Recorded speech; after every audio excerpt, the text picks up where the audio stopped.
All right, third time hopefully is the charm. Let's see what happens. Let's see. Somebody please try to hop in with me here on live. And let's see if there are some more issues here. So this is an attempt for interview mode, testing out interview mode.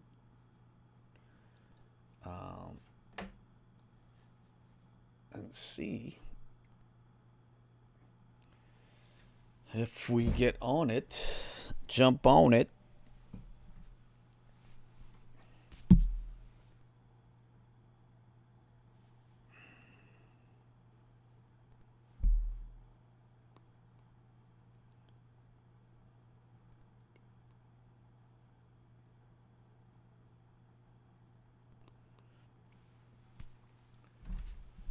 All right. I don't see. What's good?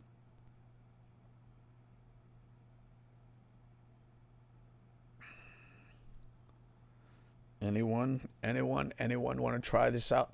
What is going on with Let's Get Live group, bro? It used to be popping up in here. Man, nobody's up. Nobody's watching. It's becoming like a dry desert here. What's going on? Oh man, we got to bring back the nights and the days. We need to have Miss Galadney, Miss Diana do her crazy nighttime lives, or maybe y'all got just too busy, man. You guys are blew up. Need connecting. What is going on, y'all?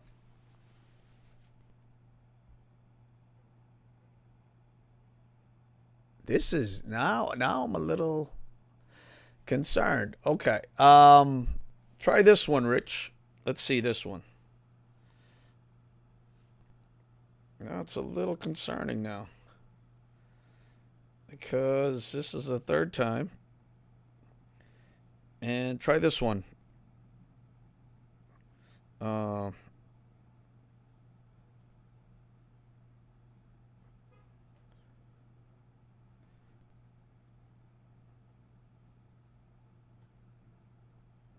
I think that's the. Let me just make sure it's right. Copy. Let me try it on my end first, brother. Let me try my end first. Join me. Allow. All right, join. What is going on? I guess I have to reset. Let's see. Let's reset. Oh man, this is a little concerning. All right, let me reset the link. Create new link. Yes, create a new link. All right, where's the new link? There it is. Copied. And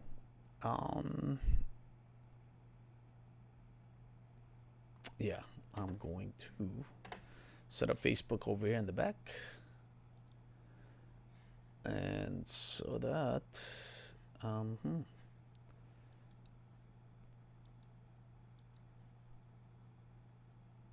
no.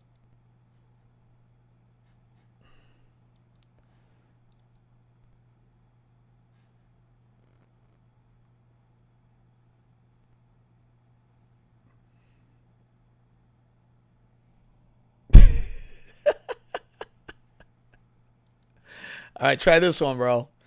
Let me see. You're so crazy. All right, let me see this thing. Let me see. That's not the one. Oh, not here. He was live. Multiple attempts. Where in the world? Let me get in. Creating an event? No, I don't want to create an event. What is up? No, I can't seem to. What? I can't. What? What is going on now?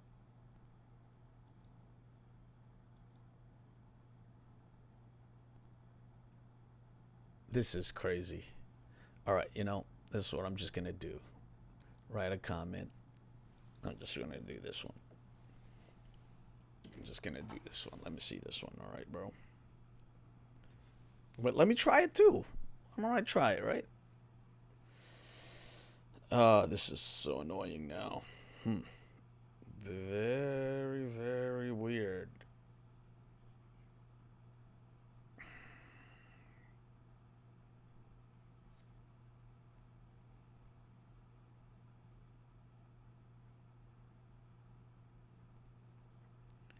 All right.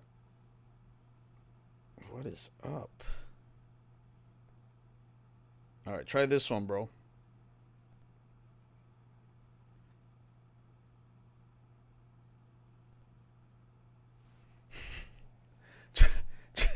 try that one. Let's see. Copy link. Open up. Open in browser. What's up, Sammy? We're having issues with. There it is. Oh, it was. Okay, so it was that link. All right, let me bring you in, bro.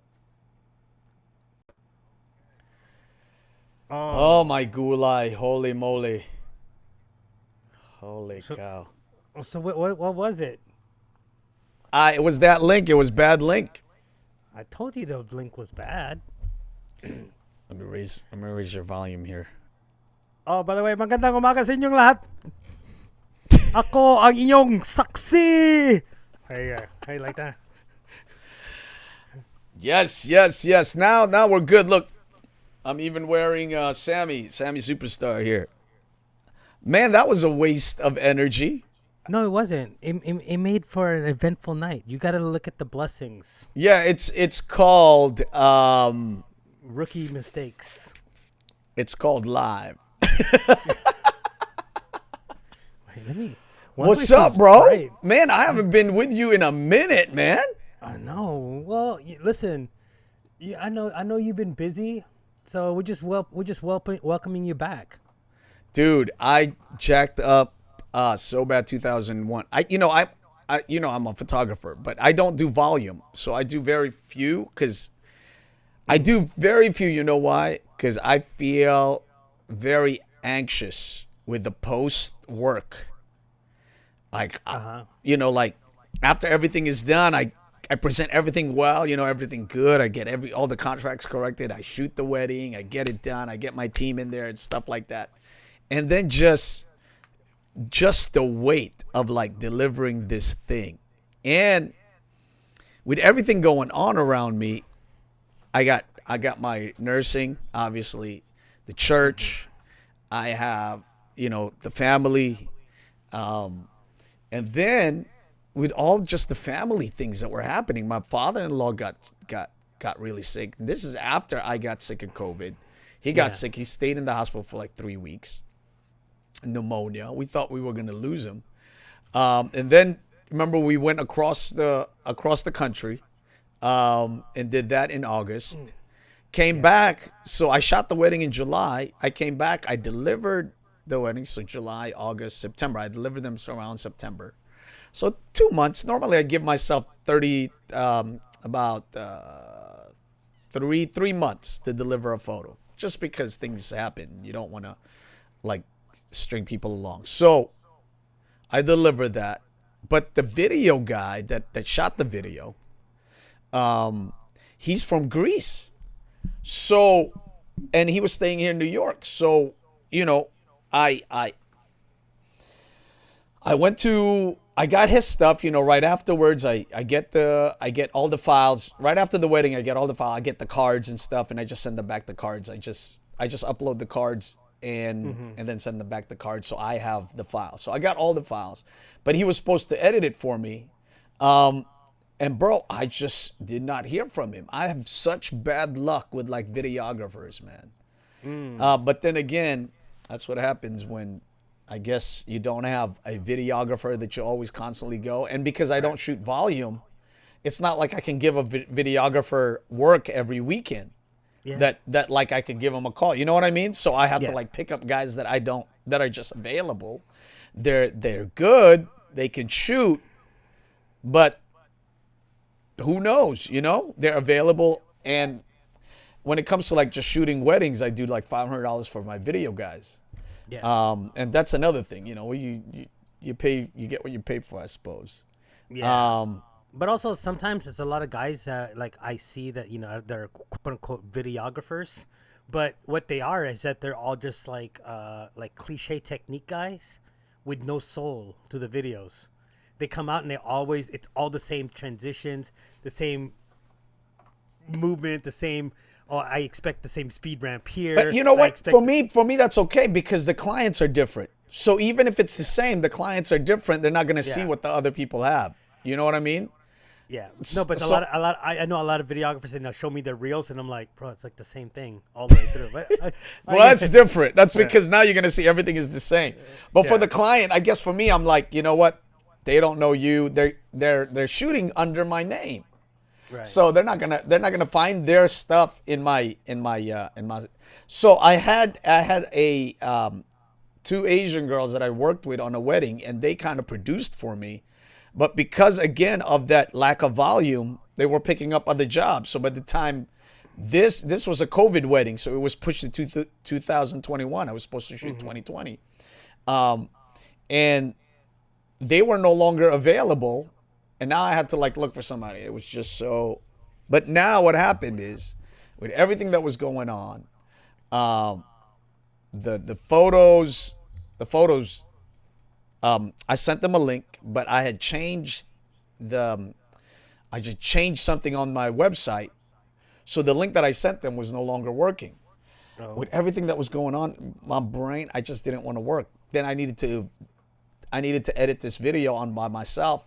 And I just did not have the mental energy to just work. And anyway, now I just feel so terrible because, you know, my thought always about business. I don't know. You can tell me what you think, Rich. My thought about business is you don't necessarily do the thing you need to do to fulfill a contract. You do the thing you do because another person is waiting for it. Does that make sense? Yes. Yeah, I figured it out, Migs. It was my bad, bro. It was bad. It was a bad link, and I reset the link, and here we are. So if you want to jump in, hop in for me, and I'm actually going to I'm gonna go to my rebrand page. Anyway, so what do you think of that thought process, bro? My thought process is always like contracts are always there just so we can have a basis to go back on in case we have a disagreement or whatever, or we have an expectation. But finishing a project is always about the promise that you give somebody, especially when it comes to, you know, special events. It's it's what you know you're giving. It's the high hopes, like the hopes, and then you're taking somebody's day and then putting it in a box and then gifting it to them. Yeah. You know what I mean? That's always how I look at those. Yeah, man. So I feel so terrible because I jacked this couple's. Not the wedding. The pictures are all good. The videos, I think they're pretty good. I saw them, but just the delivery aspect of it, I just did not have like the energy to follow through. I feel.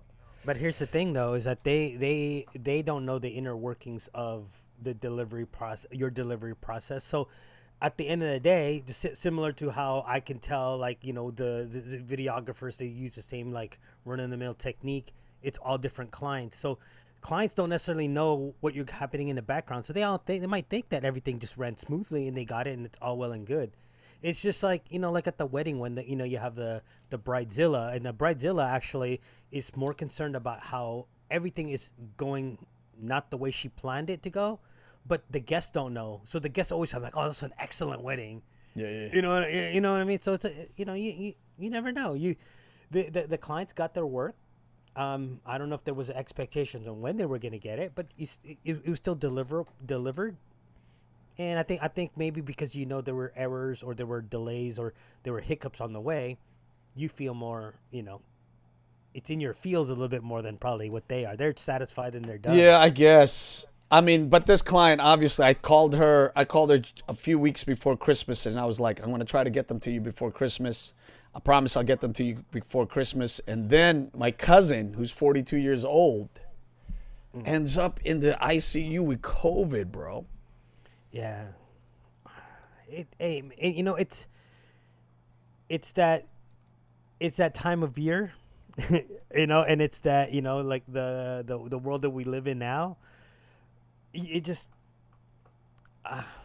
you know what I mean? I mean, you know, it's, I don't know. It's you that just can't, you can't like you can't let. Ooh, why am I hearing myself? Oh, hold on, you know, hold on, hold I on. mean? Let me turn. I mean, it's this echo thing. I just opened up a browser. Let me just edit the video here so that I can change it up. I'm gonna put the. What am I doing? I have no idea what I'm doing, bro. I'm so like lost with everything that has been. Figure this one out. There it is.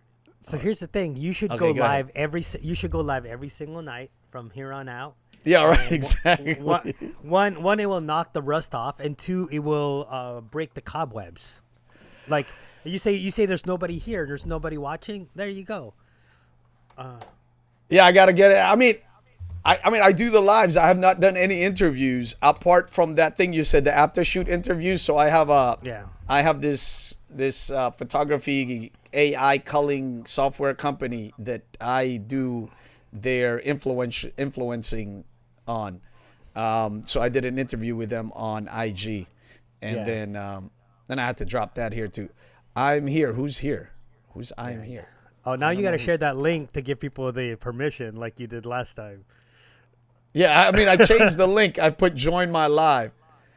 There you go. What's up, Sammy? The one that gives the Facebook user permission. The one that gives ECamm permission to display. Yes, that's different. I did that one already.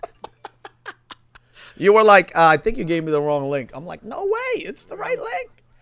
Yeah, I clicked it and I was like, no, I already gave. I guess I clicked it again. I'm like, okay, I guess.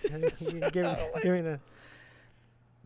Let me see. Okay, let me change this thing to join me link. Hold on. I gotta change this thing now because I just renewed it. But I think there should be more live streams on Let's Get Live. No. What happened? I think it's because a lot of them are. Here's the thing, right? And I don't mean this as a shot at anybody because we all have our lives or whatever. But quite honestly, sometimes we use Vlogmas as a way to just dump 30 videos and forget about the rest of the year. You know, I mean, I think that sometimes like Vlogmas is used just to kind of button up and square up a few loose ends in your presentation and your live stream and the way you communicate. And you should really look at it more of a way to everyday challenge yourself to something better as opposed to just to go live. And then after, you know, once January hits, you don't really go live anymore. I think that, you know, with repetition comes mastery. Yep. So you just have to continuously go live and go live and go live. Yeah, Vlogmas was great. You got that 31 days. You're now in a perfect rhythm. You sometimes a lot of people, they just kind of fall off because now they're back to not really going live and not nearly creating so much content that their creative juices are just kind of sapped. Yeah, like I've been going live. I don't know if you see. I do this thing called Better Living Through Bible Learning, and I go live every Tuesday at 9:30 around in the morning, and then I take the core of that podcast, I dump it onto YouTube. Mm-hmm. But I haven't done any of these video where I interview people like I used to do every single week back in the beginning of 2021 and also late 2020. So I guess. Oh, you go live on YouTube, Sam? Yeah, I'm normally on Twitch. Yeah, I mean, I used to go live on YouTube, but you know, I gotta just do what you're doing, Rich, because you just go live no matter who's watching. You're just like, you know, two squirrels are watching. You're like, I'm live, baby. Come on. Well, I know. As I said, with repetition comes mastery. You just there's, I'm not gonna say I'm perfect, but I'm pretty good live. I can engage with an audience. Yeah. Oh yeah. And it's like that. Like somebody asked me once, how do you? I think remember the old videos of Rob, like how to be how to be live or how to engage live. Yeah. One of my biggest things was pretend you're a WWE character. So there's Okay. there's Lemuel, right?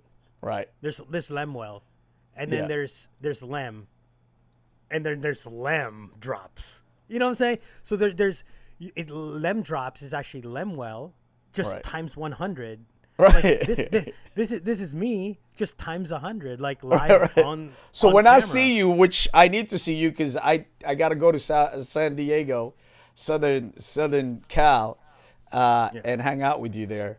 If COVID doesn't kill us both first, God forbid. So you're gonna be different. You're not gonna be like. Well, it depends. Am I vlogging that day? If I'm vlogging that day, it's probably is. No, but obviously you gotta learn how to read the room too. I mean, Right. I'm not like in the middle of church, like what's up, love? Pastor Love? Well, yeah. But it's all just I like going live. I like sometimes on Mondays I do my art streams on Twitch and it's just me drawing. Yeah. I just draw. And whenever I'm done, I'm done. And you draw, dude. Let me see something.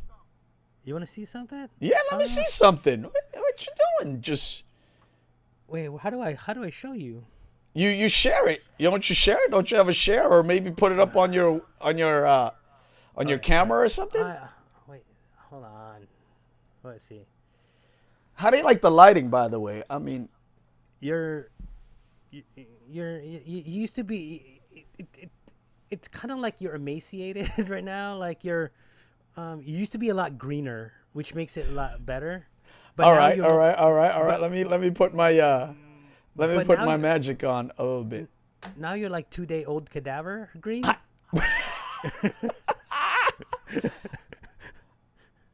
Yeah, like it's kind of like a jaundice. Jaundice. How about that one?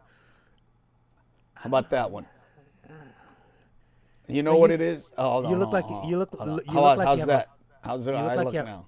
You look like you have a profile with a LUT on right now. Naks naman, tingnan mo nga tayo, ha? I gotta find this video. Hold on. I think Sean will say you're using the Lemlut. That's right. It's the Lemlut. Everyone knows that. All right, so I think that's better, right? I think that's good. I got the green kind of cinematic feel. I do have my ISO a little bit higher than normal, so let me drop it down a little bit. There you go. Now we're talking about live. Yeah, that's it. That's it. There bro. You go. I dropped cinematic. It. Cinematic Lem. This is the Lemlut cinematic. Cinematic look. I can't say that 3 times fast. What am I clicking on here? What did you share? That's one of my time lapse of my latest art stream. Oh yeah, let me see. Hold on. Let me go back to. It's that. Let me go back to it. Let me see. All right. Let me increase it, and maybe we can. Oh, because it's on my it's a small one. Let me go and close a lot of these windows because I got like 229 windows open right now. Oh, you're one of those guys. Yeah, I rock with the Miss D windows. That's like is like windows upon windows. Like she's hanging out at the PJs and projects over here in New York City, but the way she has so many windows open. All right, let me share our now. Where am I going here? Oh, you're gonna share it with the group? Oh, yeah. Why not? What do you think? Okay. Oh yeah. Yeah. Sure. Oh, yeah. They all can click on it, but that's okay. Yeah. There you go. Okay. Now how come I'm by myself here? Where are you? Wait a minute. It doesn't matter because I'm already on there. See, like on the. True. But let me put you in anyway. Oh, there I am. What's up? There you are. But isn't there supposed to be two of us? What's going on? Oh, man, I don't know what I'm doing. You see that? I have no idea what I'm doing right now. Just click the button. Just click play. Well, actually, make it bigger. Oh. That's as big as it's going to be. Yeah, sure. There you go. I'm just increasing it from...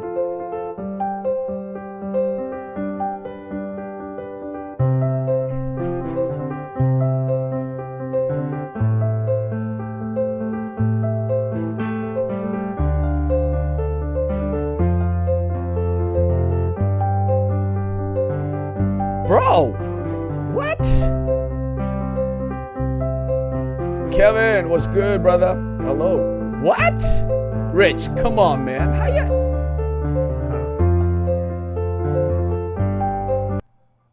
It's a Included switcher. It's a quick sketch. Dude, that's some hot stuff, man. I didn't know you could do that. Yeah, you know, I tend to be like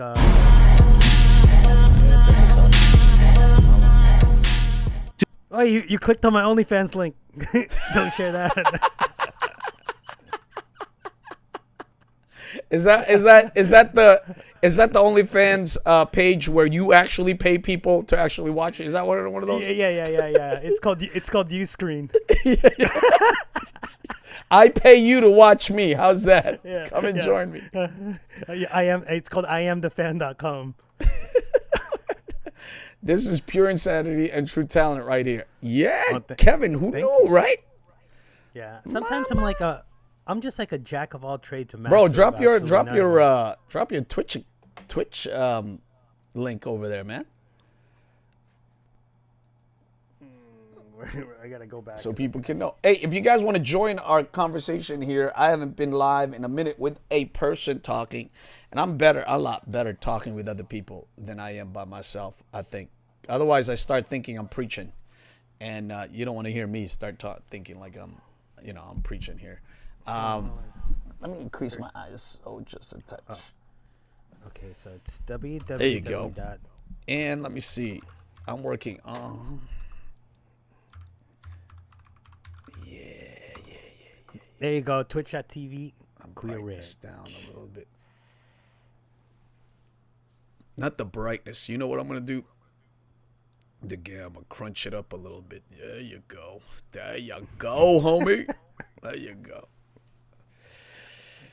All right, somebody. Oh, there it is. There's what is it? Twitch TV that Kuya Rich. All right, so for those of you that do not know what Kuya is, it's older brother, older cousin, older neighbor, older person coming through. Just anybody older. As you can see, he's a lot older than me.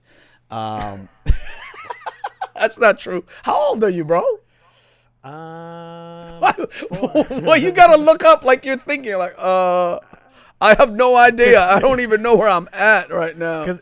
Because it's January now, so I was getting like, are we leading up to? Like this age or currently? San Francisco all the way. Although he's in San Diego, so he should be rocking the Padres. No. I'm from rather San than Francisco, the Giants. The New York Giants. I was kidding.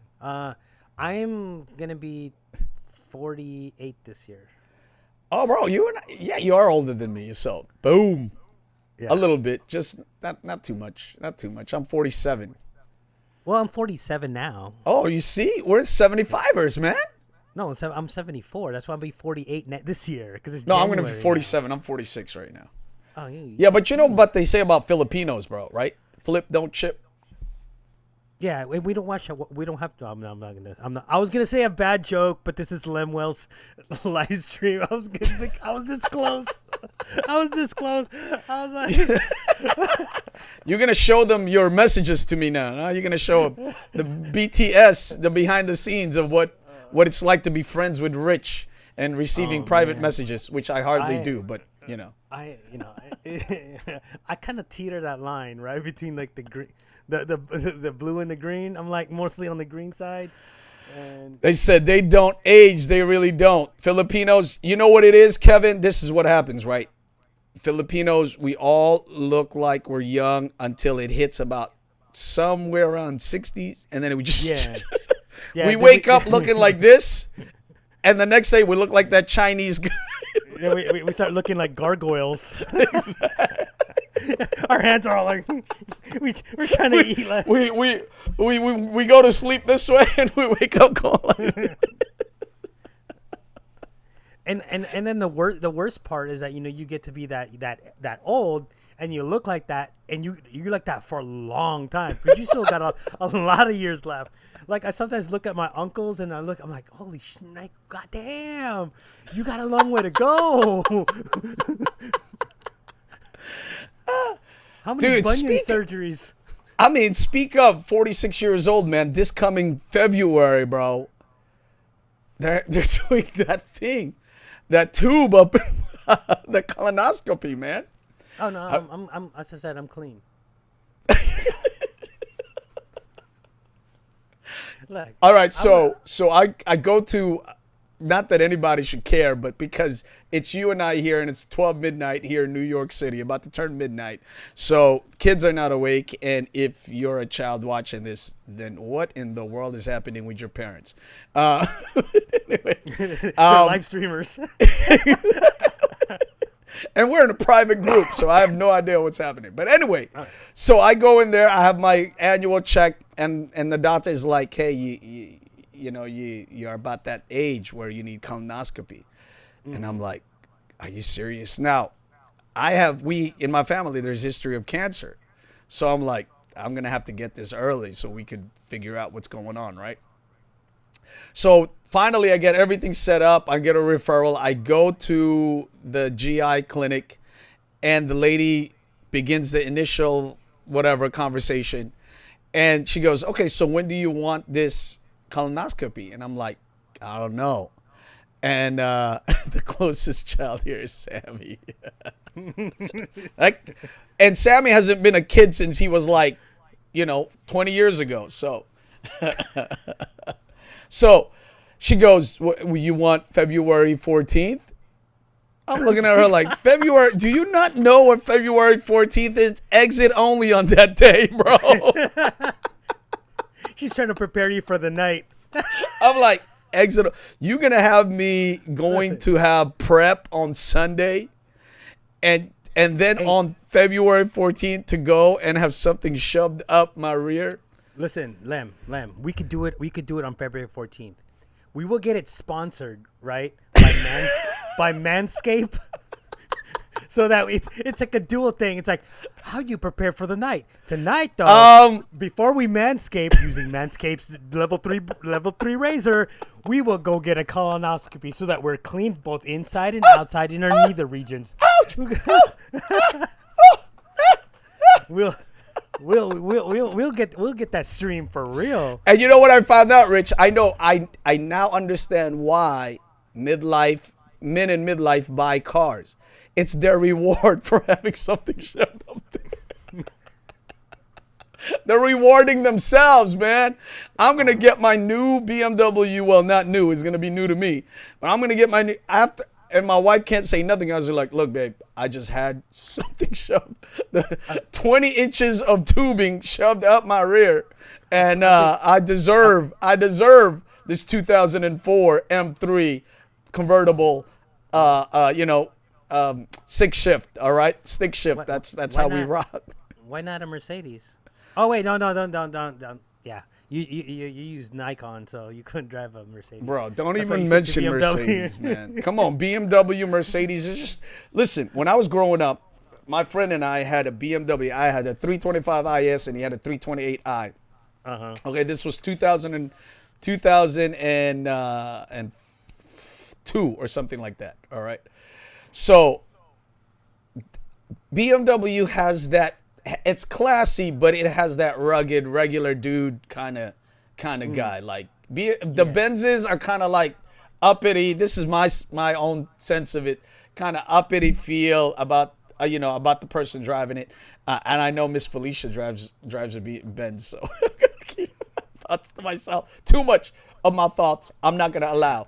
All right, but the BMW I felt like is a little. It's luxury, but it's still regular guys luxury car. So I feel like I'm a regular guy. I just want to drive around in a more fancier car than a Honda Accord. You know what I mean? Oh, Not that I've ever driven an Accord. Oh. The closest I got was a Nissan Sentra, which was a 1989 Nissan Sentra. The gas tank, perimeter gas tank, was all corroded. You could hear it because I didn't have a muffler. I drive around, all the cars, all the alarms turn on, and my friend would hear me all the way like 10 miles away from his house as I pick him up in this nice Nissan Sentra. It was fabulous. It was red, boxy. It was brown red because of the rust. It was amazing. Yeah, you guys have those. Yeah, you guys have those problems with the rust. Here in California, we don't have problems with the rust whatsoever. I mean, because you guys only have fire. I forget. You don't need salt and. Well, yeah, I mean, it takes forever for me to rake off all the sunshine off my car in the morning. But I mean, what are you gonna do though? You know what I'm saying? What my dad, who lives in San Diego, actually, he was like, it was 70 degrees today. I'm like, oh man. Yeah, today, I got sick the last week, like New Year's Eve, because I work in a place where there's this huge bay doors, and it just like this wind was blowing, and people were like, "Oh my god!" What kind of wind, man? 50-degree wind, 60-degree wind. Come on. No, but the thing is that when you're stuck there, it does get cold. I think it was like around 45. 45. So you can't catch a cold, especially when you're not prepared. This is true. You can, of course. But I mean, we used to get cold in the Philippines, so there it is. Yeah. No, so I was sitting there, and then people were like, "Oh, you might want to get tested." I'm like, "Listen, I just stood in a wind tunnel, and I have the sniffles, and I'm sneezing. I do not have COVID. I'm pretty sure it doesn't work that way." So Kev, it's really cool. Where are you from, Kev? You should hop in, bro. Come and join us. I grew up in Ohio, and been here 14. Where is here? In the Bay. In the Bay. Sitting on top of the bay. But so the problem with the Bay. Watching the tide roll away. The problem with the Bay is that the weather is super bipolar, right? So you always have to have a jacket because it could be like 75, and then you turn around, and all of a sudden it's like 45. Oh, we were actually in San Francisco in August, and it was chilly, bro. It's chilly. No, but I'm saying but you're walking, and it's like, oh, it's a nice, 78 degrees, and then you hit like the corner, and you're like, oh, wait, why is it 45 in this area? We were at Kevin. We were at the Fisherman's Wharf. We were at a hotel over there, right there. We stayed but one day because it was like we were just trying to make the trip. We went cross country and that was it. So no, I think we stayed 2 days in San Francisco. And it was so it was ridiculous, chilly at night and chilly in the morning, and then it was like foggy one night. We couldn't even go out. You know why there's a lot of fog in San Francisco, right? I don't know if there's a joke coming here or what. Go ahead. It's from all the rice cookers. It goes from Chinese, the Chinese restaurant. The Chinese restaurant, and then Daly City, all the Filipinos. Fog everywhere. Yeah. No. Daly City is what, an hour away, 2 hours away from Frisco? No, like 10 minutes, 15 minutes. No. Yeah, Daly City's right by the airport, like where Kevin lives. Dude. Man. Yeah, like around that area. We were at Chinatown, pretty much. I mean, that's where I took pictures. had I known we were near little Manila, little Philippines, I would have went over there instead. No, you're better. You're better on that side. There's really nothing in Daly City. There's no like real Filipino thing. I mean, My sister used to. We visited Daly City. My sister used to live over there before they moved to New York. Before they moved to New York and then to Missouri. They're now in Missouri. You have any family, bro? Here? I mean, like sisters and brother? me? Yeah.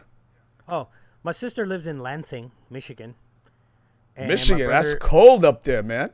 Yeah, my Great Lakes? My brother's over there in Seattle, Kirkland area. Seattle, Kinda spread Michigan. out. Seattle, Washington. I'm like, I've never heard of Seattle, Michigan.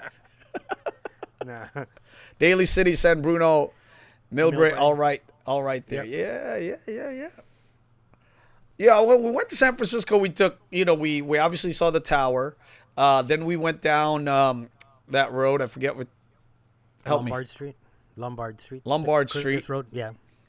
And then my Nikon had so much dust in the sensor, I had to go to one of the camera stores, get that cleaned up. But pretty much, and then Chinatown. So we didn't really do, and the Fisherman's Wharf. Yeah. I wanted to eat some nice crabs, man. Because the last time I was in San Francisco in the Fisherman's Wharf, I ate a nice giant crab with my cousin. We split it in half. It was delicious. And I didn't get to do that this time around, which was disappointing. Yeah, I used to live like in San Francisco. I did hit the big spots.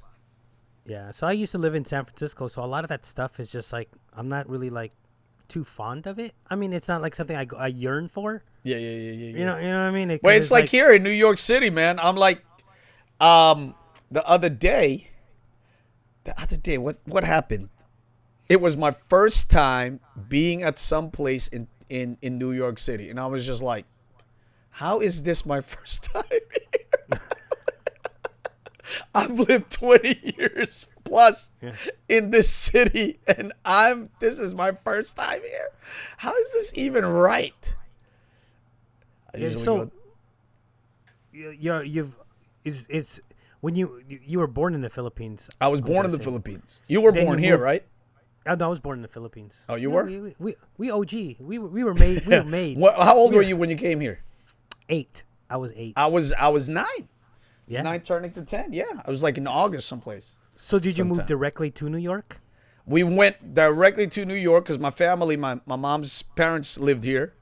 And then from there, we hopped to, we lived in Ohio for some time, for like a few months, 8 months, and then moved back to Jersey. And we were there for maybe 3 years. And then when I hit high school, my mom didn't want me to go to any of the Jersey high schools because she thought I was going to get killed. And we moved to, we moved here, because guess what? Because this high school around here, bro, has vocational education, vocational degree, and you could graduate as a licensed nurse. As an LVN? As an LVN. Wow. We lived in Rockridge, Ohio, just near Columbus. Yeah. So I went in there and I graduated as a licensed practical nurse. That's what it's called here, and which is LVN, licensed vocational. I went and that's the reason. But Mom's like, you are going to be a nurse. Yeah, but I'm saying like if all high schools offered that type of like pathway, wouldn't that be great, right? I mean, it's a waste of like because it's a good step up program, right? You do it in high school, so you're LPN, LVN by the time you get out, and then you could do a step up program to an RN, and so you don't waste time like doing like exactly. Well, that's what happened. Well, because I graduated and I passed my NCLEX and I started working, so I had some good money. My friends were all in high school and they were making like pennies compared to what I was making. Yeah. But this is the only thing, bro. They went into day tech, which was a brand new day trading, when day trading was just beginning to be like breaking out. So they went in there as runners and just like like low level employees. Now they're like lab technicians. They're overseeing colleges. My boy is overseeing a district in Florida as a computer, one of their lead computer people, and I'm still an RN. Well, I mean, you could have gone to like CRNA or This is true. I could have taken some more advanced nursing classes, and what he said. My brother took a route as an electrician. They went to high school and a couple of degrees, and now runs a shop. Actually, as an electrician, I'd probably make it more. I know an electrician. I know a guy who owned his own electrical company. He's a millionaire, and that's all he did for 40, 50 years. But that's true, bro. You're right. You know what? I'm not much into education. I like, I'm not much into school. I wasn't really great in school. I mean, I was good. I shouldn't say that because I was good student, but you just didn't love it. Some people just like it. Yeah, I mean, like, listen, when I went to college to start my RN, I was like, I'm going to ace these classes. And then I realized midway through, I was like, even a C plus would get me my RN degree, and nobody would know the difference. And I was like, you know what? I ain't working that hard. Yep. The doctor that was last in his class is still a doctor. Exactly. And nobody's gonna ask a nurse, hey, what was your GPA when you graduated? They don't even ask that during the interview. They don't even ask where I graduated from. All these people, I was looking to go to Fairfield, Connecticut. All right, Fairfield, Connecticut, for Fairfield University, which was about $20,000 a semester, which is cheap around this area, right? And my local college here had a full ride scholarship for me, because I don't know. Anyway, it was only $7,000 for a semester, so they had a full ride scholarship for me. I wanted to go to Fairfield. I didn't get accepted. Oh, I got accepted, but I didn't have the money, right? And so I stopped going to school for a year and a half. When I went back, that full ride was no longer available for me. And guess what? I'm still an RN. The guy from Connecticut, whoever graduated, I look at a guy and he's graduated from NYU, and we're working the same, getting paid the same. And I'd like to think I'm a little better of a nurse just because of the way I treat people, but it's so crazy. I mean, is the need for nurses that much bigger that big? I mean, is there a big need for nurses right now in New York City? I mean, think about the city, bro. There's 8 million people just in this area. There's about almost 1 million people here in Staten Island. There's about 600,000 or maybe 500,000 to 600,000 people here in Staten Island. There's always a need for nurses. Always. I mean, no, because San Diego, I mean, like right now, like somebody that was it like a CNA, LV, they're like earning like $50 an hour, like some hospitals. And I'm like, they're like, yeah, we have a shortage at my hospital, so they're attracting nurses with. I'm like, well, how much are they paying them? About $90 an hour. And I'm like, it's ridiculous. $90 an hour. I think I need to reconsider where I'm. Well, no, reconsider where you're living too, though. You know what I mean? Yeah. They're not going to offer you $90 an hour in West Virginia, but it is, bro. I think a lot of travel nursing is getting that kind of pay. Yeah, so you're talking about nurses that come up, but from your local, if you were working there, you're probably getting maybe $50 an hour or something. Maybe $60 an hour, but you're not getting paid the $90. That's for people that are out of town. No. It's like 80 an hour for. That's right, Kevin. In town. Then there's a higher bracket for. No, you're right. This is true. Yeah. This is true. If you go to the city, you get paid a little bit more. Yeah, you're right. Yeah, you're right. But it's like I was just like, man, wait a second.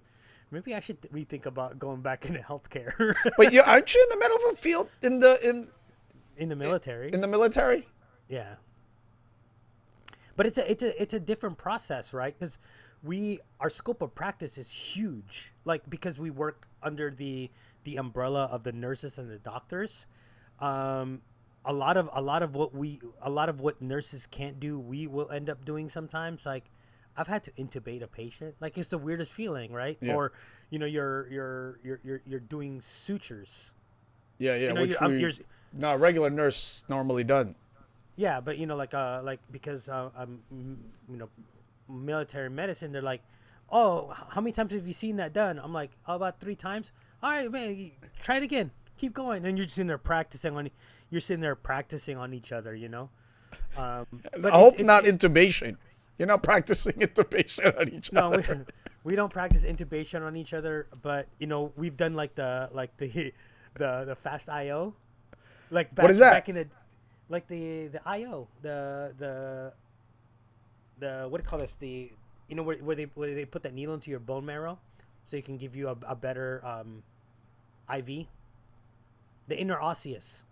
So now Nope. so now they so no, normally they put nowadays that you have this little gun and it shoots it into the tip of your humerus right here or whatever, and then but yeah, we used to just practice that. I mean, but it's we don't do it now because it's just a little bit more dangerous. But yeah, just no, but And here I am glorying over the time that I was handed an IV kit and says start an IV, and I'm like, I've never started an IV before. yeah. I've the only stick I've done is twice, and it was on a mannequin.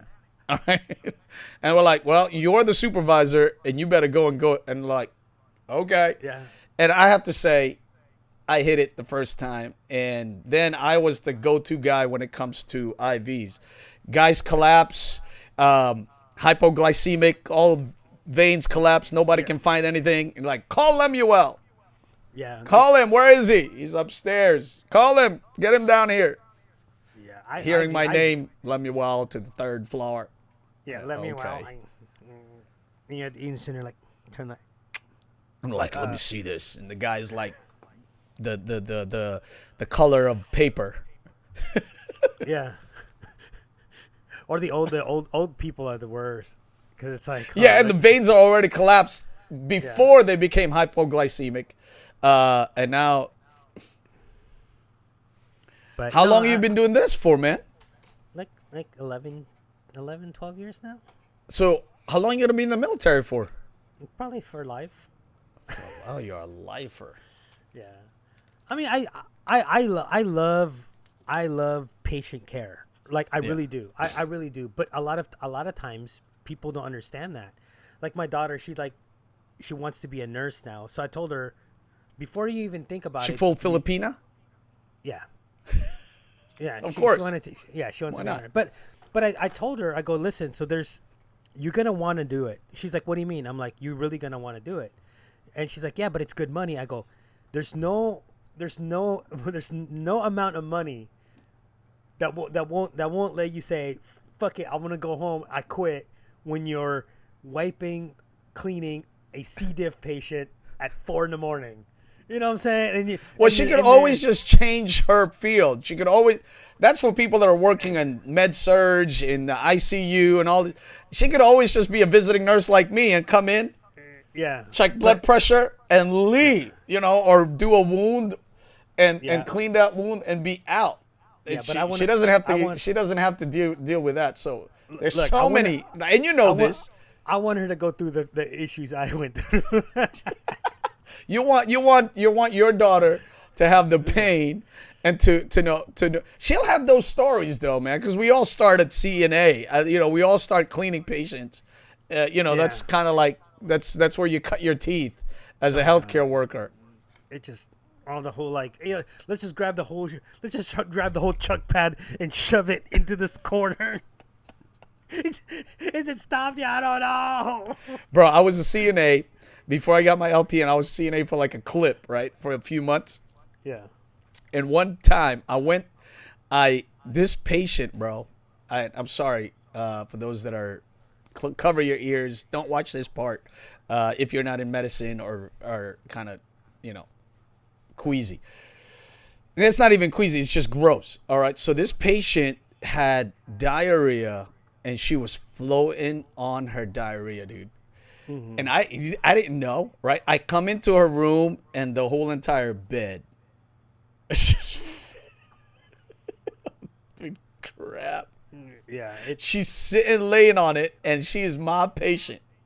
And I'm like, okay, I gotta just do it. So I clean her up, do whatever it is I need to do.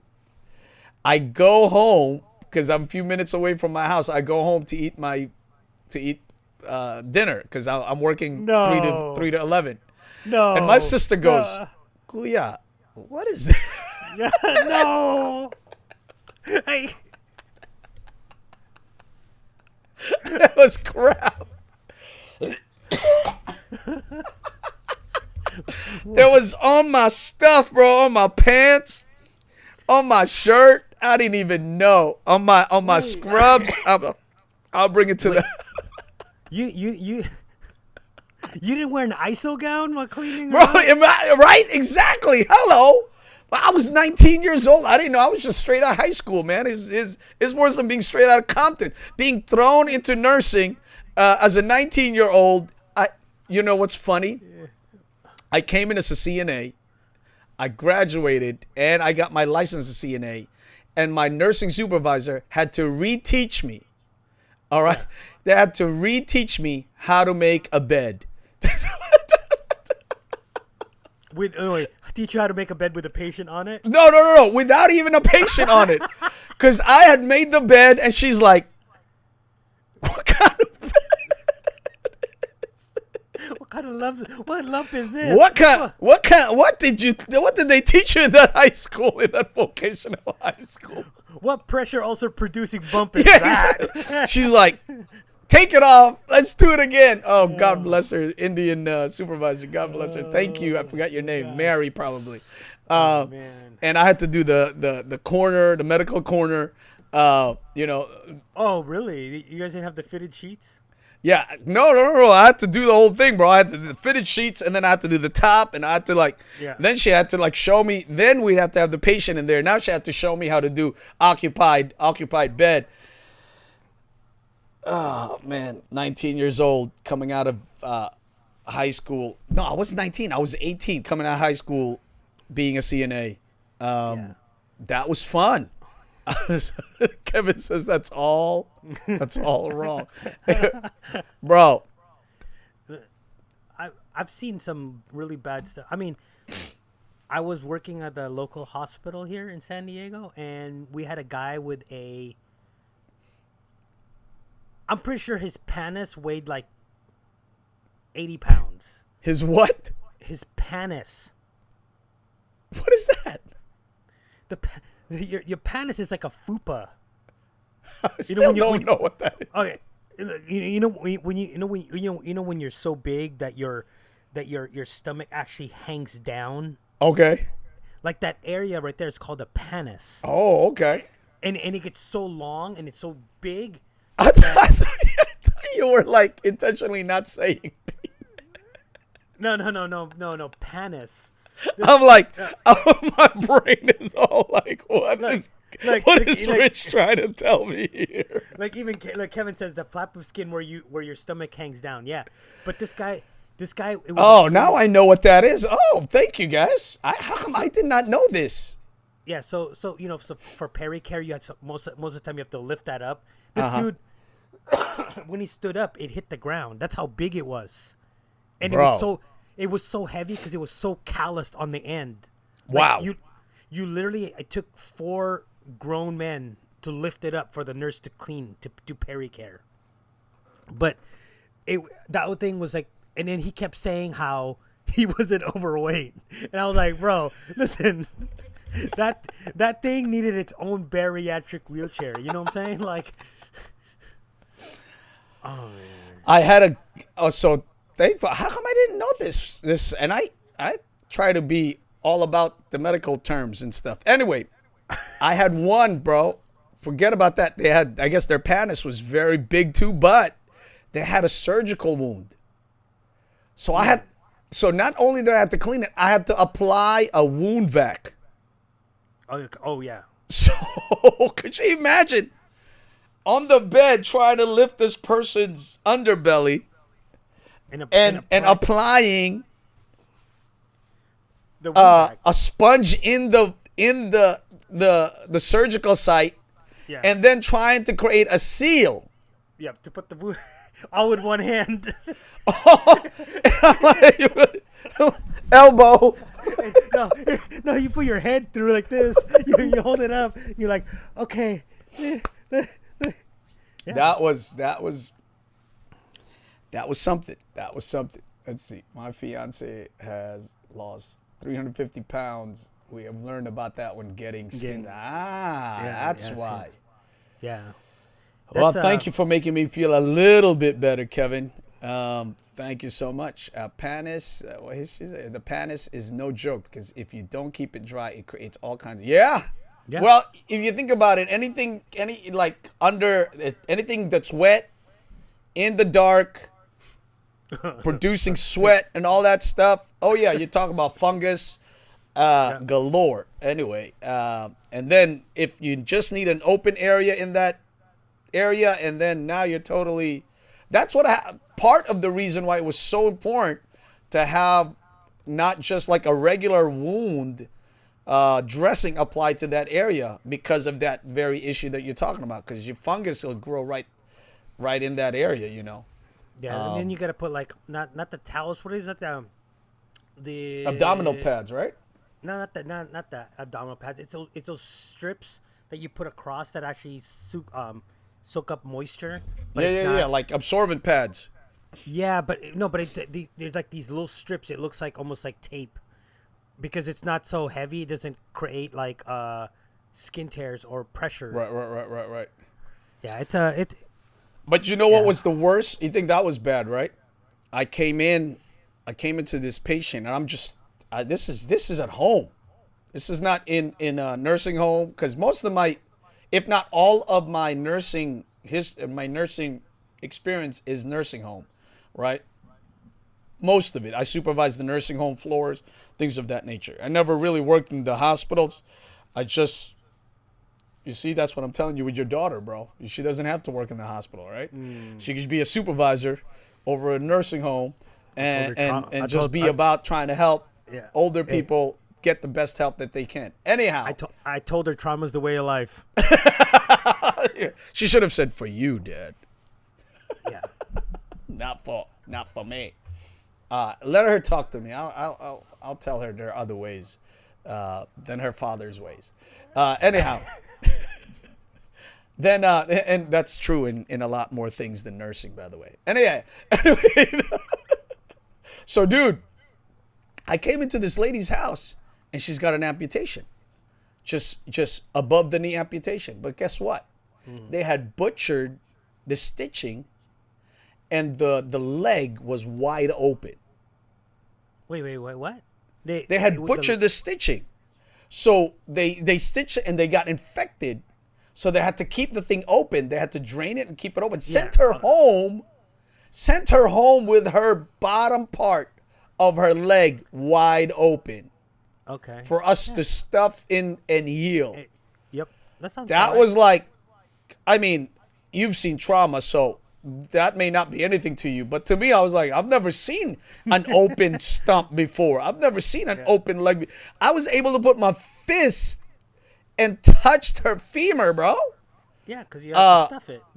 And I had to stuff it, and I'm like, and you know, and the son is there, and I have to act like I've been there before. You know, you just got to act like you've been there, you've done it before, and otherwise the guy starts sweating and start getting all nervous about it, and then complain why you send a nurse, don't know what they're doing.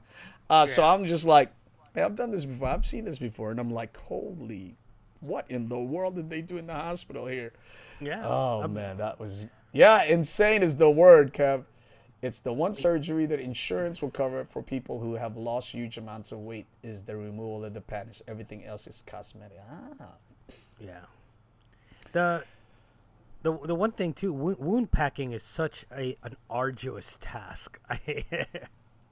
You know, I've done many wound packs, and they're not the most fun thing to do. Oh, yeah, that's crazy. Necrosis on her inner thigh after skin removal on her legs. They were using the skin graft, right? It was a skin graft. They'd taken some part of the skin to put it on her stomach. Is that what's happening, or what was happening? Why did they have an inner? Because to remove the excess skin. The excess skin, yes. Yeah, one wrong suture, man. one wrong thing can clip a vessel and not allow any type of regrowth or what is your worst story, since we're talking about nursing stories and medical stories here right now? Worst stories, nursing. I mean, medical wise. I mean, I've had like my friend shot in front of me. Then I'm the one guy that has to go like, kind of like, put them back together. You know what I'm saying? Oh my god, bro. Yeah. I mean those are those things. I've had a Marine like come walking up. He's like, Doc, and then we look at his thumb and like half his thumb is gone because he got crushed in a truck like a few feet away from us, you know. And we deal with a lot of trauma, like a lot of trauma. We've had guys get run over by tanks, you know. That's why, I mean, because a lot of times you're told never walk backwards when you're guiding people into like to park. Don't walk backwards because if you because they can't see you. They can't see you, so you always have to walk forward and then just walk far enough. But yeah, trauma is one of those things where it just clicks. Everything just clicks. But it's never good, especially when you're like looking down. You're like, fuck, that's like one of my good friends, you know. Dude. Yeah. That's crazy, man. Yeah. Well, I never dealt with trauma. Like I said, most of my nursing experience come from nursing home, taking care of the elderly. You were taking care of the youngerly, so it's so much easier. Like you know, like when you said you have to learn how to, you know, make a bed or change a bed when there's somebody in it. Well, when they're 19, you go, hey, roll over. Then you just kind of wrap everything, stuff it underneath, and you're like, okay, good. Now roll over. I mean, I've had had those moments where I'm like dealing with a 23-year-old who was shot in the stomach, you know, and now he can't move, and I have to like work on his stomach, and because they had surgery on it. Mm-hmm. I mean, those are the young people. When I see the young people in my field, I'm like, I get like, what happened? What's going on here? Yeah. And it's to me, when I see anybody younger than 50 or 60 years old, I'm like, what just happened? Why am I even here? You're so young. I had one dude, he was 49 years old. He had a surgery, diabetes, and had surgery right on his thigh, inner thigh, under his scrotum. And I got jokes for that one too, because I try to connect with all my patients, and he was 49. So I was doing all types of jokes on him. I'm not sure it's jokes that I can share here, since there's a mixed audience. But they were pretty funny jokes, okay? I'm not going to do it. I'm tempted to share my jokes because the patient loved them, and we both ended up just chilling. But yeah, he lost his eyesight at 40-something years old, 3 years before I met him, so 46 years old, lost his eyesight. All diabetes, man. Oh, yeah. I mean, I've had it where, you know, like, because you're dealing with young guys, you get a lot of like kind of dumb things that they do. I had a guy who decided to manscape for his girlfriend, and he was like a young Marine. I think he was like maybe 23, 24 years old, and he got an abscess from folliculitis barbae. Yeah. I think that's what happened to this brother. Yeah, and guess who had to show up to L&D that thing? So I'm sitting there and I'm like, well, you know, you gotta numb him up, you, and I'm like, bro, it's gonna hurt. And he's like, what do you mean? I'm like, because all that pus that's in there right now, I gotta squeeze it out and then squeeze it out and pack it. And he's like, but there's not gonna be any amount of numbing of whatever drugs I'm gonna give you that's gonna make it any better. So I start squeezing, and I'm like in there, and he's like in the room, and then he's like stop. He's like, he stopped. I'm like, okay. He's like, he picks up his phone. He calls his girlfriend. He's like, I hate you so much. I'm never gonna do it.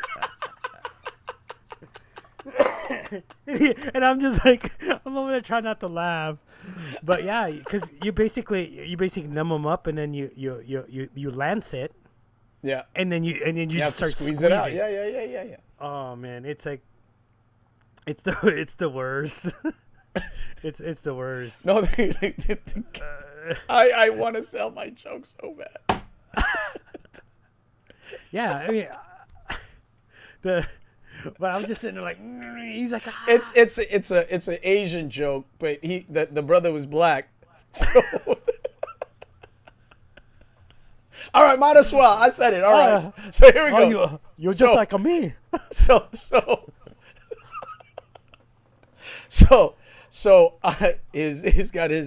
He's got a suture, or he's got surgical line from the like the hip or the thigh, the upper thigh, all the way under his scrotum. So I made jokes about his side. I'm like, I'm trying to get him to calm down. So I'm like, bro, are you sure you're not Asian?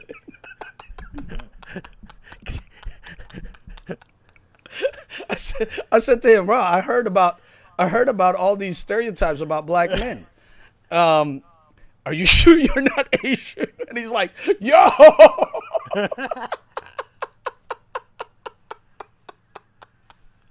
We were dying. He and I were crying. He's like, yo, you think you're funny, right? And I just, every time I got there, I did some jokes with him. He's 49 years old. I didn't want to treat him like I want to come in there and make him know that I understand what's going on. But we would cut jokes on each other. It was hilarious, man. But to me, that was like joke material. Like, yeah, let me write that down. Next time I had a chance like that, and the guy is cool, I'm gonna say something. I don't care who they are. I don't care what color they are. I'll just be like, just that same joke. I'll be like, yeah, I heard about a rumor. The white people. Aren't you white Asian? people? Are you sure you're not Asian?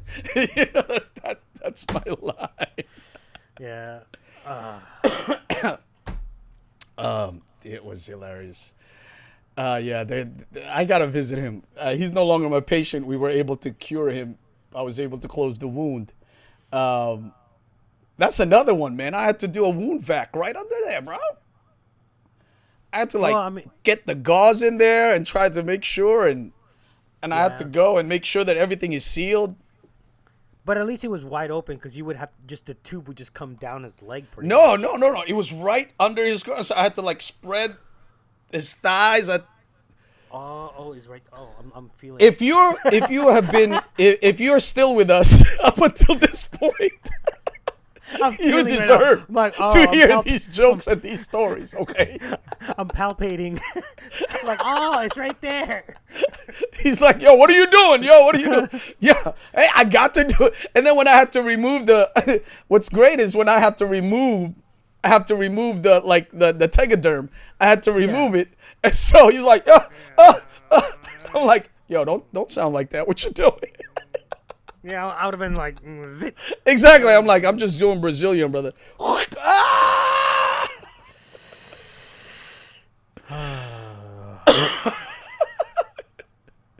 Any medical professionals around? Somebody's gonna catch a replay of this, going, "What the hell were these two guys talking about?" I'm just saying, if you are viewing this video on replay and you got here, this is what you stayed up for. Yes. These stories. Kevin says I'm Italian. Listen, we don't have to sit here and talk about what type of lighting you need, what kind, how many iterations of the listen, the first time we had to go there, my supervisor was there with me, and he talked about another guy. He said there was this other nurse that came, and he said the other nurse would touch his thigh and be like, "Hey, you're gonna be okay." So every time he'd mess with me, I'd be like, yo, don't let me have Joe come back here. And he's like, yo, don't even do that, bro. Don't even. I said, and then I would touch his thigh a little bit. He's like, yo, no, stop. You should have held his hand. He can't go. He can't run away. Just hold his hand like, don't worry, buddy. Yo, Leo, you would tell You're me. safe with me. Yo, Leo, I'm gonna beat you. Man, I did some blind jokes. It was Comedy Central every time I came there. We were trying to figure out how to make each other laugh and how to diss each other. It was like Friends. It was, he was awesome. blind, He was huh? one of my better patients because every time we'd be like pound up, because he's blind, so he'd have to have his hand up, and I'd have to like reach out to him, and we were gonna do our own little gang handshake and stuff. Oh man, Yeah. but that dude, he's a good guy. Yeah, as you're doing like wound care, you should have been like, hey, don't look at me. Stop looking at me. You're making it weird. I keep doing, you sure, bro? How you get a kid, dude? You know how to use this? It was hilarious. Oh, man. He's like, nobody's ever complained. I was like, that's because you paid them, bro. Oh. Wow. He's like, yo, that's messed up. Oh, man. Remember, I'm the memer, so I got all these crazy jokes. You got all the memes. I was thinking about it because you were talking. I don't know where it was, but you were doing that whole thing where you were trying to sell me your new app or wherever that thing is. Oh, yeah. And you're I like, wasn't trying to sell it to you, by the way. All right. It's a great app for networkers, okay? If you are networking, in fact, let me drop it here. If you are networking. Let me drop my affiliate Yeah. link. Okay. This is it. There's a new app called Link Me, okay? Link Me. LINKME. You go merchfortogs.live/link me.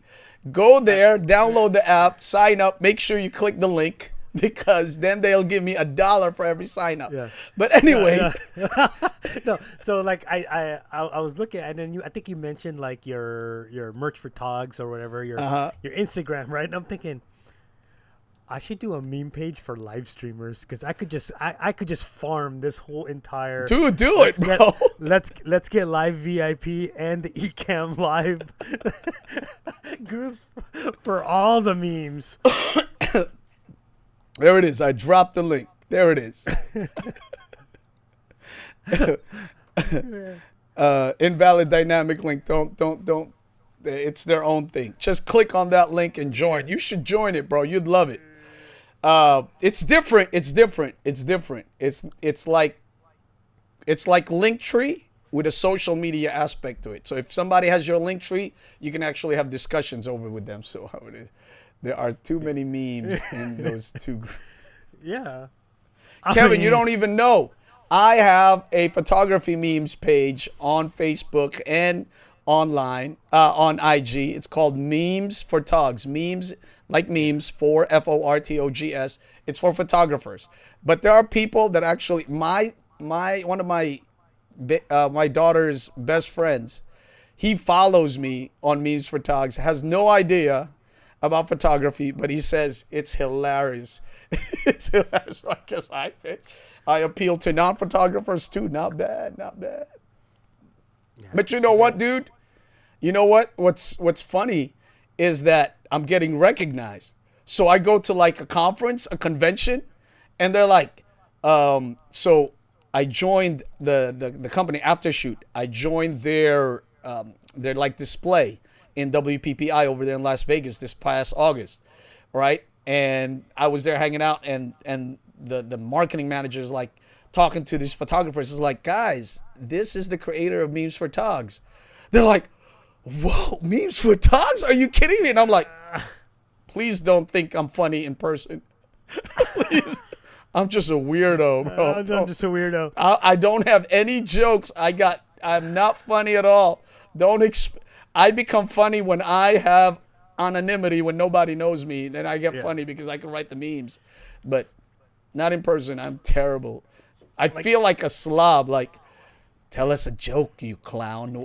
Tell us. No. What I've always wanted to do was I wanted to just like react to certain people's live streams, either from the ECamm, group or this group. The only thing is that it works a little different when you're reacting to regular Twitch streamers because they understand that's part of the game, right? Yeah. Like basically you're memeing each other, right? Right, You're just right. trolling You're each other. roasting each other. Right. When you start dealing with people here, I don't know. Yeah, it gets a little hairy. I'm like, Yes. People take it personal. When you're 65 and you have disposable income and you think 7 cameras is gonna get you 5 more viewers, you're not the type of guy. Don't talk about me like that, dude. Don't talk about me. I'm just saying, when you have the disposable income and you're like, yeah, so You know what it is? You know what it is, though, Rich? That's the reason why people don't find it funny, because a lot of the live streamers are not professionals, so they're not making money off of it. They're not looking. They're just doing it. So when you make fun of that, then they're making fun of their hobby, and they don't think it's funny. So for those that are professionals, like professional photographers, the only ones that really get offended with my memes are the newer photographers. Yeah. Because they're just coming in and it looks like I'm making fun of them. But here's the ones that have been there a long time, we understand. I'm not taking myself. This thing is a joke for the most part, But here's the thing, though, is like what separates a professional from a not professional? Getting paid. That's what you get. When you start getting paid, when people understand that you bring good stuff to the table, that it's enough for you to get paid, then they don't mind you making fun of them, because guess what? I'm producing, so you can make fun of me all the time, but the 7 cameras that I have is making me money. So we'll both laugh at the fact that I have 7 cameras and I'm using only 2. The 7 cameras was just an example, but I understand. That's what I'm saying. Yeah, I'm just saying. There's always like the guy with like the 15 LED lights. I'm not talking about you, Doc.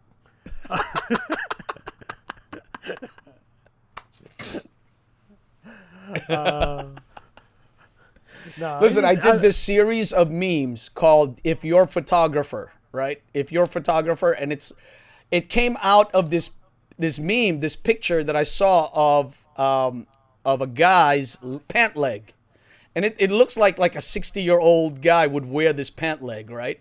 So I did, if your photographer if your photographer wears this or is wearing this, he probably has a wooden bracket on his camera with a flash attached to it, attached to the bottom of his camera. So all the photographers that have been tenured that have seen this were all dying. Well, they didn't know, but I was about to go on a rampage on everybody. And so I started making fun of people that have butterflies and cameras tattooed on their arm or on their shoulder. So okay, well, if your so photographer that has hit a butterfly, that had like 800 likes. Then they were like, because I was like, if they have a tattoo on their wrist, I said they will probably overexpose your photos. If they have it on their shoulder, they'll probably underexpose it by 3 stops. So it was all hilarious. Then I went at another one. I said, if your photographer has a random camera tattoo anywhere just by itself, and said, you probably need to make sure that your event ends before the sun sets, because they don't know how to use, or they're all natural light photographers and don't know how to use flash. So, bro, it was crazy. I had several comments go, you sexist. And I had, during this series of memes, I had 200 people unfollow them. And my usual unfollow rate is about 60. So my follow rate is about 100, 120, and my usual unfollow rate is around 40 to 60. This one was 200. I was like, come on, don't be so offended, man. It's all a joke. All right. It's all a joke. I was doing one with like a hat like yours. If your photographer comes with a hat like this, if you're, it was all like stereotypes. I did one with like tattoo sleeves. If your photographer has a sleeve of tattoo, he probably uses the 35mm camera, likes to do lay flats, and and says, wow, what good light every time he passes a window. You know, Yeah. you know? And then I put on my caption, on like the description, it says, and if they have 2 sleeves, they're probably going to ask for a vegan meal. You know? Wow. If he has 2 sleeves, he probably has a Peter McKinnon backpack. No. So I did the same thing. I did one. I said, if your photographer has his hat backwards, Yeah. I said he probably shoots cool and moody landscapes on his side, and he has like he will take pictures of you with multicolors, you know, like a blue and purple gels, right? And then I put, and probably has watched over 100 hours of Peter McKinnon video. That's right. Peter McKinnon.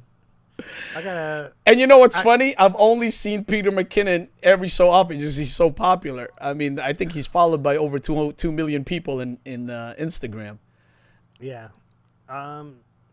Actually, I gotta shoot a wedding this month. Exactly, Kevin. That's what I'm saying. What do you expect? I was telling my friend hits me up on direct message. He goes, yo, Lemuel, you might be losing some followers because you're making fun of like natural light photographers. I'm like, listen, if I don't lose followers on a meme page, am I really creating the kind of memes that need to be created? Right. You know?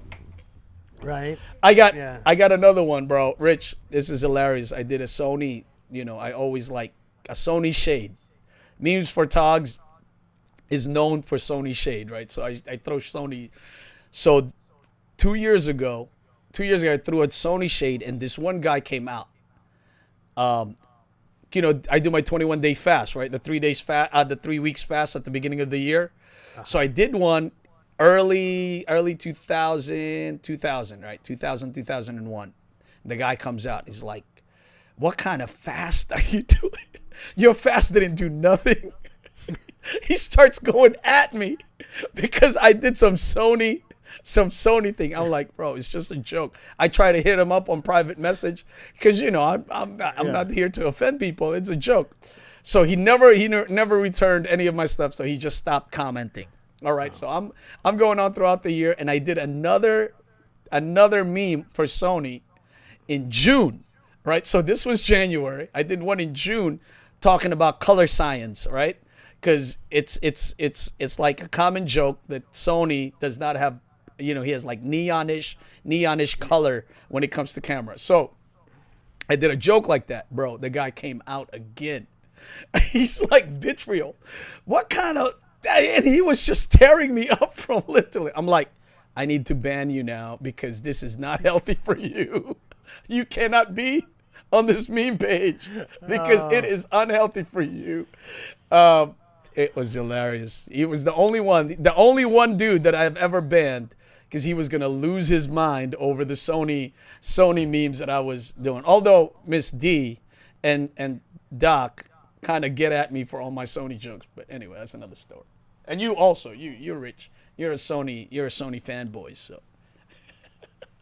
Yeah, that's why I was kind of quiet. Like, I see that. I saw that. No return, no conversation. If I was talking about Nikon, you'd be like, yeah, that's right.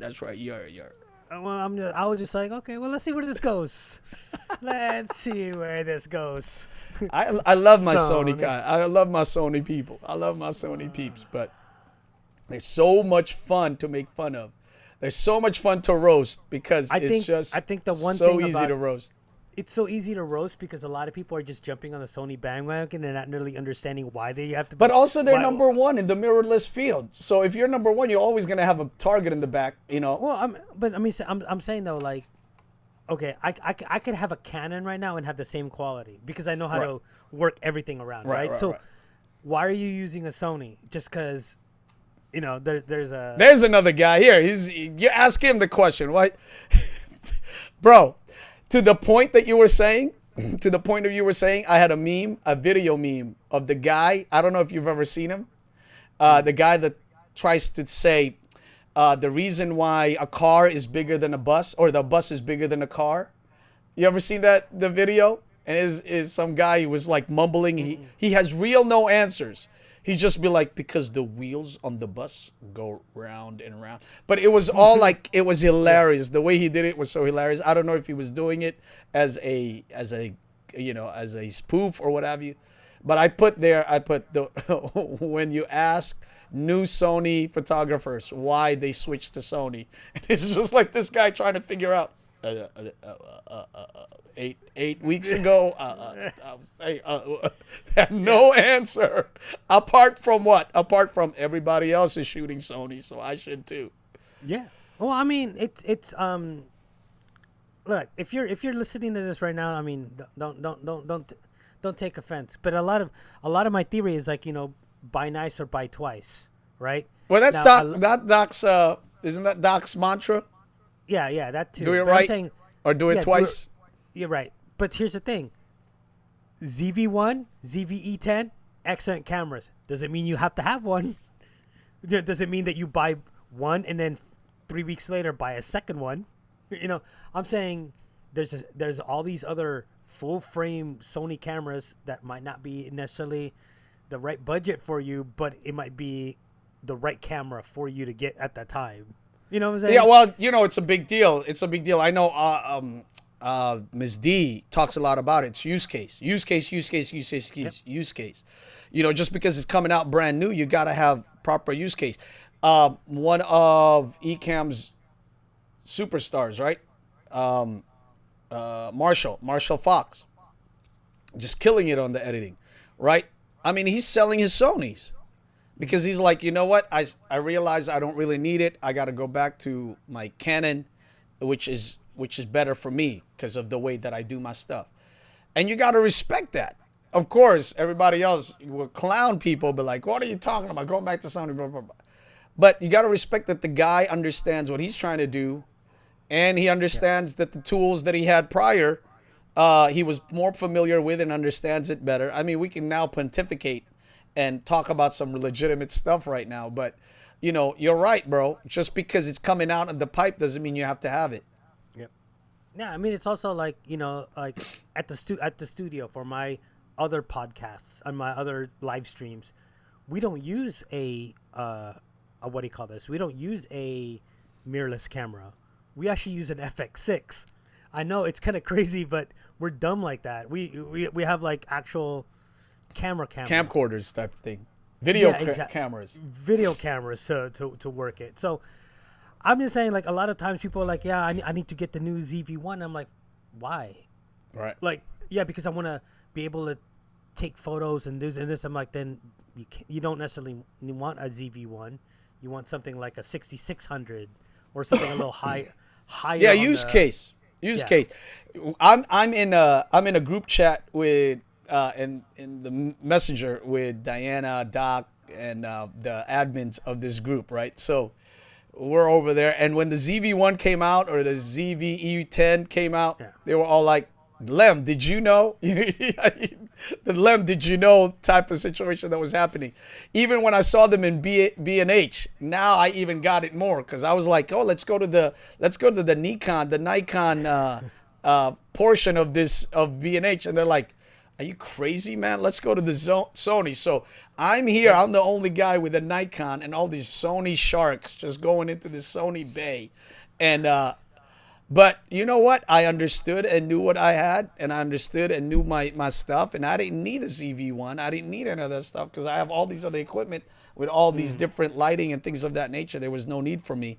But it was funny, and it's always hilarious because these things are happening. But to the point that you were saying, just because the brand is bringing it out, just because the company's bringing it out, just because a new camera is out, unless there's a real use for it, you know what I mean? I mean, we were chatting on a messenger because some of the crew got new cars, and they were like, Miss D, you need to get a new car too. And she's like, I've done paid off the car that I have right now. Right. I ain't getting no new car. You know what I'm saying? Yeah. Well, no, it's like for me, it was I started with a Canon. Is it here? No, it's at a friend's house. But as you can see, I still have Canon glass like sitting on here. This is, One of my favorite lenses, by the way, 1022. Canon, but That's not that's a Sigma, isn't it? no, it's a Canon, the 1022. Oh, it's a Canon lens. It's a native. Yeah, yeah. Doesn't it native. have a red ring? No, Oh, okay. Very interesting. as the gold one. But what it is that it's again use case, because eventually Canon just wasn't doing it low light for me. So as I was vlogging, when I was a heavy vlogger, I'd have to stop filming at 5. You know, this time of year, you're like 5 o'clock while your friends are all hanging out and you want to film something, you can't because your Canon just couldn't do the low light. So that's how I had to move to a Sony to compensate for that, and that's why I just stuck with it. Well, Sony's very good with low light. Obviously, and incredible with AF. One of the leading camera makers when it comes to autofocus. Yeah. Like Kevin was saying, you know, when it comes to like glass, you're talking about Nikon. Nikon glass is one of the top ones. But color-wise, Canon's got incredible color. Not to say that Nikon also has a color. The Sony profile colors that come out, at least from taking pictures. And I've had a second shooter as a Sony shooter came out, and their colors was like the greens were like just neonish. There was a tint of neon. It took me forever to like match it with my regular way of editing. But the Nikon, the Sonys, when they all came out, it's a lot smaller. It was like a lot more portability a lot less weight. Yeah. The AF was right on top. They were first mirrorless. They were the first company that really kind of championed mirrorless. And so they were way ahead. I mean, the new flagship of Nikon now is the Z9, which is fantastic from all types of review. Not that I have it because it's a $5,500 camera and your boy has 4 children. So we ain't about rolling with a, although I do want to own a flagship camera, even though I don't have any type of gigs lined up this year. If I pick up 4 gigs, I'd probably buy the camera. But I going back to what we were talking about earlier, man, I just don't have the mental energy to do any type of business that requires me to like function to meet certain criteria. So I as a photographer also, I have people that have not had their albums done because they have not chosen their 40 photos or what have you that's going to their albums. So now I have that in my mind. Thankfully, I'm not a volume shooter, so I kind of know who these people are, and I have record. But could you imagine, like, if I had like 100 people that have not chosen their album pictures yet, and I'm like, this is gonna be forever. Yeah, I don't know. I'm just a video guy. I just go to weddings and I shoot video. And Do you do that? Right? Do you actually go and look to be hired as a videographer? not really. Not really. I just have friends that are photographers, and then they'll ask like, "Hey, can you help me with this weekend?" I'm like, "Okay, cool. I'll show up." Look, Yeah. videography for a wedding. Guess what the secret I have? What? Auto. Mostly everything auto, because I'd rather get the shot than get the perfect shot. Right? A lot of times guys come in there and they still want to stick to like the whole like I'm a cinematographer and I gotta keep everything. I gotta adjust this and this. Like, listen, the day's gonna go by. Keep everything auto, pretty much, except maybe a few things here and there, and then just shoot. Do you edit your own? Clips? Sometimes I do. Sometimes it just gets outsourced. It's so much easier that way. Yeah, I gotta outsource my editing because this couple, and that's one of the things that too. I didn't even get it. I looked for editors, and I didn't even send their stuff. So I gotta go and look for an editor. I don't know if you know any editors. I gotta go and pay for it, send my stuff to them, and just have them edit this wedding for me because my poor clients. I'm so sorry. I'm so sorry. What you should do is you should hit up that the content the Philippine content marketers cafe, the one that Jeff Geronimo, and see if there are any editors there. Yeah. I don't know. You know what I'm going to do, bro? I'm going to clean out all my slate, call all my clients that was previously owed something, and I'll be like, listen, I need to do this, and I got to get it done. If I have to, like, spend extra money on trying to find people to do this stuff, I got to just close my books on everybody. If I can't reach you, then we're not going to be able to do it, but I got to close my books on everybody, because in order for me to move to the next level of business when it comes to photography, I've got to have a clean slate in my mind. I can't have all these people.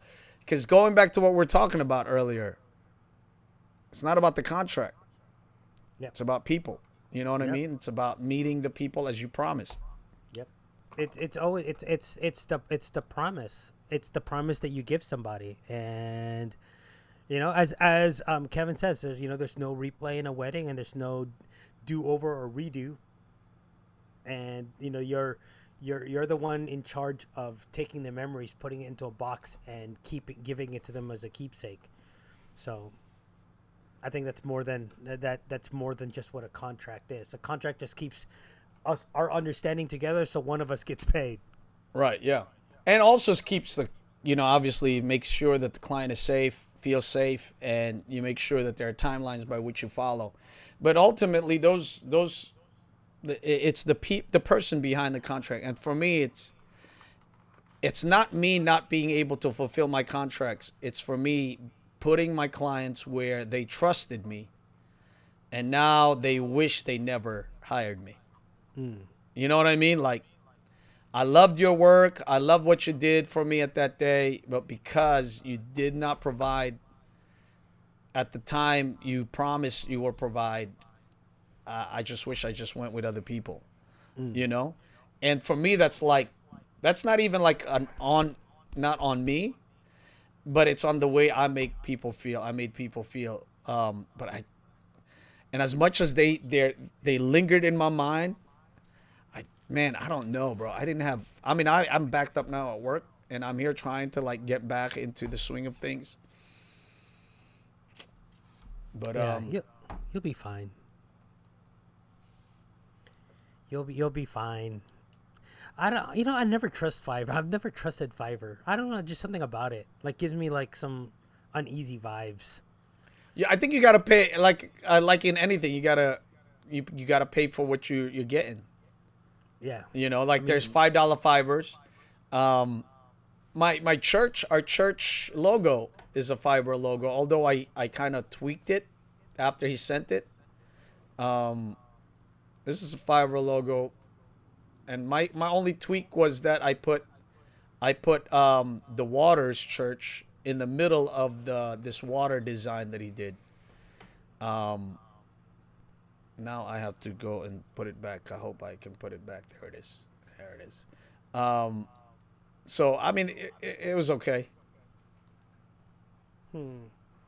I used to have a Facebook page that I was actually building. It was called the Church of Rich. The Church of Rich? Yes. Tell me a little bit about it, son. Father Rich, go ahead. The Church of Rich. I don't know. I just thought I would start a church. Like, I just wanted to like Kanye with his Bible? Bible? Yeah. In the beginning, Kanye said, remember did you know when about that Jesus one? Huh? Did you know about that one? Yeah, and he was doing like the whole like Sunday service. No, he was doing the Sunday service. Then he published a Bible of Kanye. And it's like the King James Bible or some type of translation of the Bible. But every place where it says God, he replaced it with his name. Hey, man.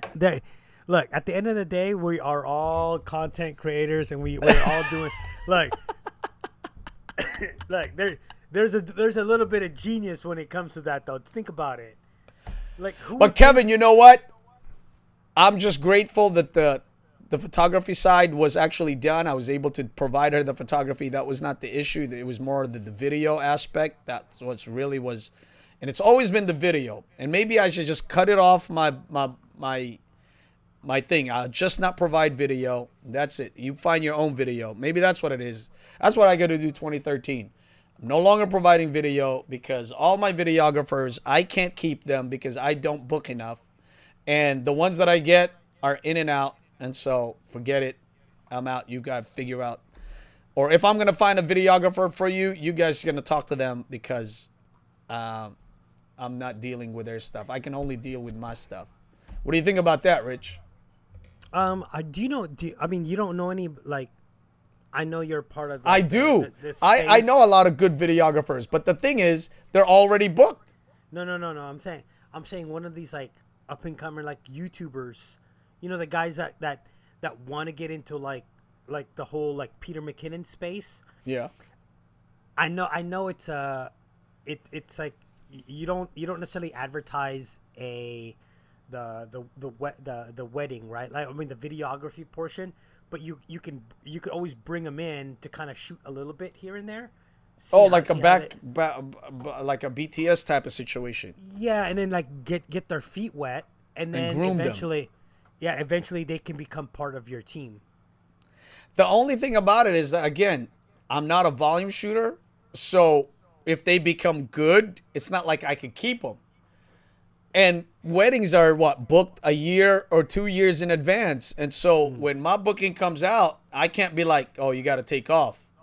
You know, it's just not feasible. So I think I'll just that's my issue, right? Because I package everything as a wedding and video, which makes it easier for the couple. But it makes it so much more difficult for me because now I have to chase this videographer. And for the video, you know, and that's if they shoot the video well. For the most part, people are vetted. I could ask, has this videographer done anything, so forth and so on, so I can vet them. But yeah, it's tough. Yeah, that's why I just kind of hang out with friends. I don't even get paid. I just go there to eat sometimes. But you know what? I like your idea because there's a college over here. I could just say anybody, I'm not going to hire you. But you can go and film, but you're not going to get paid. You can film the couple. And if I like it, if you can come out, then I'll sell it to them. Yeah. And then I'll pay you. Then you can get paid if it comes out. Yeah. I'll upsell it, do it, all that stuff. But man, all my stuff, all my issues, my problems have been videographers. But here's the thing too. It's like one of the things, like, you find other ways to do video and not necessarily make and then have it produced by the time the wedding starts. Say that one more time. Okay, so there's a reception, right? There's a reception, and normally yeah, same day edits. No, not same day edits. I'm talking about, like, montages and then, like, special video. So here, let me see. Hold on. How do you mute? Yeah, I think you're right, Kev. I mean, they just stressing me. I just gotta drop it. Keep the rate, and I'm gonna drop the video. I keep the rate, and I'll be like, that's just the rate now. Wait, hold on. Wait, I'll be right. Without the video. How do you mute my screen? How do I mute your screen? Like, take me off real quick. Sure. Hold on. I'll be right back. I gotta use the restroom. All right. Bathroom break. All right. Yeah, I think you're right, Kevin, because it's really has been the stressing point. I've had 3 videographers on 3 separate weddings, and only one set, which was the 2 ladies that really came out and did right for myself, for the client. You know what? You're right. That's it. No more video for me. No more video. I'm going to set my price, continue it, and just say this is the video. This is the price for the photography.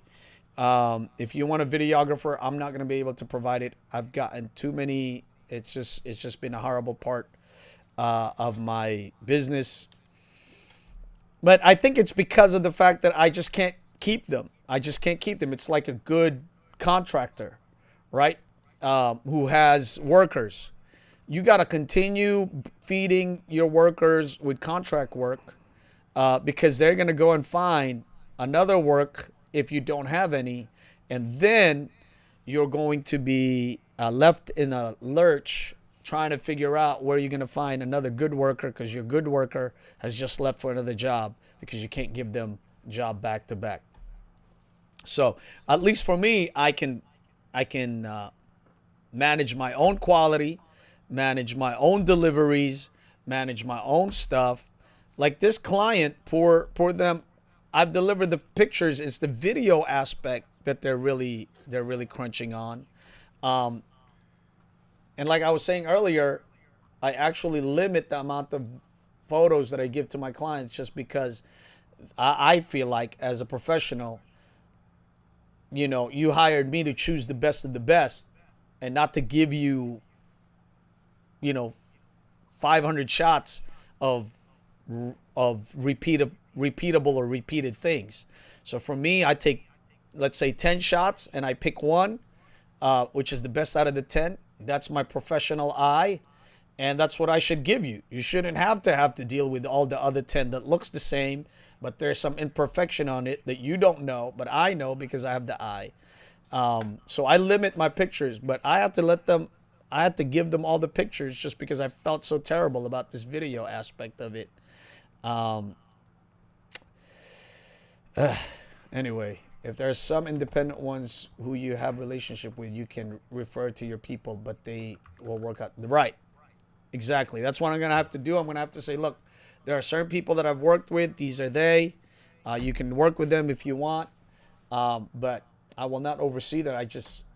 It just stresses me out so much. I can't. And you know what it is, Kev? Is that because it's not under their name, they're not going to stress over it. It's under my name. I'm the one stressing over it because it's my reputation. It's my delivery times that are going to be affected if they don't show up and if they don't do their thing. So they don't care. They're done. They've done their work. And the way I do it is you shoot. I pay you for shooting. And then I pay you for editing. So with the first guy, I paid him for everything. And he never gave me the edited work until 6 months later. And my clients were like, what's going on? You know, you told me he was going to be here in 3 months. It's not yet here. And up until now, and I'm embarrassed, actually. That's what it is. I'm so embarrassed that these timelines are not met. And I don't know how to rectify it. I'm not an editor of videos. And so I get all like heavyweighted in my mind. Right, exactly. Nobody cares about my product like you do. So I'm here because they're supposed to be underneath me. I can't say, well, the guy went to Greece and never came back. And they're like, so what does that have to do with us? You hired them. You thought they were going to be great. And I agree. I agree. They're right. It's my responsibility. It's my task. You're back. Okay. There you are. Wow. Did you hear what I was saying? You didn't hear what you were saying. No, I heard. I was back here. No, but yeah, that's what I'm gonna do. I feel better about that, man. At least I have this thing, Rich, that I want to do. Well, actually, I'm gonna show you something. Okay, show it to me. This is what I used to do for weddings. I'm gonna show you there's a link right there. I shared the link. Oh, did you share the link where? The compression on it's pretty bad because this is how I previewed it to the client. Hold on. Let me pause this here. But this is what I used to create for the receptions. All right, for so weddings. let's take a look at this, Kev. Let's see this monstrosity. Let's see what it looks like. Oh man, look at that. Yeah, the quality is Wait, it's humongous though. what? Wait, hold on. Let me bring you in first, and then I'll put it. There you go. There you go. There we is. Okay. What does Kevin said? The only way someone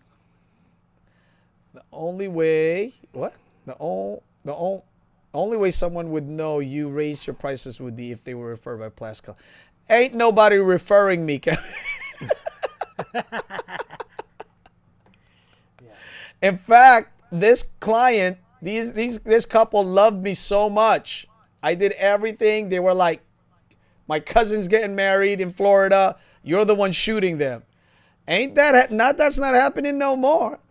Not with this delivery, and I wouldn't dare even mention it to them. Forget that. That's with me trying to. It's way zoomed in from before. Oh yeah, you're right. There he goes. Okay, good. All right, that's the full. What's the Did year? that. Thank you. What's the But year yeah, on it? I'm not gonna do that, man. You know what it is? Let's be honest. Can I be honest? It's because I wanted to make more money. That's what it is. I wanted to make money off the videography. I make about $1,000 off the videography, $1,000 to $1,500 off the videography, and now it's coming to bite me. And that's what happens.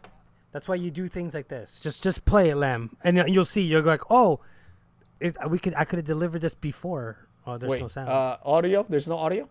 No, you have it. Do you hear it?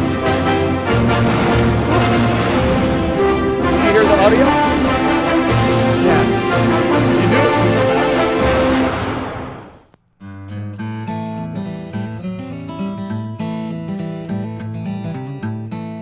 Fun and exciting, with a smile to fill up any room. This California belle is the talk of the Does this town. have a burger? She's 'Cause it's so she's cheesy right she's now. been a joy to watch. I think we've had great chemistry together. She really is beautiful inside and she's out. She's really real. She loves to teach people. She's very much a lady. She's one of those women that lives in a world of quiet luxury and I'm telling you, elegance. brides love this kind of bullshit. Born March 10, 1984, in Sucat, Parañaque, in the Philippines, an only child of Hill and Beverly Sia.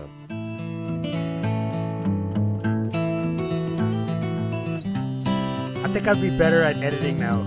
After Oh, definitely, She was bro. the You got- youngest you child got in the family who YouTube managed editing to in you or crawl not, into man? everyone's heart. Even as a child, her colorful, endearing qualities, coupled with theatrical Who did the talent, voiceover? quickly became Some- known one of my throughout friends. celebrity circles. Siya ang gusto ko makasama sa pelikula talaga. So, bait niya. Bait na, totoong bait. Yung pag-aalaga niya, yung pag-aaruga niya sa She kapwa must have tao. loved this. Yung concern is real. She's oh man, I got like a She's a standing nice ovation person. at the Very. And at the especially young reception. Hollywood stars who Oh, were you just did this dying to same profess day their edit? admiration No. for her. This is my time to show this girl what I can give to her and how much I love her. That's great, bro. I love it, Even dude. with all the attention she garnered, She's actually she my never forgot baby those mama's closest to her. cousin. That's why I Oh, was at the wedding Always too. stood by their side.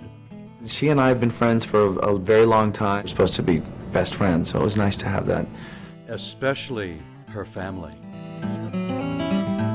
That's hilarious, dude. I love it. I like this.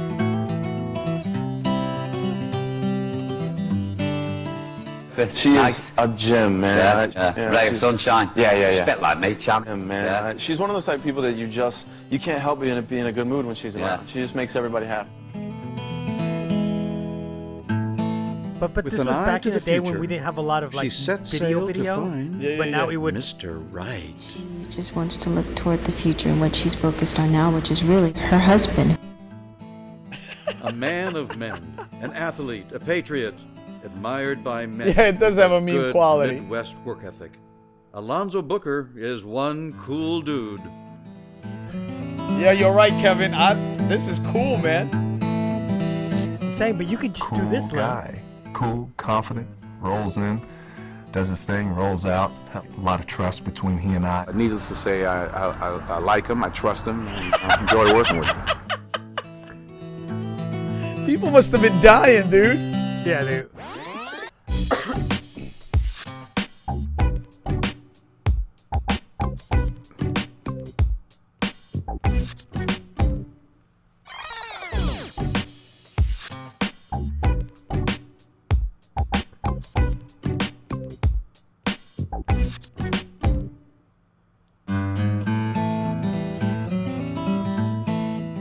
Born October 11, 1981 in Maywood, Illinois, to Alonzo and Lisa Booker. I don't know them and I'm Like dying. Sheena, This is great. Alonzo was also the firstborn in his family. Yeah, that's right, exactly. The voiceover would work. Right?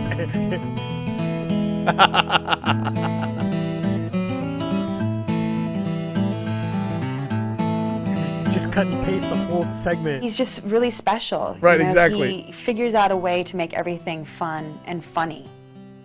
Even as a child, his personality stood out. But I did amongst do it for kids his several other age, ones. I which just moved created the a lasting impression with everyone stuff he met. around. He's a nice person, and I think that kindness and that fun comes across in Is anything this? he does. Where'd you get the idea from, bro? I was watching Discovery Channel. Through his I like that. I was teenage watching years, that Discovery charisma Channel, and I grew thought, until let me he make wedding received the call videos. to give back to his yeah. country and join the United States Marine Corps. He brings something to it that The only way it would work is is, if you had someone he brings at multiple discipline, weddings. if that makes sense. You know, I'm coming in, and then all of a sudden you see, you know, that. So you have to really be disciplined. Where'd you get the clips That's from what all you need. these We've celebs? had bumps and bruises, ups and downs, like a YouTube, real really? relationship. Like, yeah, Jamie Foxx and it's all worked interview, out. you know, If it hadn't been for him and Will Smith, and I don't know where it would be, because it's not just about talent. A lot of times it's about luck and opportunity. So.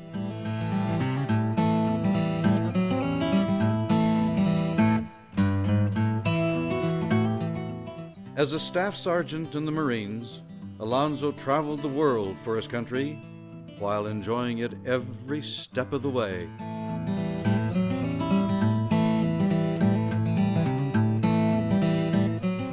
But those partying Right, exactly. days were not without incident.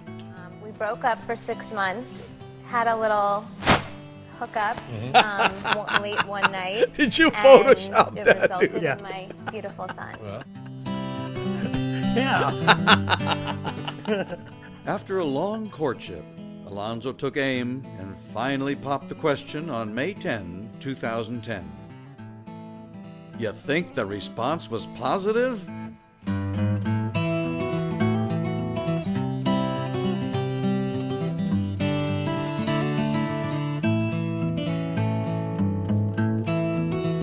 Right, exactly. Kevin is right. This is really amazing. It is. Then we did it like the introduction of the bridal and the bridal party was like the end, like Monday Night Football. You know, when they come up and they pop in the video screen.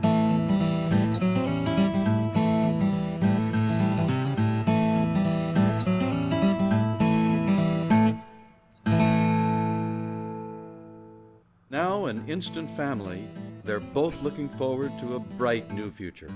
And being the best mom, Did you dad, do this chauffeur, on referee, iMovie? disciplinarian, Yes, I sure did. and provider for their growing This was group. before Final Cut Pro, bro. This is so old.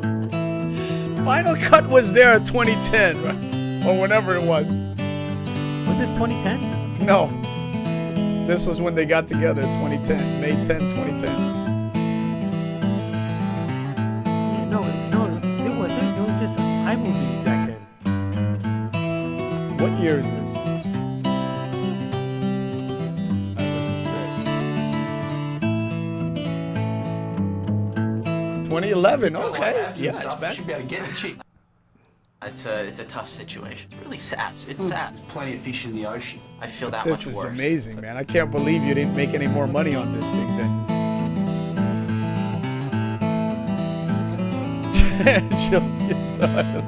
X. Hey. This is the bloopers from the. Oh well, I'm here. Let's have a good time. I ain't stop that shit. I ain't stop. I'm really gonna be here? No. Alright, I'm joking. Sasha is walking down the aisle. Just Sasha. Flower girl. You kept touching it.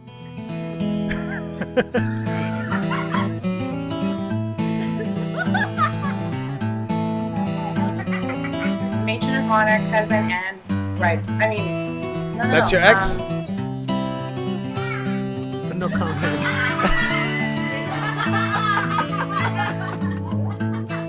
All right, Rich. I can't do it. Oh, wow. Oh, okay. So they Final Cut came out that time. Yeah. But nobody knew.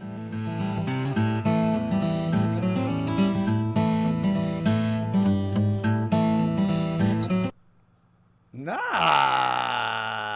It'd be a much more. It would be a much more polished video now. I mean, with Final Cut and everything. I mean, as you can see, that was like the beginning stages of video editing for me. That's good, bro. But it. You know what? It was not even the editing, which the editing was pretty good. But it was the creativity behind it. I would think that would have been like a hit. Like people would have started sharing it. Oh, but then again, you know what? It was 2010, 2011. YouTube was still just brand new back then. Yeah, it's really new to YouTube, and it's never been shared. It's always been private. Could you imagine? You probably could have millions of views right now on that video, dude. That's okay. I'm not in here for. You I'm said not in that's it for okay. the. I'm not in it for the views. Yeah, sure you're not. Sure. Says all the other YouTubers. I'm there because I just want to express myself in ways that are meaningful to me and brings value to my viewers. Okay. So Final Cut was created a month before the video was uploaded to YouTube. That's crazy. Yeah. You should release it. Take it out from the archives.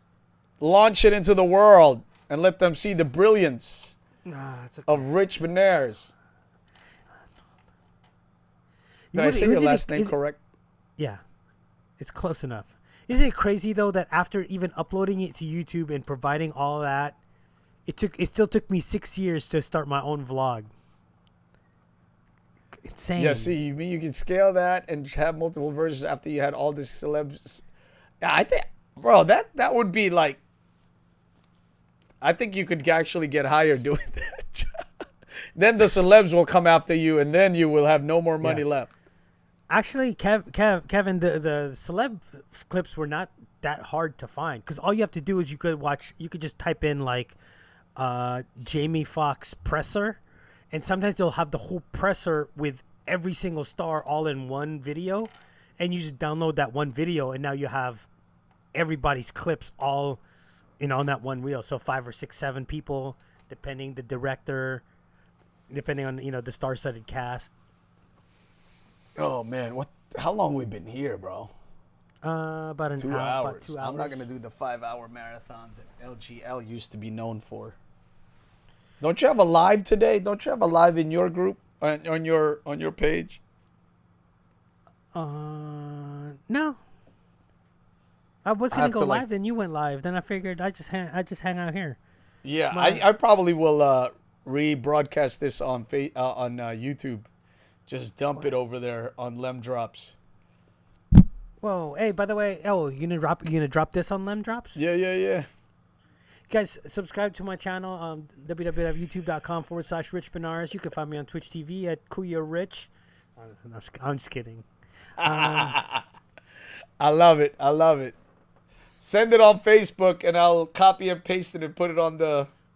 No, I'm a Twitch affiliate, guys. Are you really? Yeah.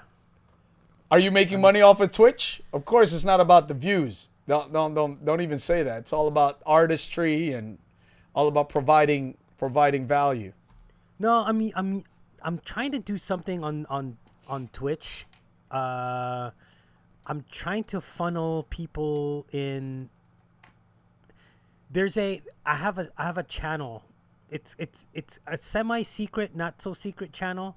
It's called Kuya Rich and Friends, and it's where I cut up a lot of the live streams that I'm on, or am doing, and then I upload it for searchability reasons, for search functionality. So if you go YouTube right now, Kuya Rich and Friends, you'll see like the live stream I had where the clip where I thought the dude that we were pranking said bear skin condom, like bear, instead of bear skin. Right, I saw that one. Yeah. Yes, certain things like that, so hopefully. Kevin says Twitch is hard to grow natively because of how the platform works. Is that true? I've never been in Twitch. I've never even watched the video from Twitch. I've never uploaded or downloaded the application onto my phone. Now, I only know about it. That's all. Twitch itself, it's very easy to start making money on Twitch. Really? You can make money instantly, because all you have to do is put the donation link, and people can donate to your channel. Right. And Mr. Beast can come in with your one viewer and donate 10 grand. Right. And then, but also, you could be a Twitch affiliate relatively easy and make money off the ads and then make money off the subscriptions and stuff like that. Now, the one biggest problem is that it's the search functionality, and it's about like popular games. So right now, if you and I, Lem, were playing Valorant or let's say Call of Duty, there could be 300 other people playing Call of Duty. And when people go and search Call of Duty, they're going to get, normally it defaults to the streams with the most views. Well, with 300 people, we could be on page 75. You know what I mean? True. Or we could be on page, 35. And nobody's going to scroll that long to go find somebody. And that's the thing. That's why you build your online presence somewhere. You build it like off of YouTube, and then you translate into Twitch. I prefer Twitch chat than YouTube chat. YouTube chat tends to be a little bit more rigid, where Twitch chat, again, it's about emoticons and memes and just trolling each other. Okay, random, non-topical question. My neck hurts when I sit for a long time. Mm-hmm. Is it my chair? Is it because I see that your camera is a little bit elevated above your head and you have to look up. Yes. Doesn't your neck hurt after a while? No. Like on my neck, I have to I feel like I'm holding it up too long. Technically, well, because I have bigger traps. I have well-defined neck and trapezius muscles. No, and you're like, your head is heavy. It's always gonna weigh down. Yeah. It's just that you just gotta. You gotta have to try to constantly sit up, right? I adjust my posture. You do a lot of live streaming for hours, or no? Yeah, but doesn't your neck hurts like Mike? See, the thing is, Lem, is that you guys have it. The way you guys have yours is that, you have the teleprompter, then you have the camera, and it's always eye level. Yeah. I specifically have it raised up like that to force me to consistently do this. So I'm always moving around. It's almost like, how they say ergonomically, like you have to look away and then focus for your eyes. I actually do certain things where I have it up at this level so that I have to always look up. It just doesn't keep me at the same position the whole time. How come Kevin knows a lot about the stuff we're talking about? What are you doing, Kevin? Tell you should hop on, bro. You're our lone viewer. Kevin's like, then there's nobody watching you. Yeah. Yeah. If Kevin comes up, then it's just If Kevin comes on, there'll be 0 viewers. I mean, Well, we can we can finagle the numbers just by coming on right now on our phones. And just make it look like there's more than one person. Dude, all right. You do Twitch, right? I wish I could talk to somebody who does like IG lives constantly. Because that's where my real followers are, is on the meme page.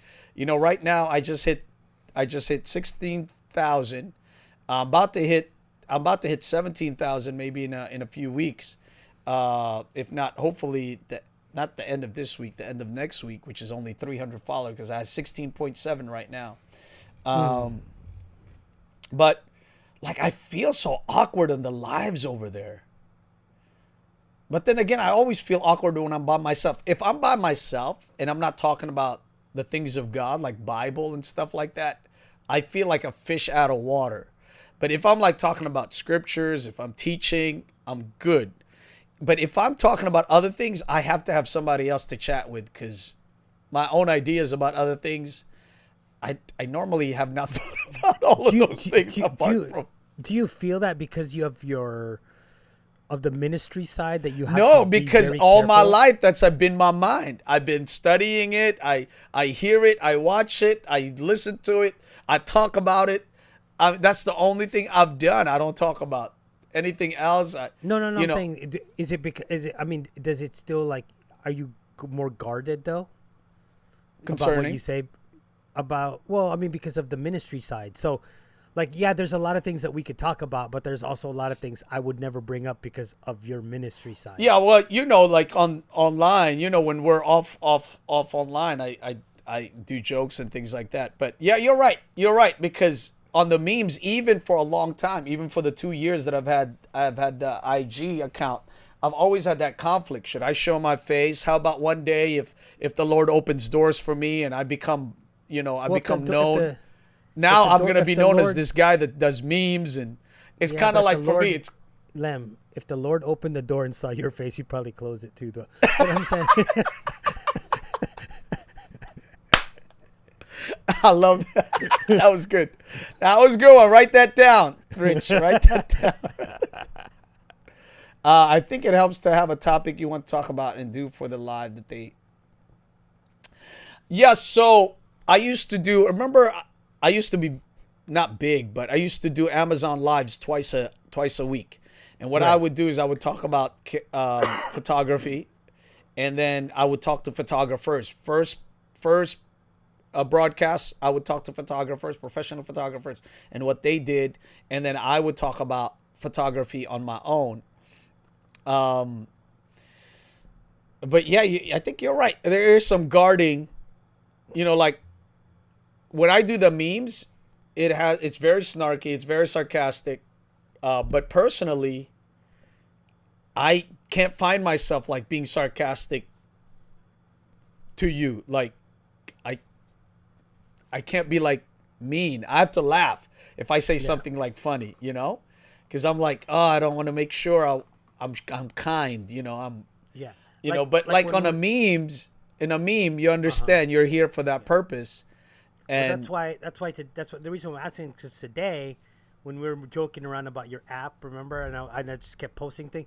Anytime you said something that was funny, you'd put a heart, and I was like, try to cover it up, just say it.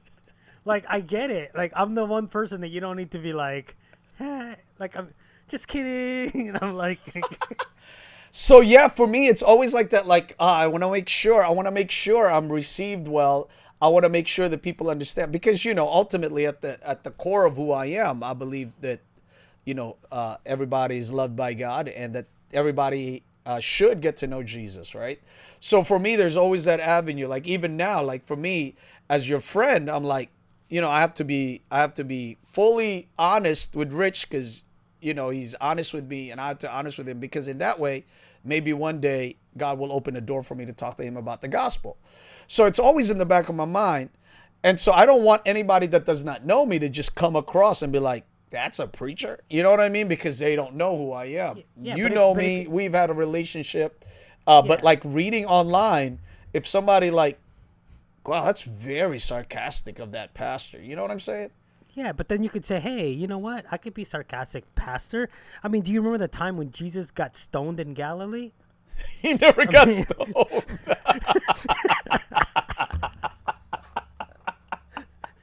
You remember? No, I think that's the wrong Jesus. That must be Jesus from Mexico. Jesus didn't get stoned arriving at Galilee. I don't know. I'm saying Paul, maybe Paul. well, somebody got stoned in Galilee. I mean, he just turned water into wine. You don't think the yes, party Kevin, was rocking yes, that night? yes. I don't want it to be like in a cross-platform place where I'm on YouTube and like let's say Lem drops, for instance. I'm talking about cameras. I'm talking about going live. I'm talking about lighting and all this stuff. And then you go to another channel of mine and you see me talking about all this seriousness and talking about real life issues and deep thoughts and conversations about the divine and all these things, and you're like, didn't I just? But that's what you were doing before, though. When you were active, it was like early in the morning. You'd see this, and it'd be like halfway through the day, it'd be like you and your wife, and then the next time, I'm like, okay, what is Lem talking about now? And it's about cameras, and then towards the end of the night, it was like delirium. It was like Lem was just like all over the place at this point. Like, anytime I tune in, he's playing the piano, then he's singing gospel songs, and then when he's over here with his wife talking about marriage, then now he's talking about cameras, now he's hanging out with the rest of the Let's Get Live crew, and then oh look, he's on Rob's stream. Okay, what's up? Am I wrong or am I right? Bro, it's like that's part of the reason why it's like all these different myriad of things going on. And you know, sometimes I feel trapped, man. I feel like, you know, like one is like the church needs to see that I am hilarious and I'm sarcastic and nothing of it is mean-spirited. Nothing of it goes apart from my core of who I am. And so, you know, it's nothing like you could land on my page and none of my people would be like, I can't believe it. I just feel like, you know what it is? I just feel like those things are not really up to par to ministry. You know what I mean? Like they're not really at that level of importance. And why should I be spending my time doing that? But yet it's cathartic for me because I don't have to think. I don't have to like, there's nothing deep thoughts about it. It's just, I just look at a picture and I hear or I think of a funny statement and I just put it together. It's so cathartic for me. It's just a way of when my mom was passing, Rich, you wouldn't believe it. I was memeing because that was my way of like not thinking about all this stuff. I was creating memes like boom, boom, boom, boom, boom, boom, boom, you know. Yeah. But the other thing is that how come I'm not doing church memes? Because I think I'd be ruthless with church memes. And then people will not laugh because they'll be all like, wow, that's really mean. Lem, pastor fails is what you call your Instagram. But the new pastor fails Instagram. Yeah, because you don't care about your page. What Kevin is saying, you don't want people to get the wrong. Yes, Kevin, you understand.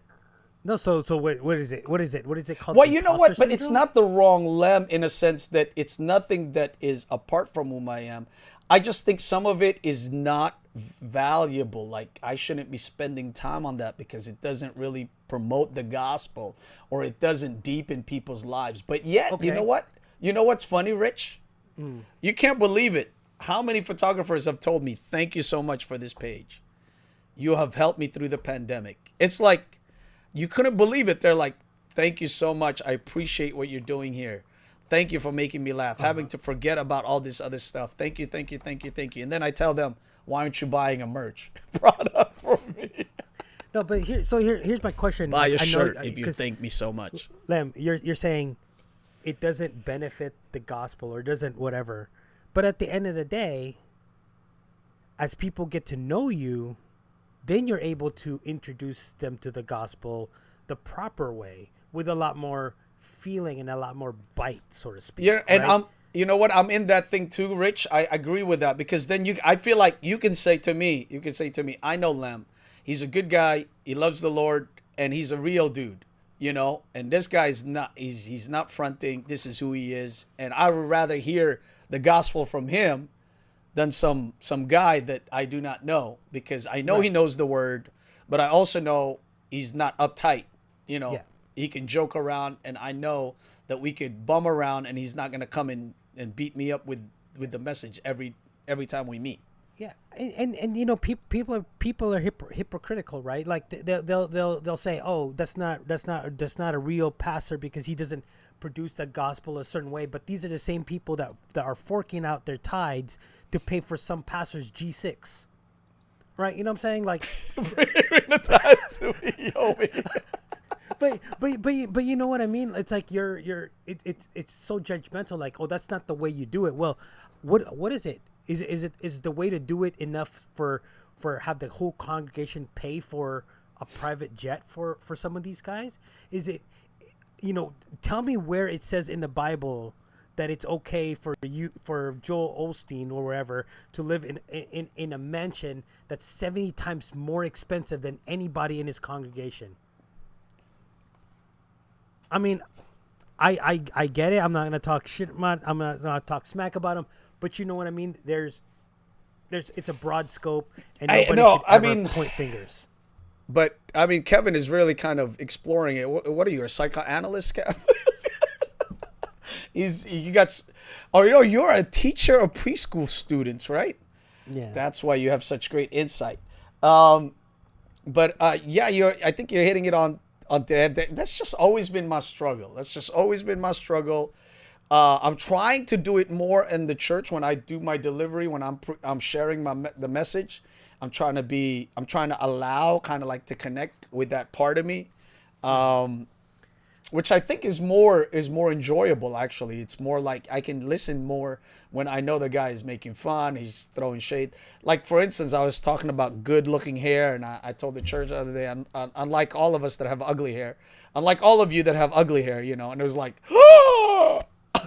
And I was like, oh, it's a joke, you know. But I think I don't allow myself for that, and because then the people don't allow or don't really see me at that way because I don't allow for it. I do make jokes, obviously. I just, because I'm Filipino, we all just jokesters, anyhow. But am I right, Rich? Aren't Filipinos low joke? I think they're jokes, but I think you might be onto something that you're just not taking advantage of. I mean, a lot of being a pastor and a lot of the, you know, the gospel that you're teaching might not necessarily be for the guys our age. It's for our kids and you know, the younger audience. While you actually have that ability to understand that world, it gives you like so many more weapons to spread the gospel in that sense. If you could spread the gospel in a way where an 18-year-old or a 17-year-old, a 15-year-old that watches TikTok all day can understand, I have a friend of mine, bro. I have a friend of mine. He's local here. He's my friend. I think he has 500,000 followers on TikTok. And he does all these cheesy. I tell him this: you do all these cheesy Christian stuff, and he's Christian like, stuff? "Oh, Lem, always, or Jones, which is my middle name, Jones, always trying to tell me how to run things." And I'm like, I can't tell you how to run things, bro. You got 500,000 people on your TikTok. You got to tell me how to run stuff. I said, but I can't do it. I'm just cheesy. I just can't take it. I can't. I'm sorry. So in TikTok, I'm doing some preaching. I'm trying to marry it though, Rich. Kevin, I'm trying to put it together where, you know what? This is who I am. I like making people laugh. I like rubbing people the wrong way in a funny way. You know, I endear myself to a lot of people because of the shade and because of the jokes that I give them. Like the patient that I talked about earlier today, like totally loves me, right? A lot of my patients don't want anybody else but me because I make fun of them and make fun of me all at the same time. And they feel like they're people, not just patience. You know what I mean? When I come to their home, you know, so when I have signed the privacy statement, Rich, when I sign the privacy statement, I tell them, this is for the privacy statement. It's so that you can make sure that nothing that you shared with me, we will share with anybody else but your medical team. Although, if they reach out to me and ask me for if they're saying they're going to give me $2 million for your information, I'm going to call you and we split it in half, all right? And it's like, it's a constant overused joke that I do, but every patient hears it for the very first time, so we both laugh.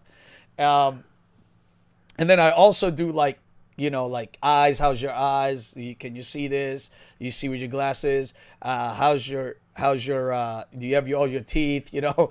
And I like, how's your ears? And they're like, oh, that's fine. Do you have selective hearing at all?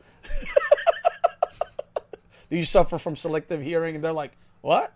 I said, well, and then if the spouse is there, I said, you know what I'm talking about, right? Selective hearing. You know, and they're like, yeah, selective hearing. Yes. So, I mean, it's just, I'm trying to marry all those things because I think what Kevin is saying is correct. I think the big thing when it comes to the church is that you aren't alienating people who already have there and expect you to be a certain way.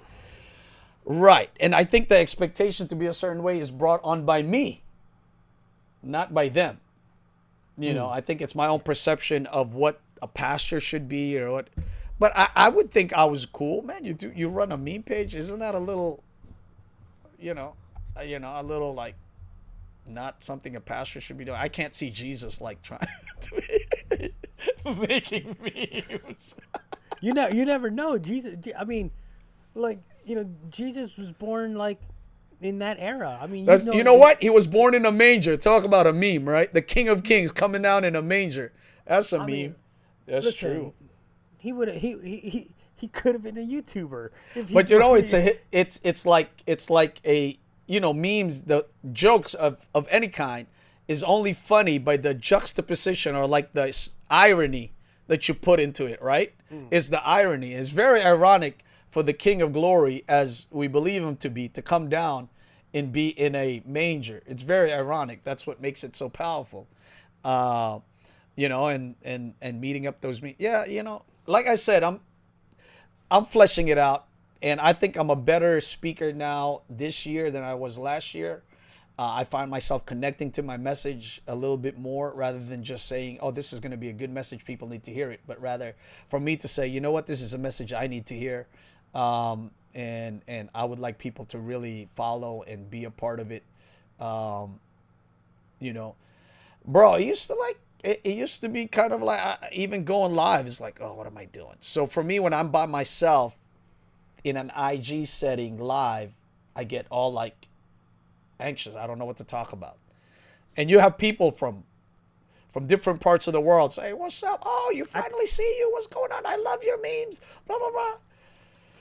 And I'm like, okay, what am I going to talk about? I got nothing to talk about. When you go IG live, I mean, you're not there trying to spread the gospel, right? No, not at all. Yeah. So I mean, when you go IG live, you just have like pointer, like, okay, today we're gonna be talking about like it's wedding season. So what's, you know, funny stories. What, you know, a question and answer. What do you guys want to see coming up? I'm taking notes, bro. Go ahead, keep talking. I don't know. You know, I was trying to watch some IG livers that had following, but I'm like, I can't connect with it. How am I gonna bring value? And for me, it's like, how can I get people to join up and actually like get to a place where they are so either entertained or enamored or connected that they begin to bring support, you know, and express their appreciation for what I'm doing.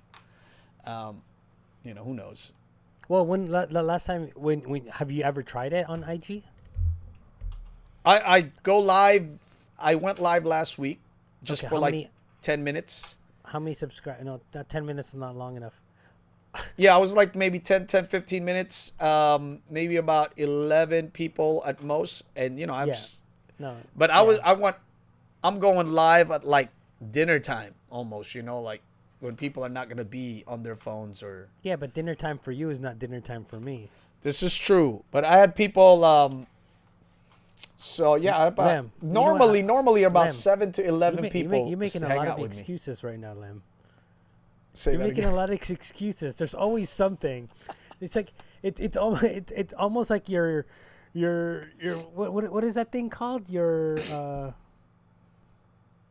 what do you Oh, Kevin is. Yeah, I need to see this other one. I hope that makes sense. It does.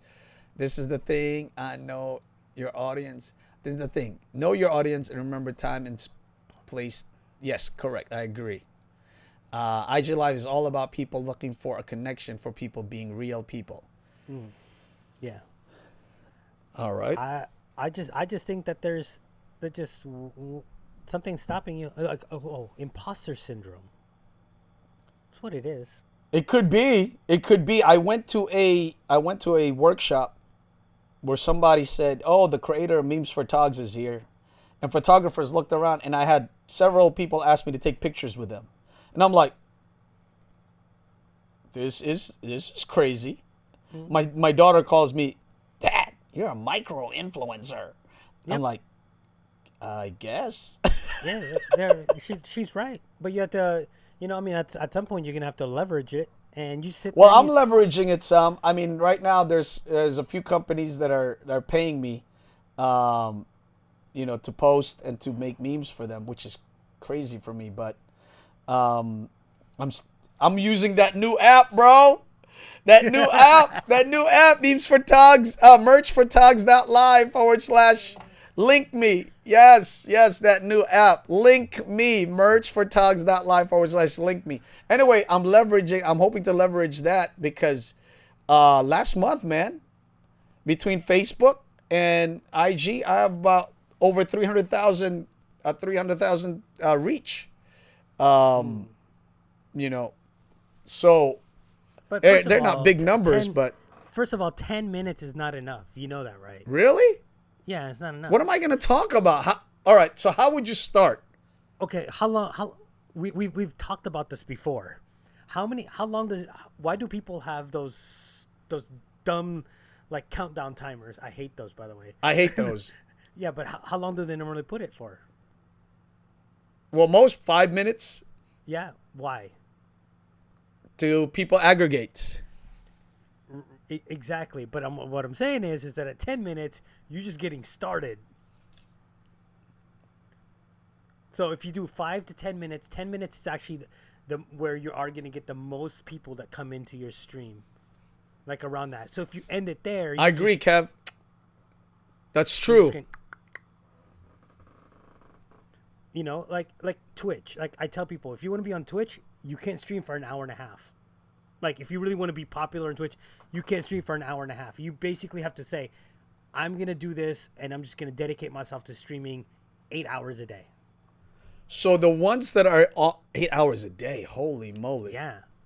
Because you have to have people, because of Twitch's search functionality, the longer you are, the more the probability of somebody finding you. You know yeah, what I'm well, saying? it makes sense. It makes building. sense. So you just have to sit there and then you just talk. That's a lot of people. 300,000 people. You're right. You can talk. You could be like, hey, listen, hey guys, what's up? It's me, Lem Drops from, Memes for Togs. Memes for Togs. Yeah, memes for Togs. Today. You could invite other photographers from like. That's where I'd like to be because I am better off in conversation, and I play off the other person. Yeah, so you just post. And I don't feel so alone. Just do a post like, "Hey, I'm looking to interview a couple of you guys on IG Live. Hit up the DMs." And then that day they just say, send them have them click the join now, and then they could join you on IG Live. They live stream all day and make bank because so many viewers can't be there. Yep. Huh. Yeah. Okay. Come on, Uncle Rich. Kuya Rich, tell me some more. No, yeah, I mean, it just, again, it's with repetition comes proficiency. I mean, I have to begin to watch IG livers IG live people because I've not done it myself. I'm actually just trying to do it. And then what? What do you mean? And then what? You're gonna watch them, and then what? I'm gonna see how they interact with their audience. I want to see how they. I don't want to see them. I don't want to see them on your stream. I want to see them.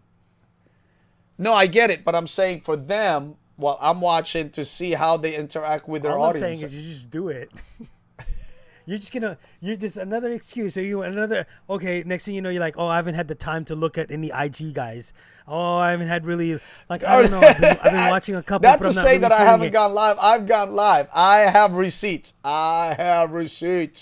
No, I've gone live. I've seen it right here, bro. I've seen it right here. You see? Huh?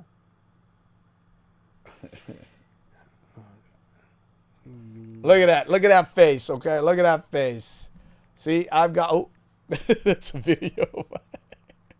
You see that face? You see? I've gone live. Yes, yes, yes, yes, yes, yes, yes.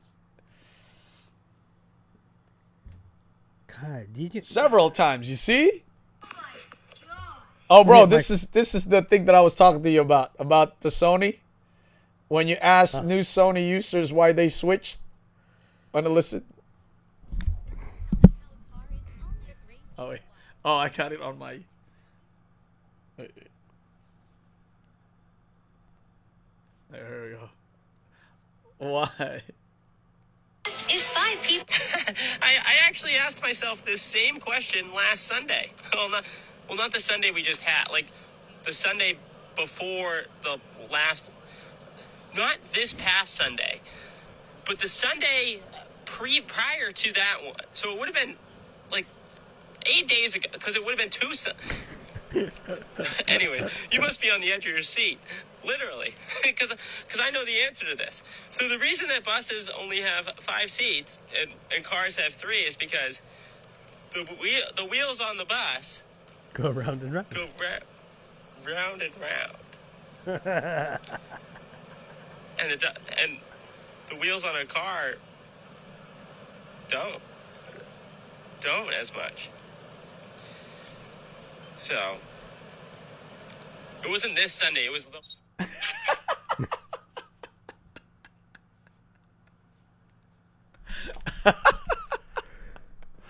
That's how new Sony users, that's how they explain why they bought Sony. Just like, dude, where's my car? No, and was it think like you did with Amazon. Yeah, so that's actually what I want to do, and I'm probably going to do that because I don't know if everybody... Oh. I'm going to stop making excuses, right, Rich? That's what you're saying? Yep. That's all you're doing. What you doing now? I'm looking to see who's following you on Memes for Togs. We have two mutual friends that follow. You do? Yeah, it's the SL artist, which is Vince, and Rob Alasabas. Oh, Rob. Yeah. Oh, on Facebook? No, on your Memes for Togs. On IG or on IG? Yeah. I can't believe it. It's crazy. There's a photography memes that has over 100,000 followers in the same time frame, but they do a hashtag. This is all organic stuff. There's no Nikon stuff on here because they don't really have anything to make fun of because they have nothing. You know what? I try to make fun more of the experiences because the brand conversation gets old really quickly. Oh, super old. So I try to do it more of experiences rather than the brands itself. Although the brands themselves can be funny if it's done correctly. And I do branded posts once in a while. I just don't want people to think that's what I'm going to continually do. But I'm also on Twitter as Memes for Togs and Lem Drops. Kevin, I'm just messed up, man. I got like bipolar, tripolar thing going on. Like Rich just said. One day you'll be talking about marriage. The other day talking about. No, it's not even one day. It was like one day. It was just like That's what I say. Like, one day, the whole day, 1 hour. Yeah, like I was like, what the fuck?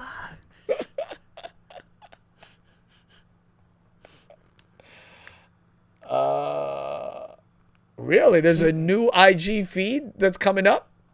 Wait, I actually. That's news to me. What's it gonna have?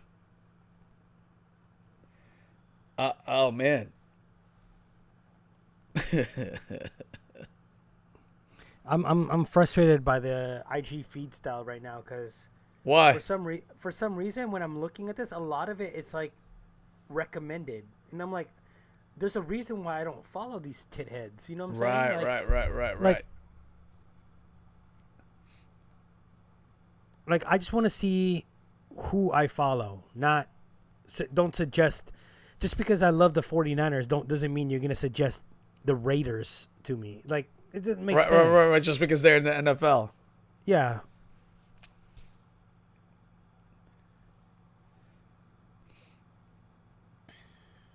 You know what's funny, bro? On this memes photogs,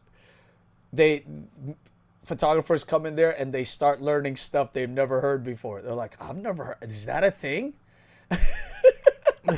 So I'm actually creating like stereotypes that are not even there.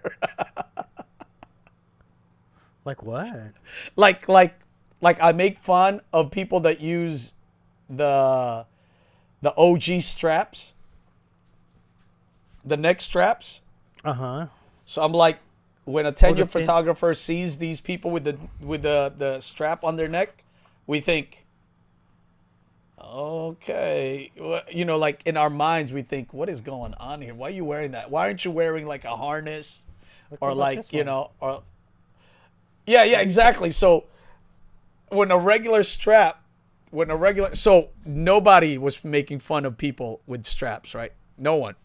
I put one out about straps and it has become a thing. Where if you're, like a neck strap, you know, because they have. Is this considered the OG strap, or this is more like the updated peak design ones? Oh, the peak design ones are better than the regular. I'm talking about like the thin one with a pad, like the Canon one. And then it has Canon, Nikon. Yeah. Bro, when I put that on, which I only do like maybe twice a year, because it's just become overplayed, really. But when you get on, oh my goodness, it's like a war. You just like throw a grenade in there, and people are making fun of each other. Do I even have one? It's hilarious. The OEM straps, right. Like exactly the branded. We're like, are you getting paid? What are you doing? And I have like photographers that have been doing it for 15 years, but like I'm still using that neck strap. And the newer photographers are like, are you crazy? Are you kidding me? What did you do? It's hilarious. It's hilarious. It's funny. And then what's cool? I went to WPPI. I guess it's wedding photographers, professional photographers convention, and I went live on IG that day. I was walking around the, where was it? It's some big hotel in Las Vegas. And some guy, I'm in the hallway, right? Huh? MGM? I don't know. I think it's MGM, right? So I'm walking, and some dude goes, "Yo, memes for Togs, I saw you on live this morning." It's just like, all right, bro. See that? You're a star and you don't even know it. And I get tagged. Memes for Togs get tagged by other photographers. I'm like, what are you tagging me for? It's very strange, by the way. you know, What, getting tagged? like other people like wanting you to look at their stuff. Like, I'm not sure why you want me to look at this stuff. Are you wanted me to reshare it, or are you just trying to make me feel funny today? I'm not sure. Like, so I don't know what's happening. I don't know if it's to like reshare their stuff, or is it just for me to look at? It's probably just so you could, if you find it funny, then you reshare it. Reshare it, yeah. And then that gives them a little bit of like clout, like, oh my god, that Cloud was chasing. mine. Memes for dogs. Yeah, It's all strange to me. I was thinking by this time I would be known for my oratory ability, my ability to talk, but I guess not. I think I'm gonna have to do the streamer fails one or whatever. You should do a memes thing, man. Oh god, I'd just be so mean. Why not? I would just like be, oh my. Oh, you know, when I first saw you, I thought you were mean. I thought this guy is ruthless. Oh my, he's savage. Wait, what? When was it? We went on live. We went live, and I was listening to you, and you were like, "Oh yeah, when he went live, I just turned him off." I'm like, "Yo, this dude is savage, bro." The first time, knowing you now, you're one of the like. You're still rough, but I feel like you're one of the kindest people I know.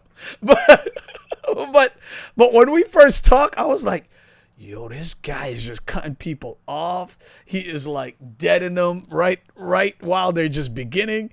I'm like, man, this guy's savage. He's like, I'm in my group and somebody posts something. I just push him out of my group. I delete him. I ban him. And I'm like, no, we why not? That would never happen.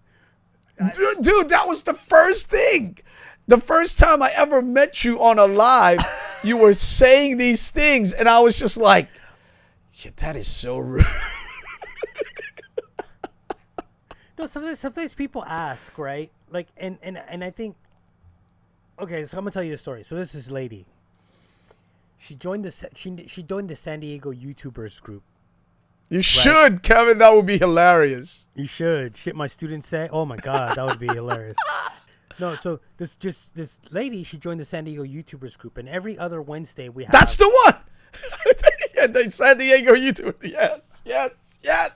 That's when I was like, yo, this guy is ruthless. He's rude. Let me explain it.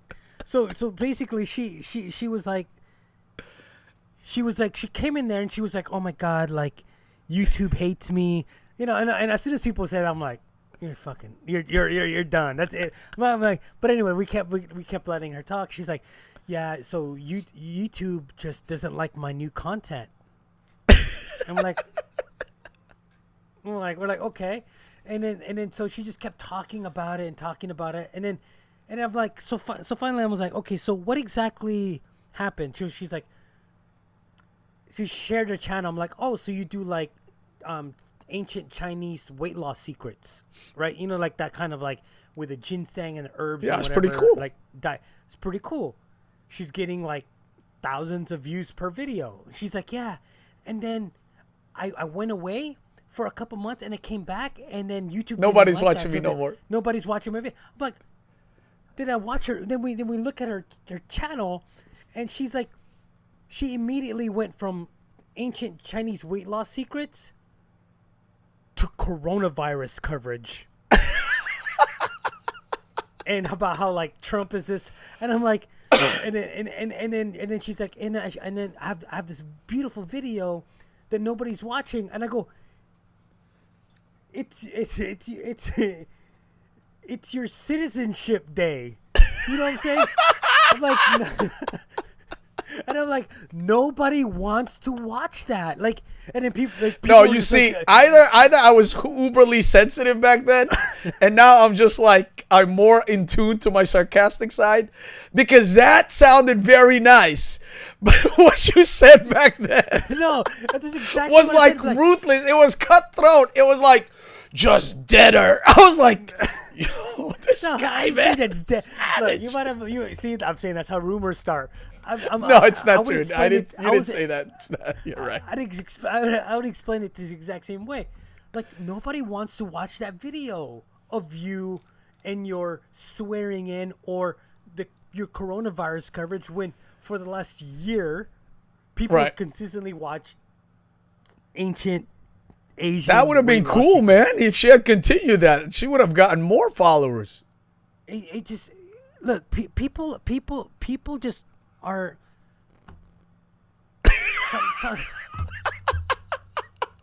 Look, like I'm not the best editor, but I have a graphic design background, right? I like I can create a thumbnail pretty easily. So the thing is that, you know, like people ask you, why is nobody watching my videos? Well, first of all, your thumbnail is garbage. Right. And then you titled it, "What am I doing today?" Well, I don't know who the fuck you are, but nobody searches what am I doing today and hoping to find your video. You know, you're not Casey Neistat, right? That gets what did I do today? yes. So it must be my my sensitivity meter has just decreased because I hear it and I'm just like, you're right, Rich. This is very simple. But back then I was like so guarded. I didn't know who I was talking to. I'm being thrust into this new era of creator content creators, and there's this one Filipino guy. Maybe you were the guy I was talking to. Maybe at that point, maybe in that space and time, it was you. That was you. Okay, it's not you now, but that was the audience, and you were it. I was all like, it's just like how I say today. Like I'm just flat and simple. Like, look, like. I don't know if you ever saw that thing. I go, look, everybody, like, if you ever watch, like people ask what's a good content, blah, blah, blah, blah, blah. People always say, yeah, offer them something, teach people something. So everybody wants to come in and do tutorials, right? Right. Like, but not everybody's Bradley. Bradley's pretty legit. Not everybody's but Bradley. not everybody's like, you're right. Right. I tried to be like Bradley. I have no idea. Look, I think a lot of people did. But what I'm saying is that, you know, hey, it's great that your channel teaches people how to do things. The problem is that you might not be the right people to be teaching people. No, but it doesn't mean that you stop. It just you gotta practice it. By the way, on the back end, Bradley's killing it, yo. Yeah, no, I'm saying he's killing it. But what I'm saying too is that he has a knack to teach. If you don't he's have so a knack awesome. to teach, Fantastic teacher. No matter if your channel says how to or title it the right way, it might not gain traction. You know what I'm saying? It might not gain traction. Right.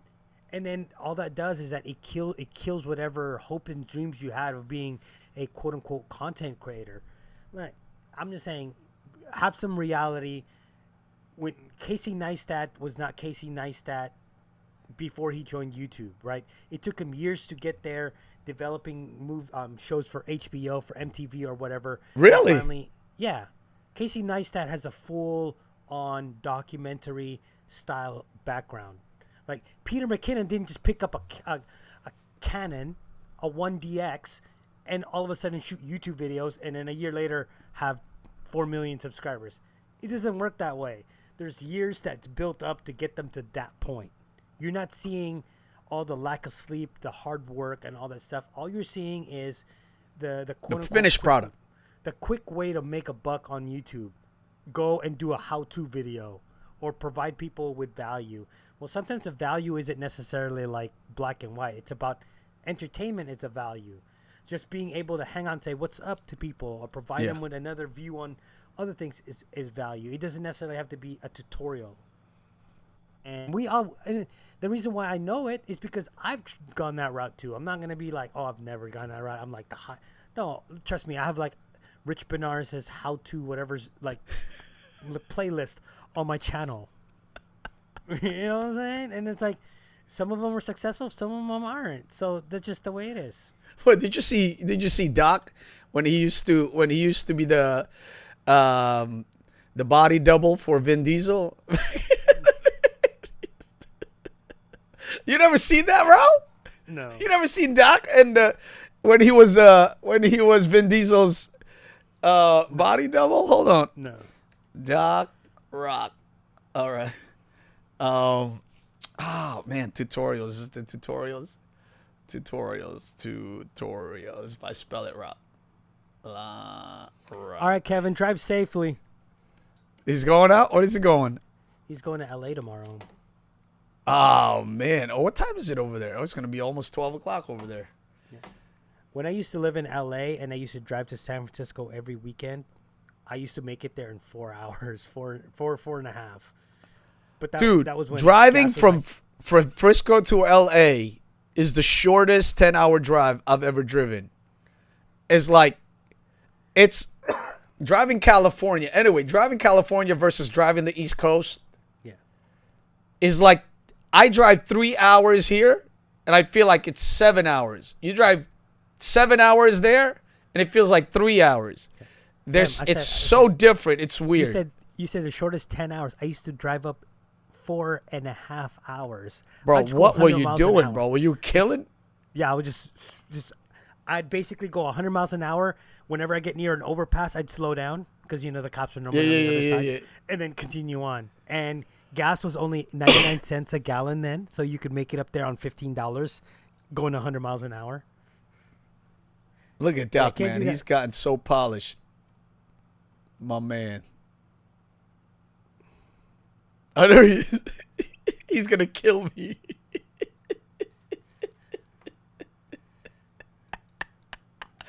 Doc, I love you, dude. Quick 1-minute question for you. So by the time you see this tomorrow, this is Vin Diesel's body double, by the way. I gotta have a voice on the progress. There's no video. The goals you set out. I'm going. Hold on. We're in for the home stretch. Call it the fourth quarter.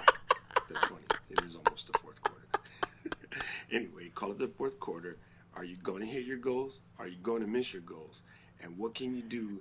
In order to get yourself this is like Moses before he found the fucking 10 Commandments. You know what I'm saying? If you have any questions, comments, or feedback, please send them to me. Before it's like before Moses went up to Mount Sinai. That's how you look. This is Doc before he found before he found, what do you call that Halloween store, the spirit store, before he got all this stuff in his face. Just wanted to say this is Doc before he turned Amish. Shot and edited on iPhone 5, bro. Damn, so long ago. Get back to work. Gotta go. Look at that, huh? Look at the difference between that dude, Vin Diesel's body double. Creators, I'm going to show you and this guy dirty hack on how to get to your brand colors whenever you need to find here's them the most in your important Mac, thing. and this works in almost every Mac application. How many years between this video and then the last one? Oh, that'd be good. Let's take a look. Yeah, see these people. If you're stayed this long, you are now realizing that there's value in what this is 2021. Okay. And what was I know the I knew this was 2021 because of its lights. Everybody's me Doc here with a and that's 2012. That's almost 10 years ago, bro. Listen to the delivery. Listen to the pitch and then the intonation in his voice and his projection. That's what 10 years does. And it's 10 years to get to where he is now. Call it the fourth quarter.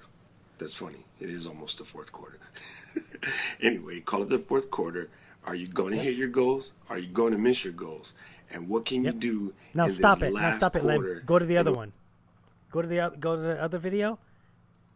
Creators, I'm going to show you a quick and dirty hack on how to get to your brand colors whenever you need to find them in your Mac, and this works in almost every Mac application. Let's dive in. Today I'm going to be using ECamm Live because, well, I work there, but this works in any app. I promise you. Just let's check this out. Let's check this out. That's what 10 years does. It doesn't happen overnight. For some people, it does. And you can find it right here. Some of us, we have to work on it. In order to get yourself there. I mean, he's here chopping it up 9 years ago. Let's see anything older. 11 years ago. Go to his first video. Let's go to his first video. Where he is that 3 minutes. I wonder if he's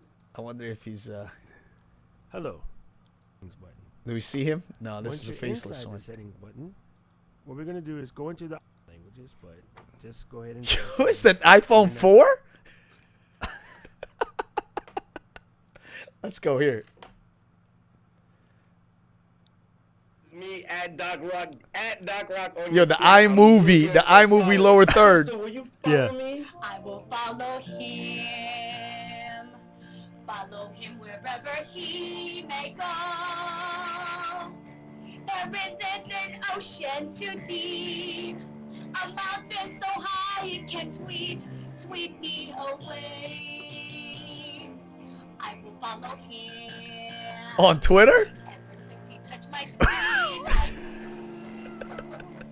and near him I always could be. For nothing can tweet me away.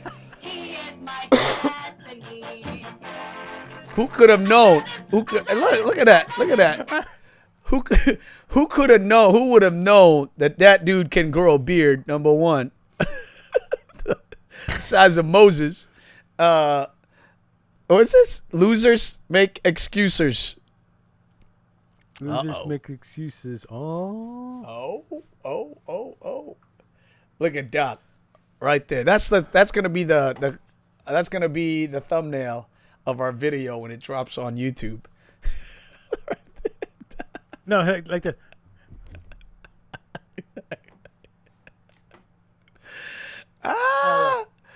Yeah, exactly. I'm like, yeah, but I mean, you're right though, bro. He'll always be my true love, from now until forever. I will follow him. We should do a reaction video of Doc. It's reacting to Doc videos. Winners make it happen. Did he say pimp strong? What? Did that just say pimp strong?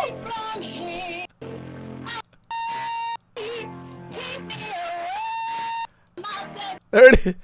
It does say pimp strong. Pimp hand strong? Yeah, winners make it. Pimp strong. I'm gonna have to drop that on Doc like randomly. Hey Doc, pimp strong, baby, pimp strong. I think I should change my my profile photo to that one.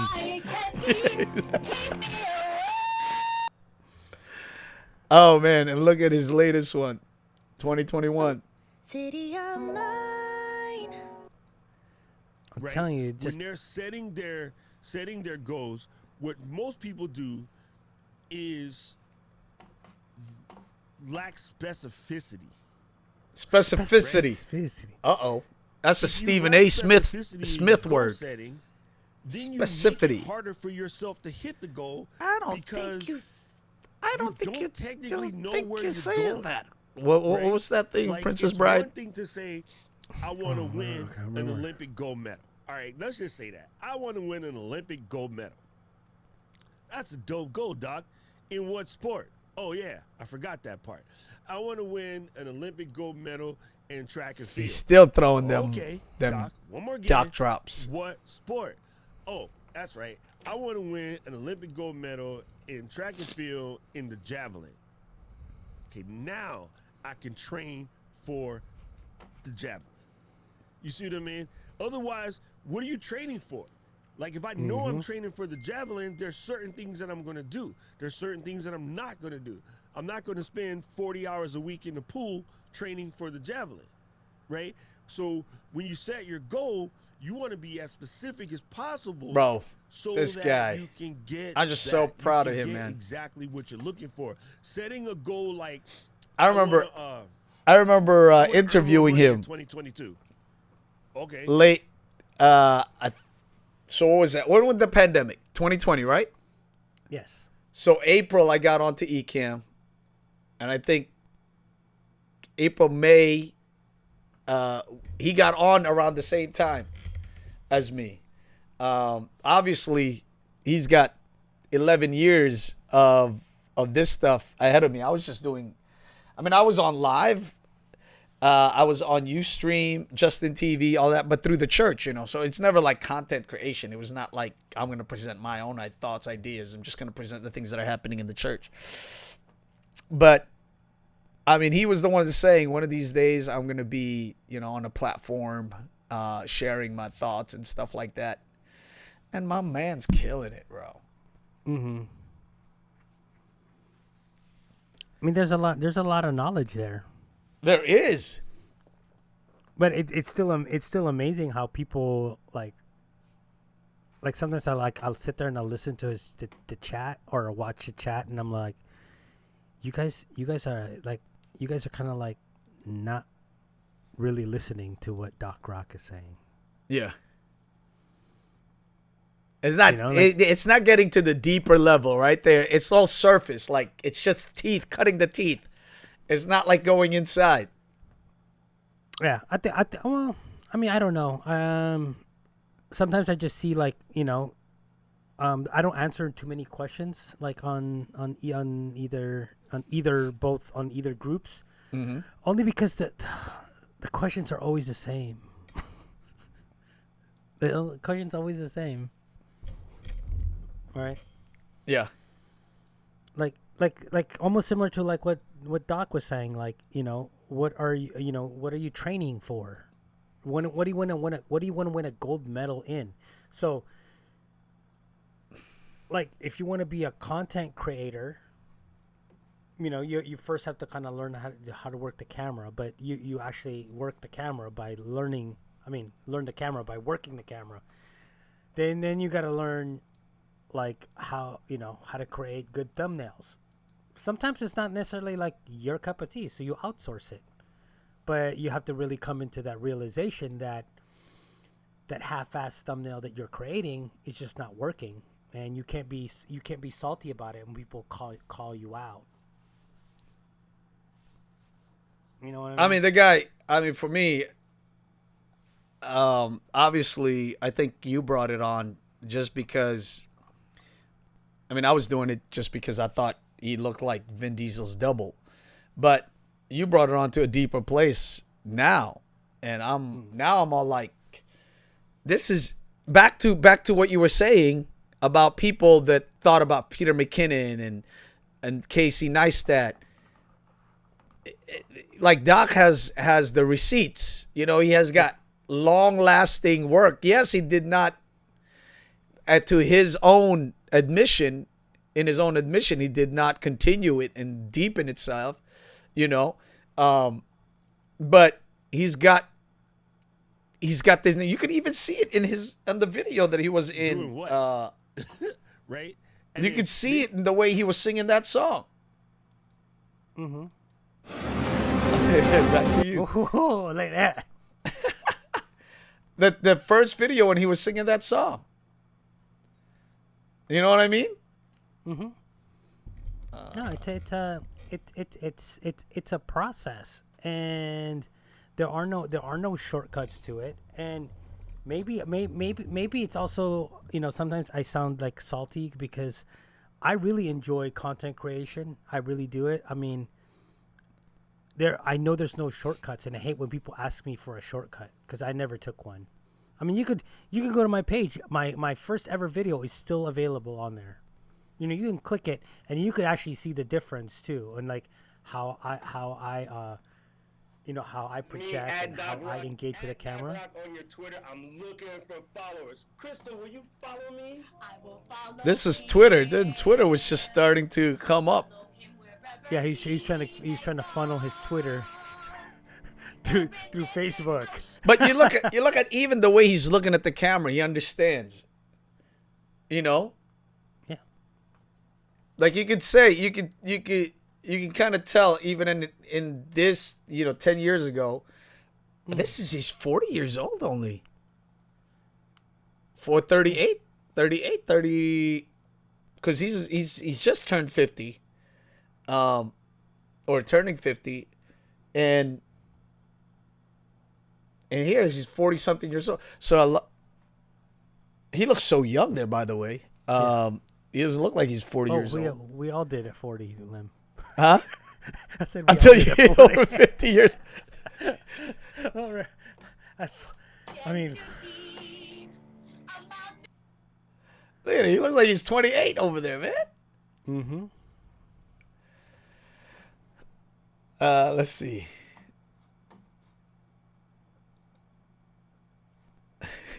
Look at his thumbnails. It's amazing.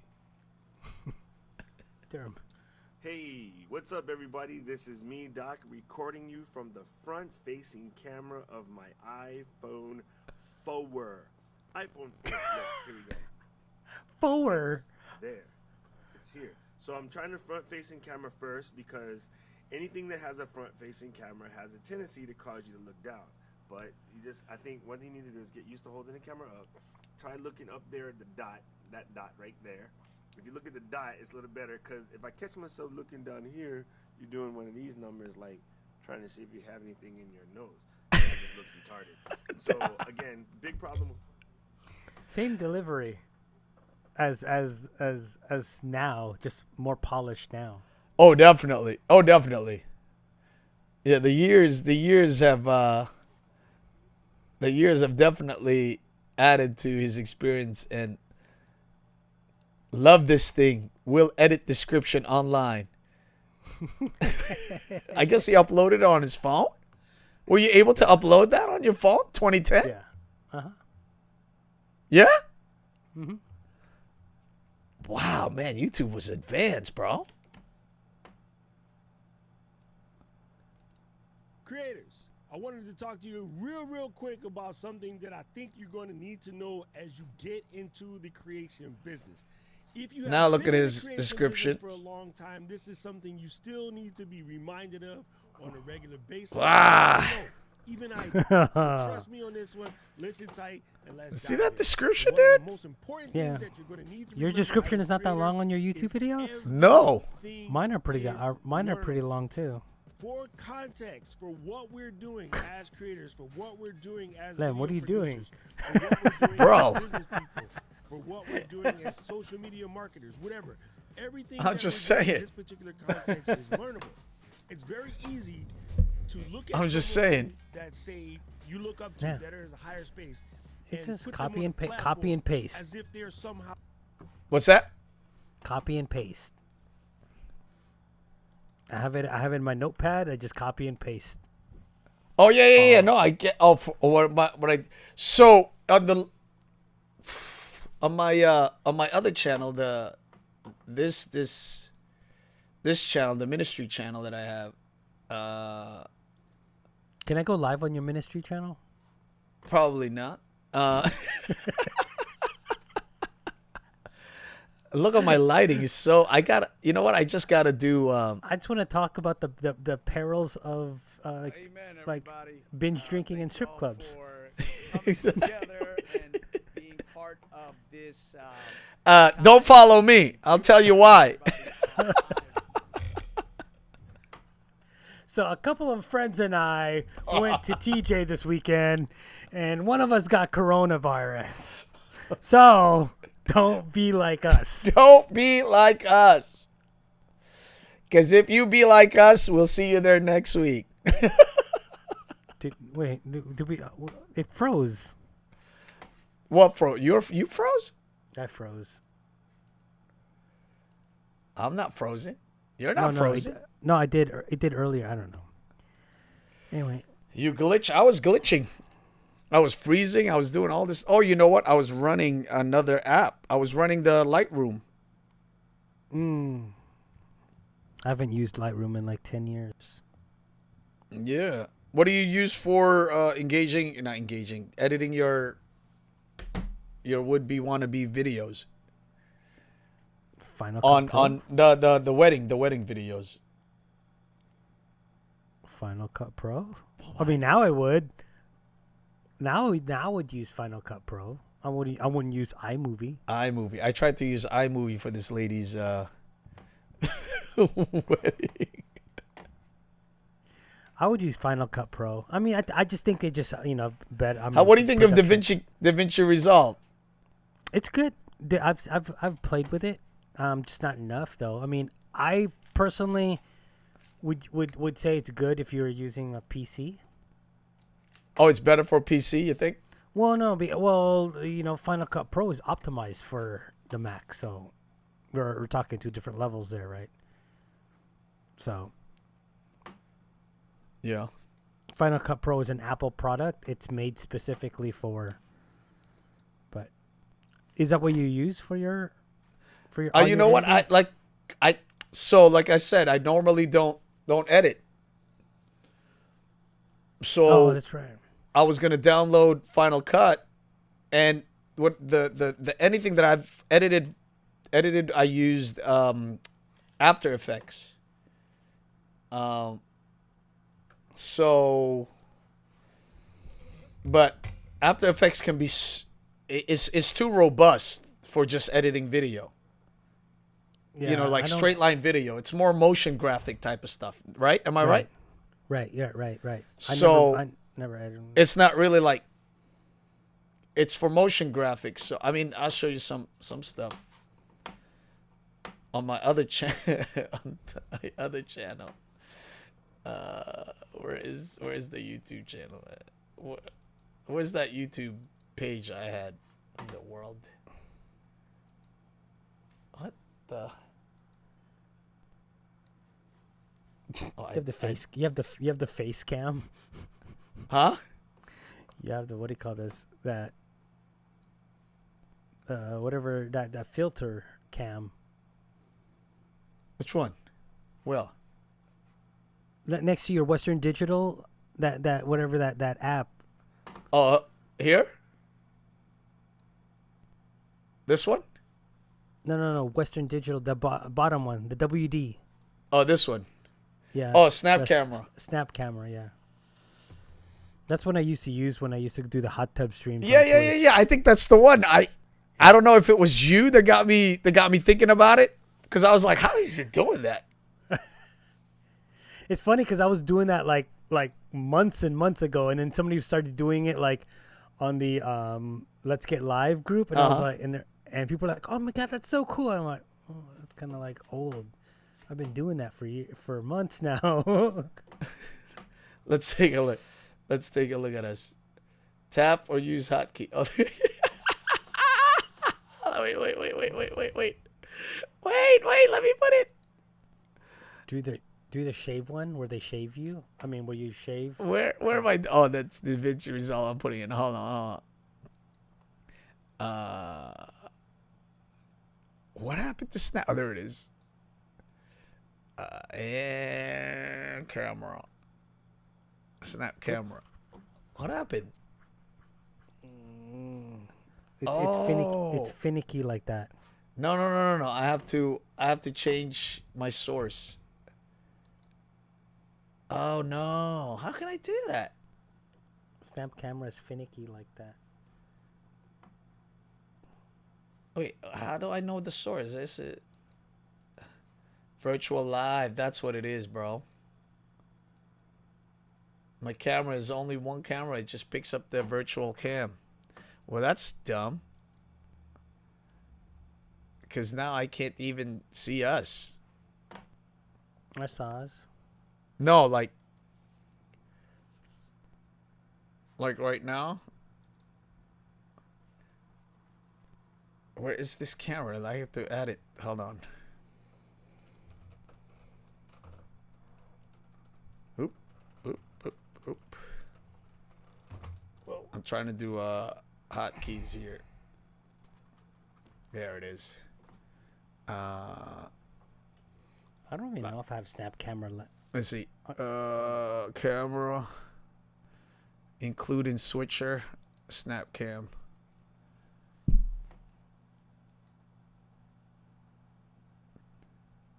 Oh no. Ah, bro. What? No, you see that? Because it's using the camera from ECamm.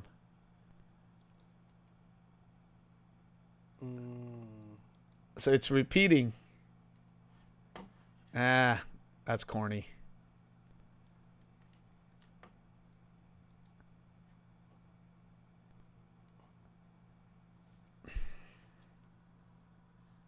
Nah. It doesn't work.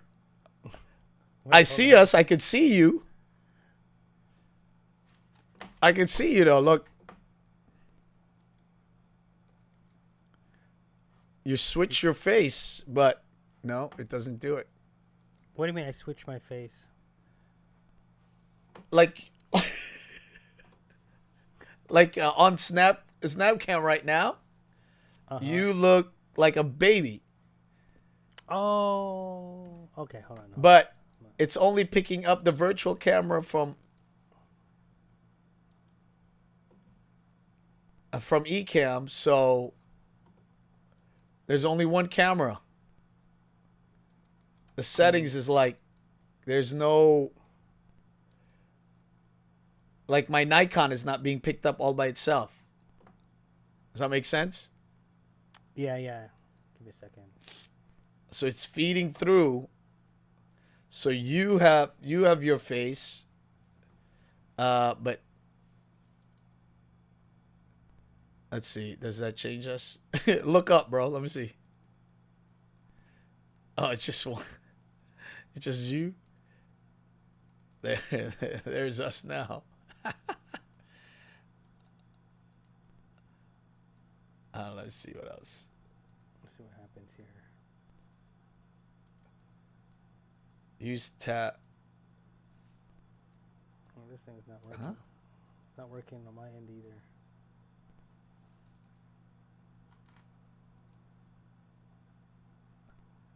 Find face.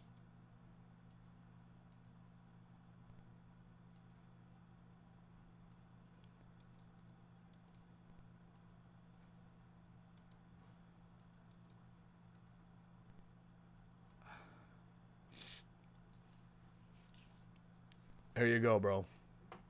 I take a picture. So I just say take a video. Take a picture. There you go. Okay. What do you do that? There it is. So now here it is, bro.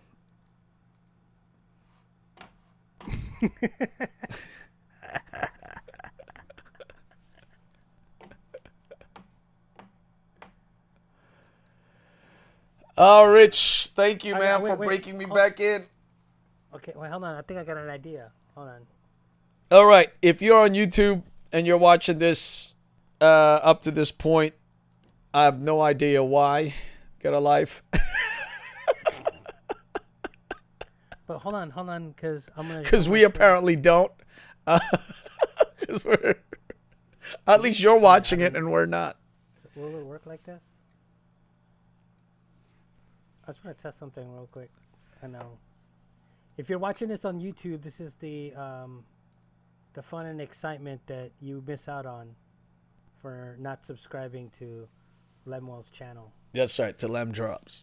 If you want to hear my preaching, it's on my other channel. Just look for it. This is so dumb. Look at this thing. The way. Hold on, I'm trying to. Don't do anything crazy, Rich. I'm not gonna do anything crazy. What's that tattoo on your arm, bro? Is that a random camera? Yeah. Oh, damn it. OBS? OBS didn't work that way either.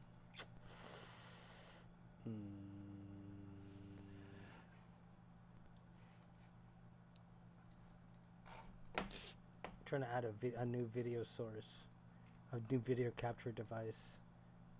Yeah, I think there's a share option, no?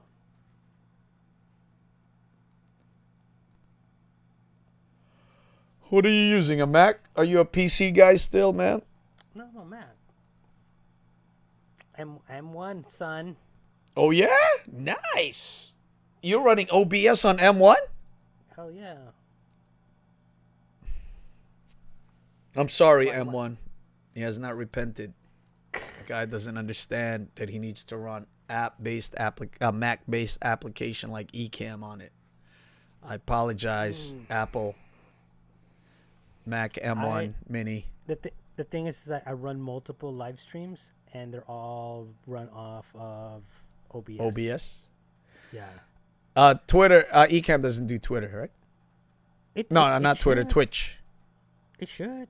Oh, yeah, they do. It's just Yeah, a they way. do. I mean, it just, look, I'll be honest with you, like, I'm not paying for a service I can get for free. This is true. But this is, man, you already understand. You know. Yeah, no, You I the know. value. This is high-end production work here. Yeah. Ow. Dude. I don't know how Doc and Diana and all those guys used to do 5-hour rides every single live that they did. That was crazy. I'm going to need a chiropractor by the time we're done in this live. I used to do 5 or 6 hours of YouTube almost every other day. It just... How, man? Don't your neck get tired? Look this, Lam. You just kind of adjust the camera, and then... Oh, I lost... Yep, just lean back. I just lost my signal. Yeah, you just did. That's the reason Mac is now fighting you for using a Streamlabs Mac-based application or software. Yeah, fucking Mac can F themselves then. Yeah, I don't know where my picture is at. It's gone. But it ain't. Right, let me Look what I'm looking at, dude. Look at me looking at you. What the? You and your frozen self. Oh, there it is. You're back. Wrong camera.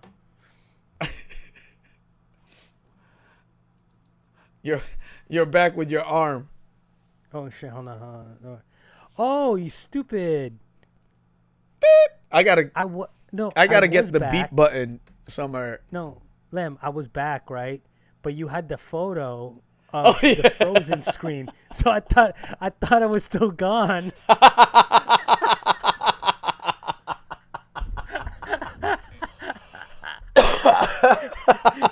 You put the photo up of the screenshot of me frozen. And I was like, and I kept toggling. I was like, why is it on the preview? I can see myself moving, and then on the screen it's so dumb. God damn it! God damn, I trolled myself again.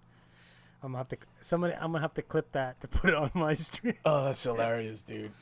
Oh god. Oh man. So anyway, if you are, we appreciate you. You probably didn't watch it up until this time, but if you did, thank you so much. Might as well like this video if you haven't yet done, and hop on Rich's more bizarre and more enlightening channel, Kuya Rich and Friends. Kuya Rich and Friends. Yeah, and if you got this far, we do thank you for staying the whole almost 3 hours, right? Get yourself checked tomorw. I mean, mental health. Get yourself checked, please. The 3.5 hours of you sitting here watching us. Yeah, I'm sorry. I mean, they can't help it. Like watching the It's most like train handsome wreck. man on LTL. I'm saying, look. It's about time that we started a Filipino presence here, if you know what I mean. That's right. That's right. Bring it back. Bring it back. Yeah, bring it. It's like, Doc back. Rock might pretend he's Filipino by saying a few words, but he isn't really. Bring it back. Bring it back. Lemuel, I can't believe though, but LGL used to be popping, man. It used to have people 3 o'clock in the morning used to be hopping on the lives. I'm saying it's too soon after, what do you call this? After Vlogmas. They use Vlogmas as a way to live stream, which I still don't understand because it is. But we did. There was not a lot of Vlogmas because this last year, Diana and Doc didn't really pump it up. Yeah. Well, and they weren't doing Vlogmas either. Well, they did more on the admin side, right?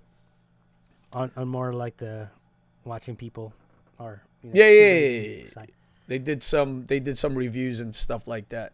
But they've gotten so busy, man, from 2021 from early 2021 to from late 2020. These guys have just gotten more, and I think it's going to get even better in 2022. These guys. I just think that people are intimidated too. I mean, if who wouldn't be? Like, look at who you're following, like the footsteps, right? And I think maybe it's time for you, me, somebody to just kind of pop in once in a while and go live, just to kind of make people like say it's okay to not be as professional. But you know what? It's also intimidating. I mean, our lighting is pretty on point. That's because when I jumped on, I was critiquing your lighting for like forever. Every single time you came on, I was like, that light. No, but you know the reason for that, right? Because I was actually doing videos on the side on how to create lighting using the Home Depot stuff. Obviously, that's right. Yes. This isn't Home Depot stuff anymore, but it's still like that's why to this day, like the Rodecaster Pros at the studio, the good mics are over there. I just move my camera around, and I still use the. Yeah, and I think to your point though, yeah, you're right. It needs to be where it's from people that are, I guess, not to say that we're less popular, less visual in a sense of being always around their faces, less corporate even, because now Doc is part of ECamm. We always have Diana, who's always been part of like, corporate things. I think there's a lot of like intimidation because these guys are professionals. But it's not even that, Lem. It's about like you see people and a lot of the questions is still revolves around gear. And then when you have like a lot of people that normally do stream on this channel, either the ECamm or this, a lot of them are always like, oh, here's the new thing I got. Let me test out the 6 new cameras I got.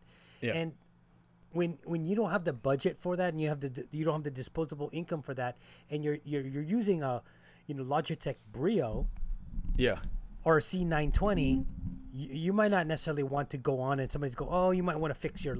What's a C920, by the way? I have no idea what a C920 is. Listen, XQC, the biggest Twitch streamer in the world, uses a Logitech webcam, a C920. But what I'm saying is that people don't know that. People don't understand that it's about the engagement and the speaking to the audience. But when they're sitting there and you have like $10,000 worth of lights, and 6 cameras, and you're sitting there and like, hey, check this out, guys. Look at this. Oh, by the way, here's my SM7B. Oh no, this is my 5th one because here's my other one with the other cover. Somebody's gonna go, nah, fuck that, ain't. You know what I mean? You know what? You're right. It's got to be reachable. I mean, this is a $99 microphone, and I thought I was splurging. No, it's perfectly fine for that. But like as I'm saying, it's okay for them. I watch it and I'm entertained, but I don't have gear envy Well, you know what? Because you already have your vibe, you already have your know-how, you already have your kind of like your lane. And there are a lot of people, to your point, there are a lot of people that are still trying to find their way, and that's what they're seeing, because a lot of us have gone through that place where we kind of found ourselves already. And one of them is really kind of gear acquisition. So, but the new people that are coming in are like, oh man, I don't have that kind of gear. I don't have this, maybe kind of does get a little intimidating. And, maybe I should just use this then. the webcam. God, look how horrible that is. That's just your real face. What are you talking about? Finally, we get to see you without the filter and without the voca. Yeah, finally see me without my picture profile and my LUT. That's right, exactly. What happened to your feed? You broke up a minute. You look pixelated some. Is that my eyeballs? No, it's not. It's not your eyeballs. 3.5 hours of live streaming. I don't know. I think the system's just all messed up. But yeah, no. Or what maybe I'm you saying is, like, it's not as focused. Did you mess it up? Did you touch the back?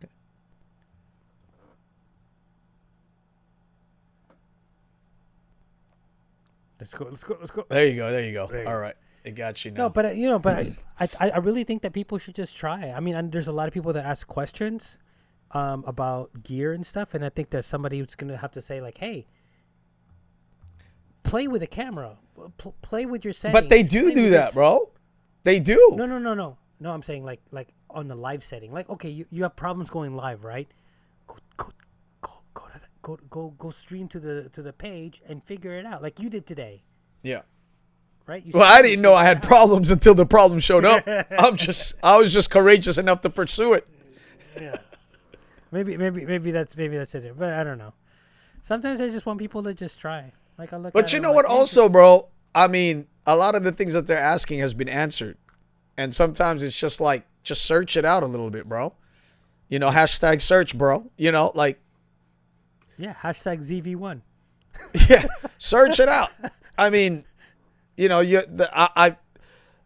can't imagine that the people that you're asking, you know, like that have been online have not talked about this before. You know what I mean? Like, can I search this out? Let me watch it. There's so many videos that Doc has done. I mean, he does like 2 or 3 videos a week, right? Yeah. There's so many videos you've done. There's so many videos other people have done. And people are just asking questions that are already there, that have been asked before. And sometimes it's like a little bit of legwork and a little bit of R&D on their part. You know, we're not asking you to Google. We're not asking you to go on Google and search it. Just search it on this I am. group. I'm like, go search. Yeah, go search it first. Yeah, it's Google.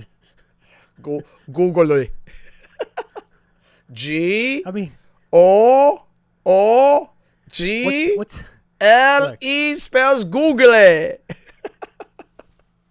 Look, the name of the group is Let's Get Live, not Let's Google It Live. Let's Google it.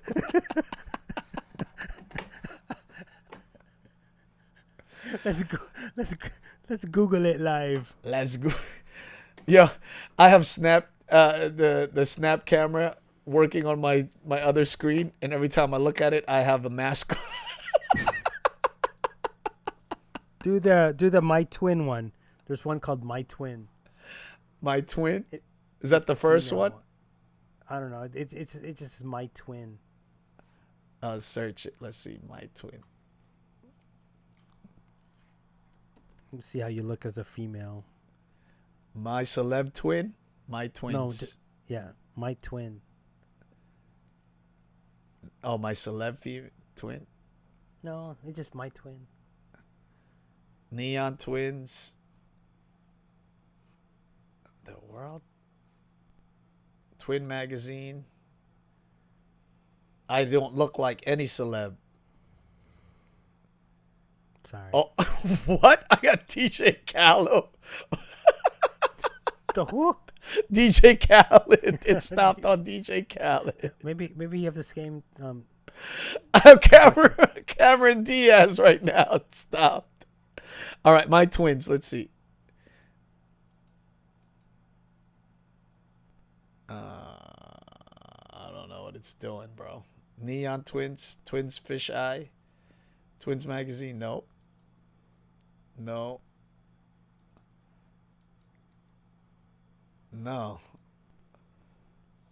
I'm looking. It says My Twin. Nothing. It's just there's all these. Let me show you. Hold on. Sorry. No. Oh, it doesn't. You don't have it? It's weird. No. See?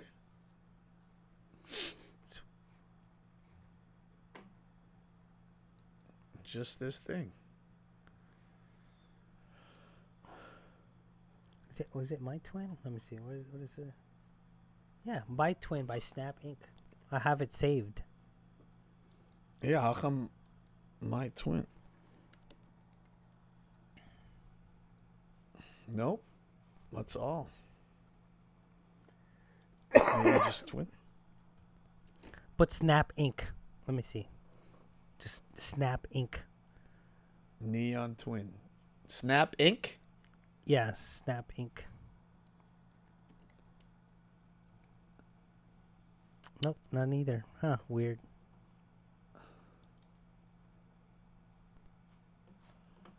Oh, anyways.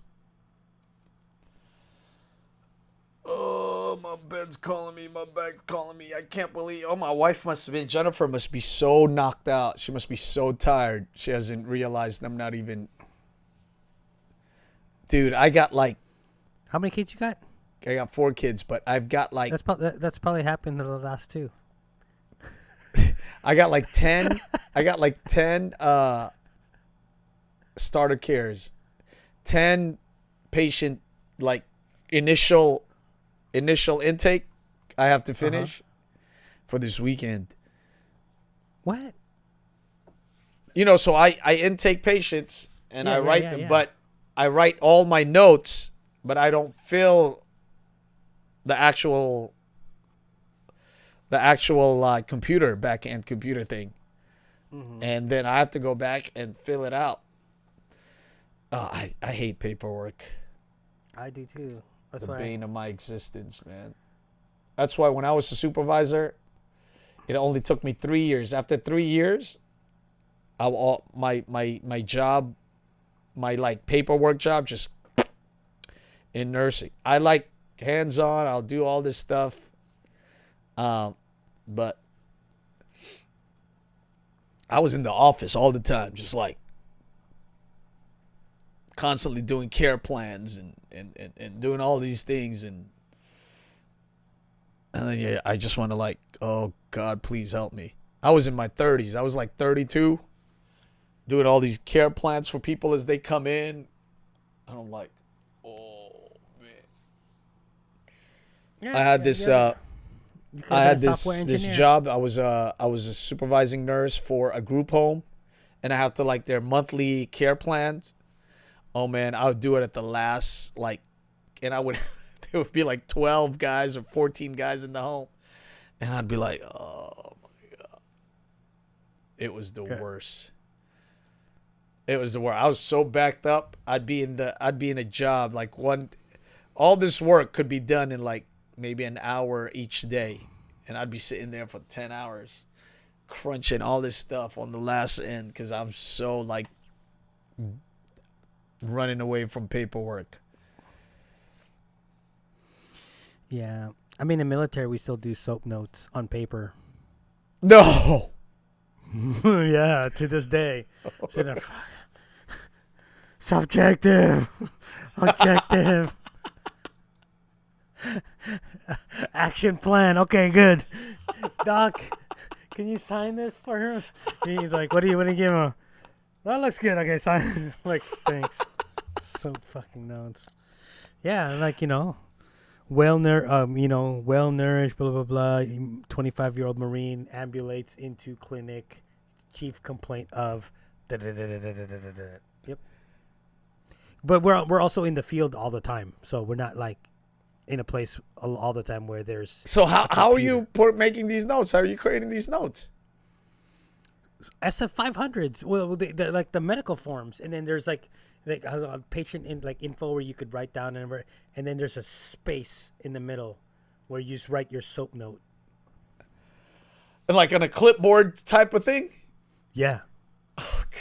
And then you take that piece of paper and you and then you just have to file it. You have to file it or put it into their record jacket. So when you open up somebody's military medical records, it'll all be handwritten notes on there. Oh my goodness, bro. Yeah, man. It's what happens if the place gets, well, I guess you're on stateside, you wouldn't get bombed, but how about in other places? No, a lot of that stuff is documented too, but there's always a paper copy. There's always like a paper trail. It gets transcribed, right? So you have it where you're looking at the patient, so you're writing all that stuff down, you're doing a soap note, and then you take it, and then it gets put into the like the theater medical something system, the TMIPS or whatever they call it, and then that goes up into a file, and then it speaks with another database, and then you eventually have it. But you always have that you're always going to have that piece of paper unless you lose it in your medical records. Oh yeah, man. We turned. I was in this current company that I'm in. We were doing paper, like loose paper, you know, the notes, and then we had to hand it in. I clip it together with a patient's signature pad or something. Clip it there, put it down there, and then that was 20 when did that happen? 2017, 2018. They went on to fully computerized, and I was like, copy paste. Thank you, God. Yeah. Well, I mean, it makes sense when you're in the United States in a clinic or in a hospital, but you know, we've had it where, you know, we're like in the middle, like on the border of. That's true. I mean, your computer can go kaput, and what are you gonna do? Yeah, I just type everything down, write everything down on a piece of paper, and then when we have time, somebody uploads it, whatever. Oh, they just scan it. No. They actually transcribe it into hard drive. Yeah, click, get and go, and then it gets uploaded. It's a weird system, but it works. For now. I mean, I've been in the middle of the jungle in the Philippines with no power. A couple guys got kind of like, we had this family of 7. I don't know how they fit 7 people in a motorcycle, but they one on top of each other. They hit sea wire, and they tumbled. So we had to deal with like the 5 kids and then the 2 adults. How did they hit? Right? Wait. 7 people in the motorcycle hits seawater. So, how did they hit seawater? Sea wire. Sea wire. Yeah. I thought you said seawater. I'm like, what happened is that there's this path from the town. What's a sea wire, by the way? I have no idea. It's a Constantine wire. It's like, you know, like at the prison, you see that wire that's like wrapped around on top of the fences. That's like all turned, whatever. Yeah. But anyway, so there's okay. I know it already. Yeah, yes. There's a road that leads from the town all the way into the mountains, and to control traffic, they close off those roads sometimes, so that you don't have people zooming by and it becomes a threat, right? They can toss things. They can use like a vehicle-borne IED or whatever. So they closed the road, but they closed the road, and this family didn't see that they pulled that thing across the way.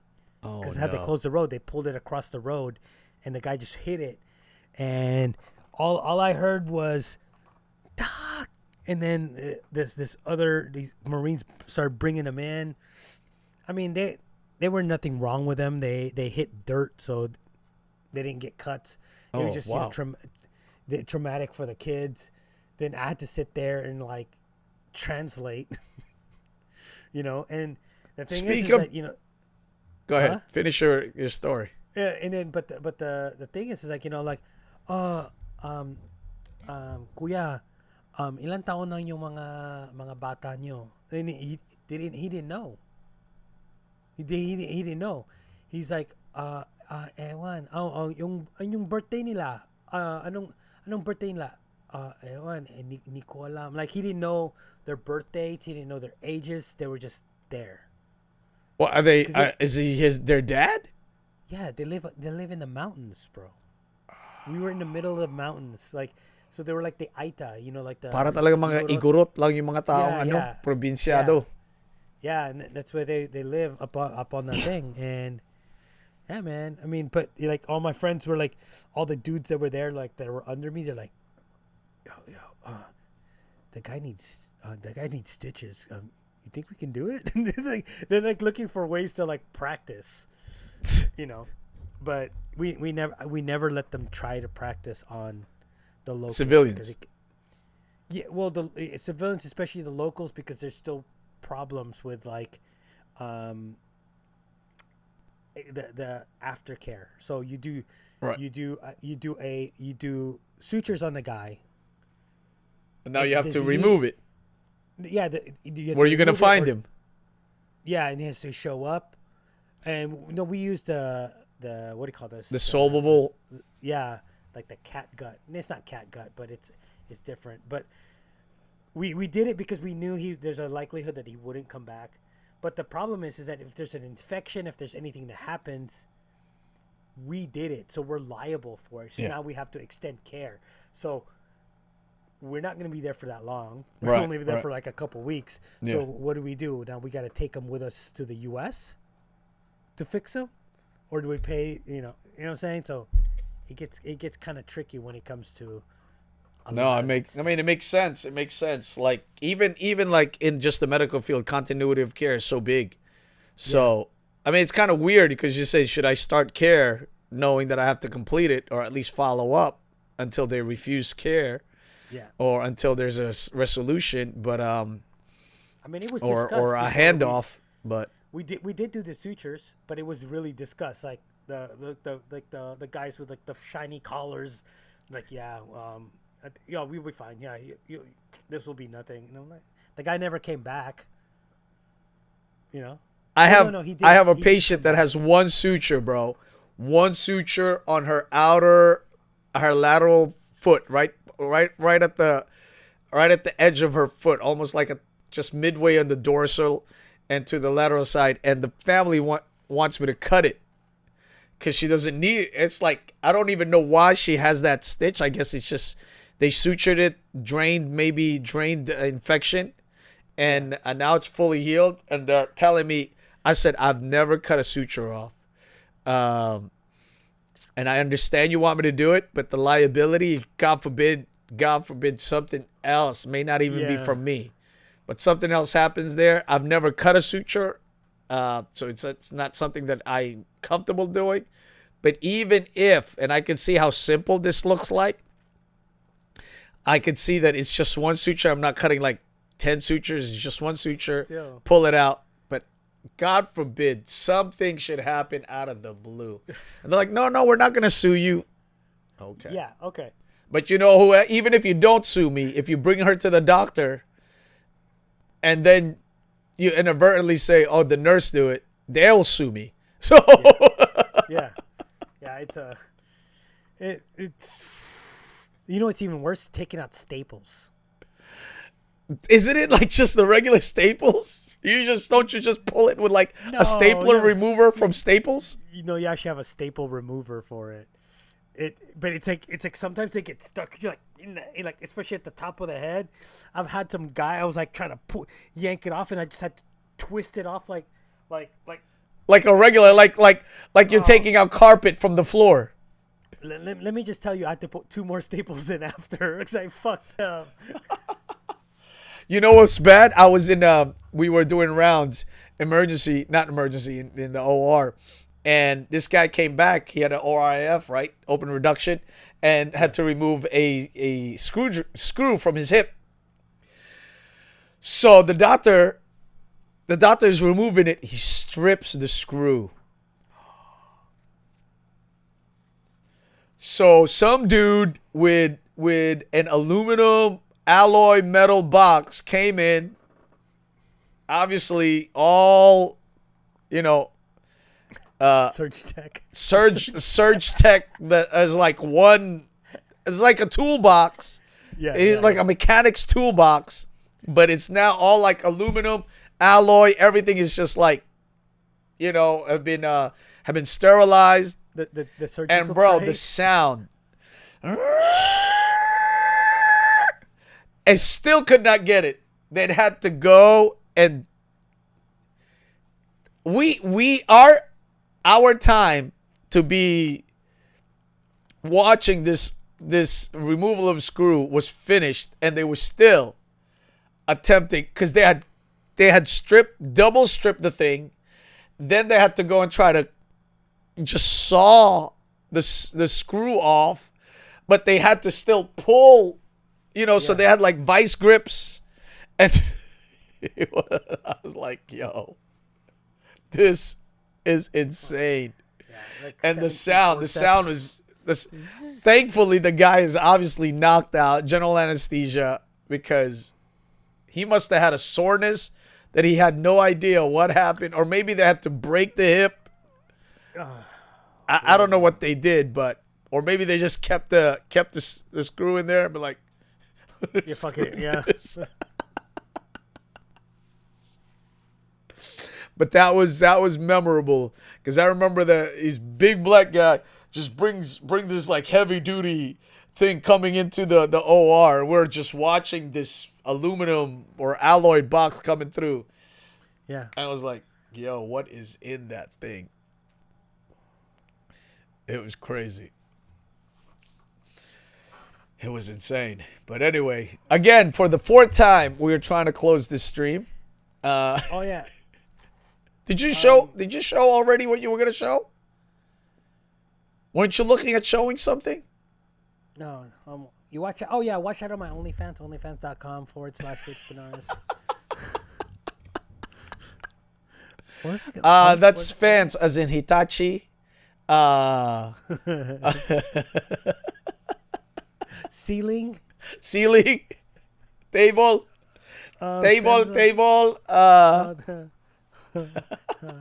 Hand fan. Hand fan. Those Michelle Leopard fans. Exactly. Those are the fans we're talking about. All right. Okay.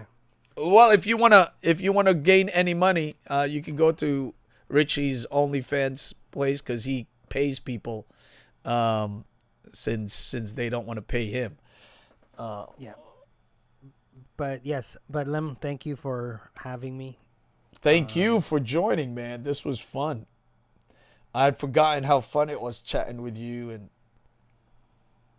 I'm not Doc Rock, and I'm not like Diana. I'm not India. Between you and I, since nobody's gonna watch this, you have less beard than Doc, so don't worry. Can you grow a full beard like Doc, though? No, because I have like patches. See, like I could, but I got like. Can you really? Like for me, if I let this grow, bro, I'm gonna look like one of those Chinese like masters. It's only like there's nothing here, never grows. If there's ever one, there's like one whisker that comes out. I have to pull it with my finger, and it just kind of like grows. And then my mustache is like porcupine, like. Nothing grows here, thankfully, because Jennifer does not like facial hair. No, see, I it just the whole. Oh wait, where is it? No, I can't. I don't even remember. Look. Have you seen a Filipino with a full beard? I've got to see that one. My cousins. Really? My cousins can grow full beards. Yeah. Pure Filipinos? Yeah, pure Filipinos. Wow. My uncles can do it, so that's why I have kinda. But my dad's side no, but my mom's side yes. Yeah, you definitely got more a strong Spanish side. I think we got more of like. My mom said that we're Jewish. Actually, she was buried. She's buried in a Jewish cemetery, because she had found out that her great grandmother was a Moroccan Jew. But maybe my dad was a little Chinese because I don't grow all this beard. Yeah, I think I got the Spanish stuff. I mean, you're probably like, I don't know, like native Filipino. I mean, like we're like the high class. And then some. Yeah. My mom was very light skinned, so she was definitely like Spanish mestiza side. Very light skinned. Lighter than our boy Rob. Well, yeah. Over there in his Canadian side. I wish Rob was here. I don't think Rob would stay this long. What do you think the longest time Rob did live? Probably an hour. Rob's always on a schedule. Yeah, Rob is amazing, man. Rob is the elite Filipino, man. It's just like. Yeah, I'm gonna see him for Social Media Marketing World. Are you really? I don't think I'm attending the event. It's like $1,500 for that thing. I was looking at what? It. Like, for what? It's like $1,000. Like, what are you paying for? Like I don't know, like people showing you how to market yourself or something, or in social media. Well, if there's anybody that knows how to market themselves, that would be Rob. Yeah, Robert Balasabas. I told him though, like I probably won't go, but we'll go hang out and have a few beers. Where is it? In Canada? San Diego. Oh, it's gonna be in your area. Yeah. When? March, I believe. Ah, man. March. I'm gonna be in ATL next 2 weeks from. I'm gonna be in Houston next week, and then the following week, I'm gonna be in ATL. So Houston, my niece Jennifer's niece is going to be turning 15, or it's going to be celebrating her 15th birthday. So quinceañera, because her mom is Mexican. And then when we come back, I'm going to a church leadership, like, what would you call it? It's not a conference. It's like a convention almost. So my cousin, my cousin-in-law, he is taking over the general superintendent for this organization. His dad is currently presiding over, so he's taking over. But he's only 42 years old, which is kind of amazing. That an organization like a church organization is allowing young people to actually step up into the highest level. You know what I mean? Yeah. So he wants me to be part of their social. He wants me to be the coordinator for their social media. You show him your memes? Yeah, he knows about my memes. So that's gonna be fun. So I think it's gonna be an increasingly busy year for me this year. I already got a speaking engagement in North Carolina in July, for church, that is. And I'm thinking, bro, one of these days, these like of photography conventions are gonna invite me to come just to be there.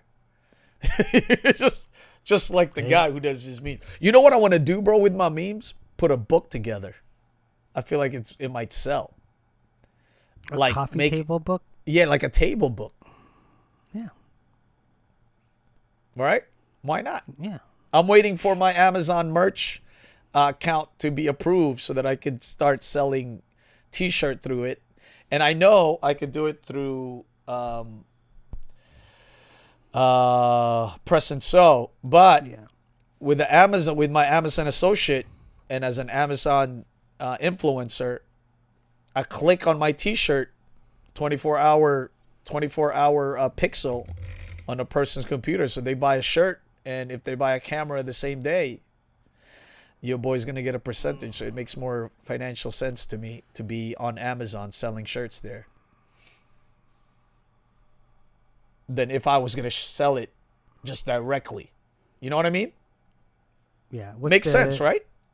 Has there been a want for it, for the merch? I've got several people who's bought. I mean, the 2 years I was selling shirts from Spring Tees, I just cashed in about $200. So I think I sold maybe, I'd like to think over 10 shirts. Gotta be more than, and sweaters. So it's there.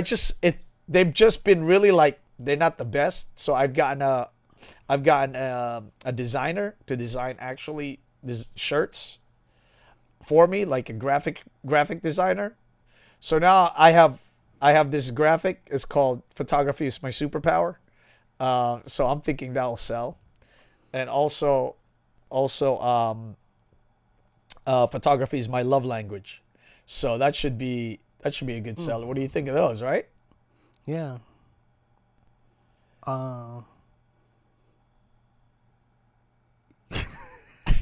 You want to see it? You want to see it? Let me see. No, I was gonna say like. What? You're gonna say something stupid. What are you gonna say? I don't even know what it is, but I can only imagine. Photography is like my love life manual. Oh, what? What was saying that again? Photography is like my love life manual. Well, that's actually very good, bro. Yeah. I'm gonna steal that and send you some money when if I ever make money off of it. Let me see. I'll show it to you. Let me see if I remember where my mail is at. There it is. Inbox. Which did they send it to? There it is. There it is. Where is this? You got another one? My penis like the aperture. The smaller the size, the bigger. Okay, no. That's not happening. All right, so tell me, what do you think about these? What do you think about these? My junk is like an aperture. The smaller the size, the bigger. What? That doesn't even make any sense. That doesn't even make sense. All right, take a look. Photography is my superpower. Okay.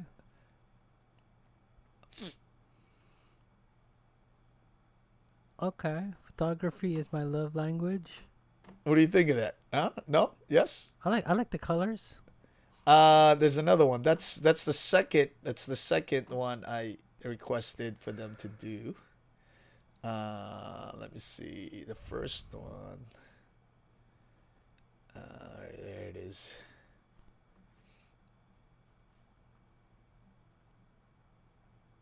This one. No, I like that one better.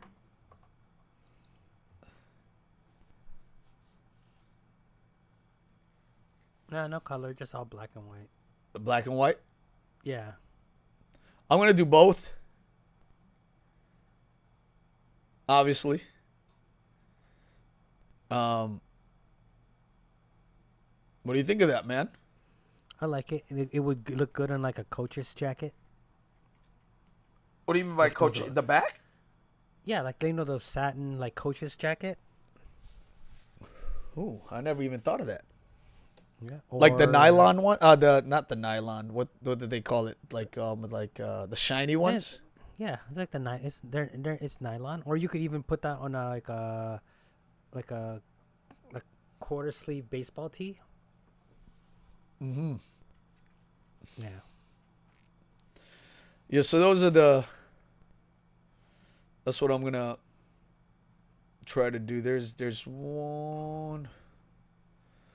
Yeah, I told the guy to do it. Remove the hand because it just looks like a female's hand.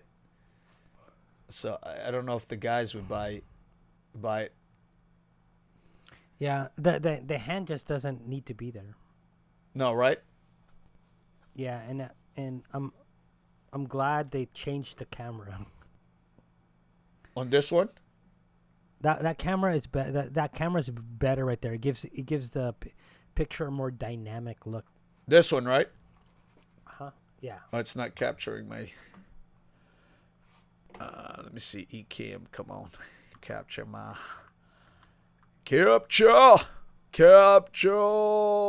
the mouse. Oop.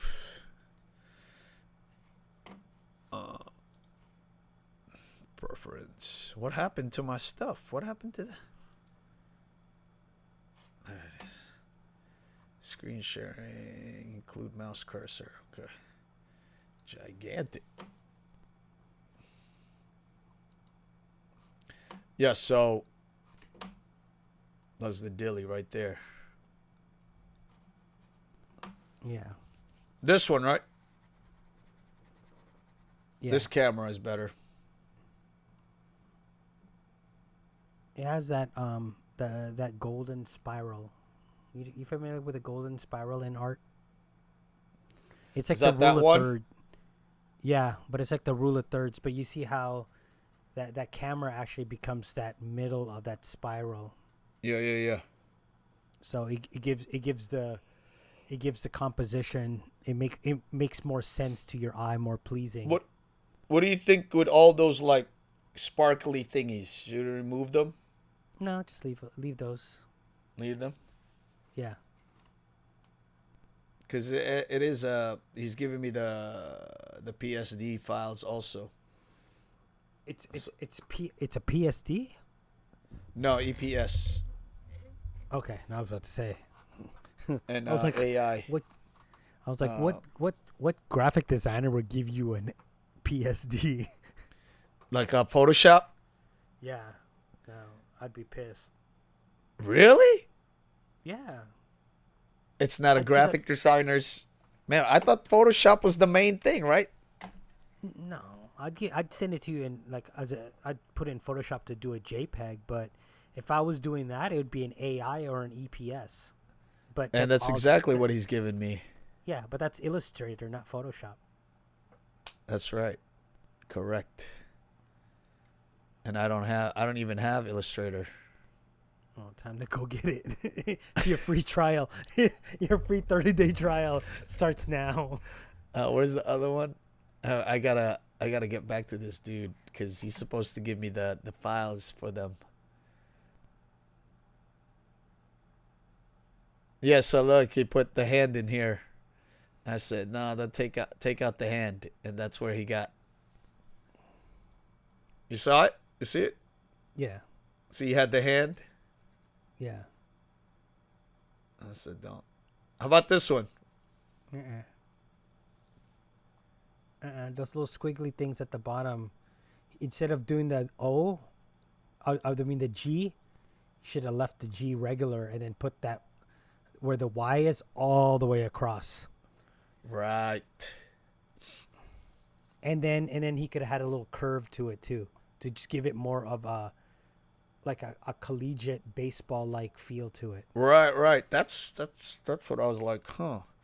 Although I mean, it's not like terrible. What do you think of this one? I like that one. That's gonna be a chick's shirt. Yeah.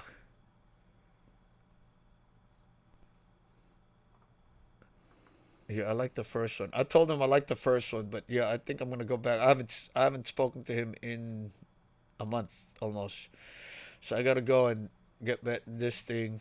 And yeah. Just put the college thing here. Do you mean like bring this out, bro? Bring out the Y all the way around? Yeah, but the thing is, like, I think he's using a font, right? He's not designing it himself. So he might not be able to just get rid of that little squiggly thing for the G. Oh, you can. Right. I mean, it's a matter of just cutting it out. Yeah, it's just a matter of cutting it out. But again, that's additional work. That becomes almost like a custom font, right, at that point. Because then what you're doing is, one is that you're going to have to change that into line art.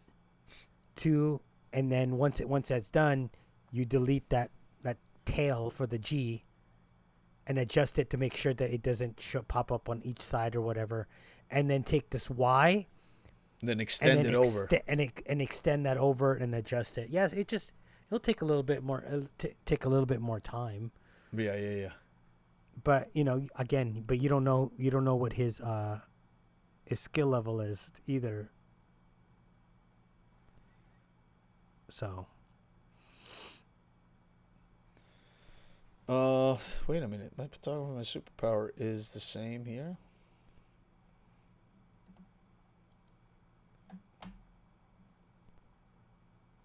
Yeah, I like this one though. Oh, photography is my love language. That's right. Love language. My love language is photography.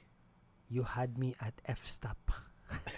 You had me at f-stop. Yes. Oh God. You had me at f-stop. You had me at. Forget about the G stop.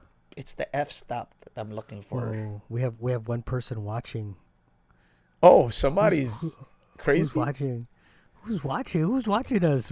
I feel Who's so. watching us right now? Let me put my hat back on, cause like. There's somebody who is the watcher at 3:47 in the morning, New York time, and almost 1 whoever o'clock. you are, Rob, is that you? Rob Balosabas, is that you, sir? Can you say hello? Can you drop in, say hello, kamusta? Hi guys, it's It me, might be Jeff Doc for all Geronimo. we know. It could be Doc. It's what, 7 o'clock his time over there. Yeah. Doc's like, what are these two jokers doing on my group? Ruining my... Doc, if that's you, Doc, don't rewind to an hour ago. Don't when rewind we, around 2 hours. When we were making the 2 fun of your o'clock videos. marker. When Lemuel said you look like Vin Diesel's stunt double.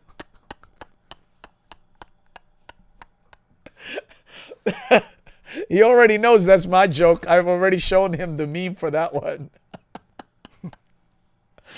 You know the meme that I wrote for that one? No. I'm going to tell my kids this was Vin Diesel.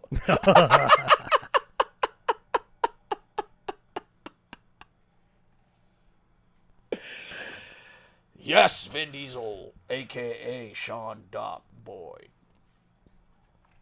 Where is it? Now I'm going to have to look for it now. I have to look for it. Let's see. Oh, no, that's not it. I hate the fact that you have to launch Chrome and they have you logged on. I don't like tracking me everywhere I go. Let's see. Let's get live. All right, let's see. Lemuel photos. All right, let's see.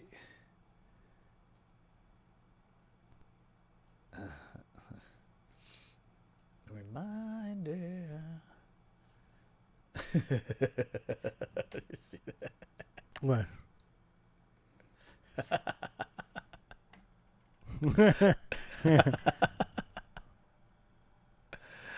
Let's see what else. Signing Anthony into his home studio.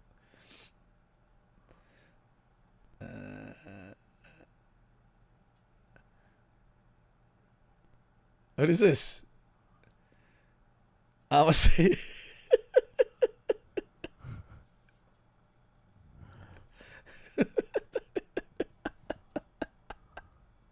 You see this, bro? This is. I'm gonna say this was India in what? Doc's first live in 2021. So I'm in my brother's house. That was India, remember? When she used to live at her brother's house. Oh, man, last year this time. Oh, look at that. Look at Last us. year- That was so much fun, man. You know what's so cool? I said it in our live that meeting Doc and Diana over at P&H, it was like meeting your relatives you haven't seen in a minute. Right. It's crazy. It was like we've already been like friends forever. It was amazing. Where is remember my son?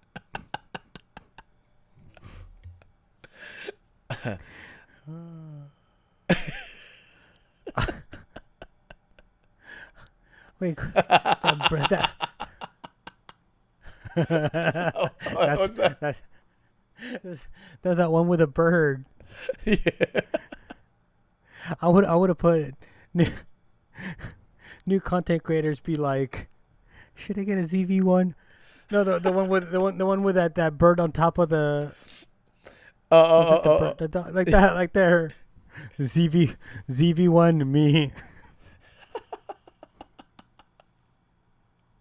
My DSLR and me. Oh no, not me. You know what I mean? right now, it'd be like Keith with all his new equipment and me trying not to spend any money. Let's see what else.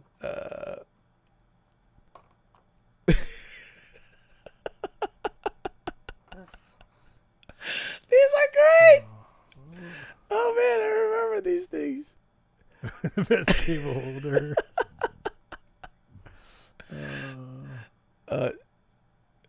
To get later, I had 3-hour live without her. Oh man, that's when Diane India used to be. Oh man, I remember this. All right, where is this? Falling around. That's live crew waiting for Doc to go back live. LJ crew landing on Doc. Don't let me stop the stream. Backyard house. I have no idea what that is. What it means.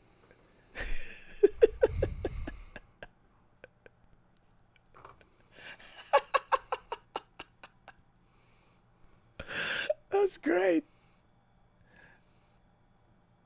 You said you were new to this. Your studio full setup says that was a lie. Where is this thing? Where's Doc Rock? Oh, When I first went live on Twitch, somebody's like, I was talking. I was like, yeah, so guys, welcome to my first ever Twitch stream. And some guy's like, not with that kind of quality. I'm like, bro, like that's my first time on Twitch. Okay? On Twitch, not on live. Not on live. Let's see. Where's the Doc Rock one? I swear, there's a lot of people there that used to be live, posting all the time, and they ain't there no more. They ain't here no more. Most posted.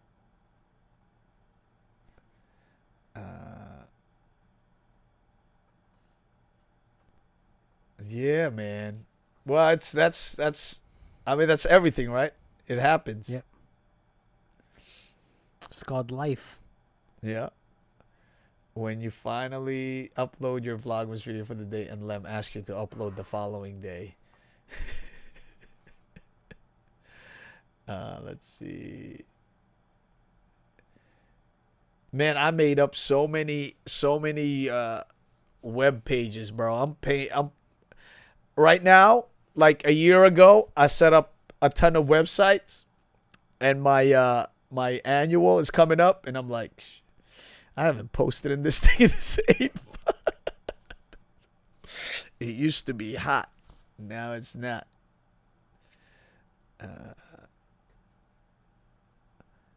And then at the legend. Where is it though? Yo, this is hilarious. Did you see this? Look at it.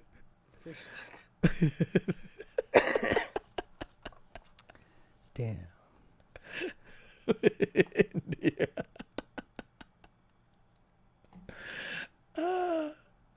India Deliano. Where is that thing? Anyway. I know I had a meme that said, I'll tell my kids this was where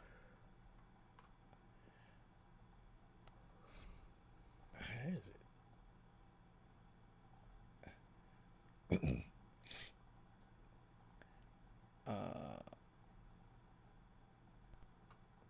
And I used to be such a philosopher here.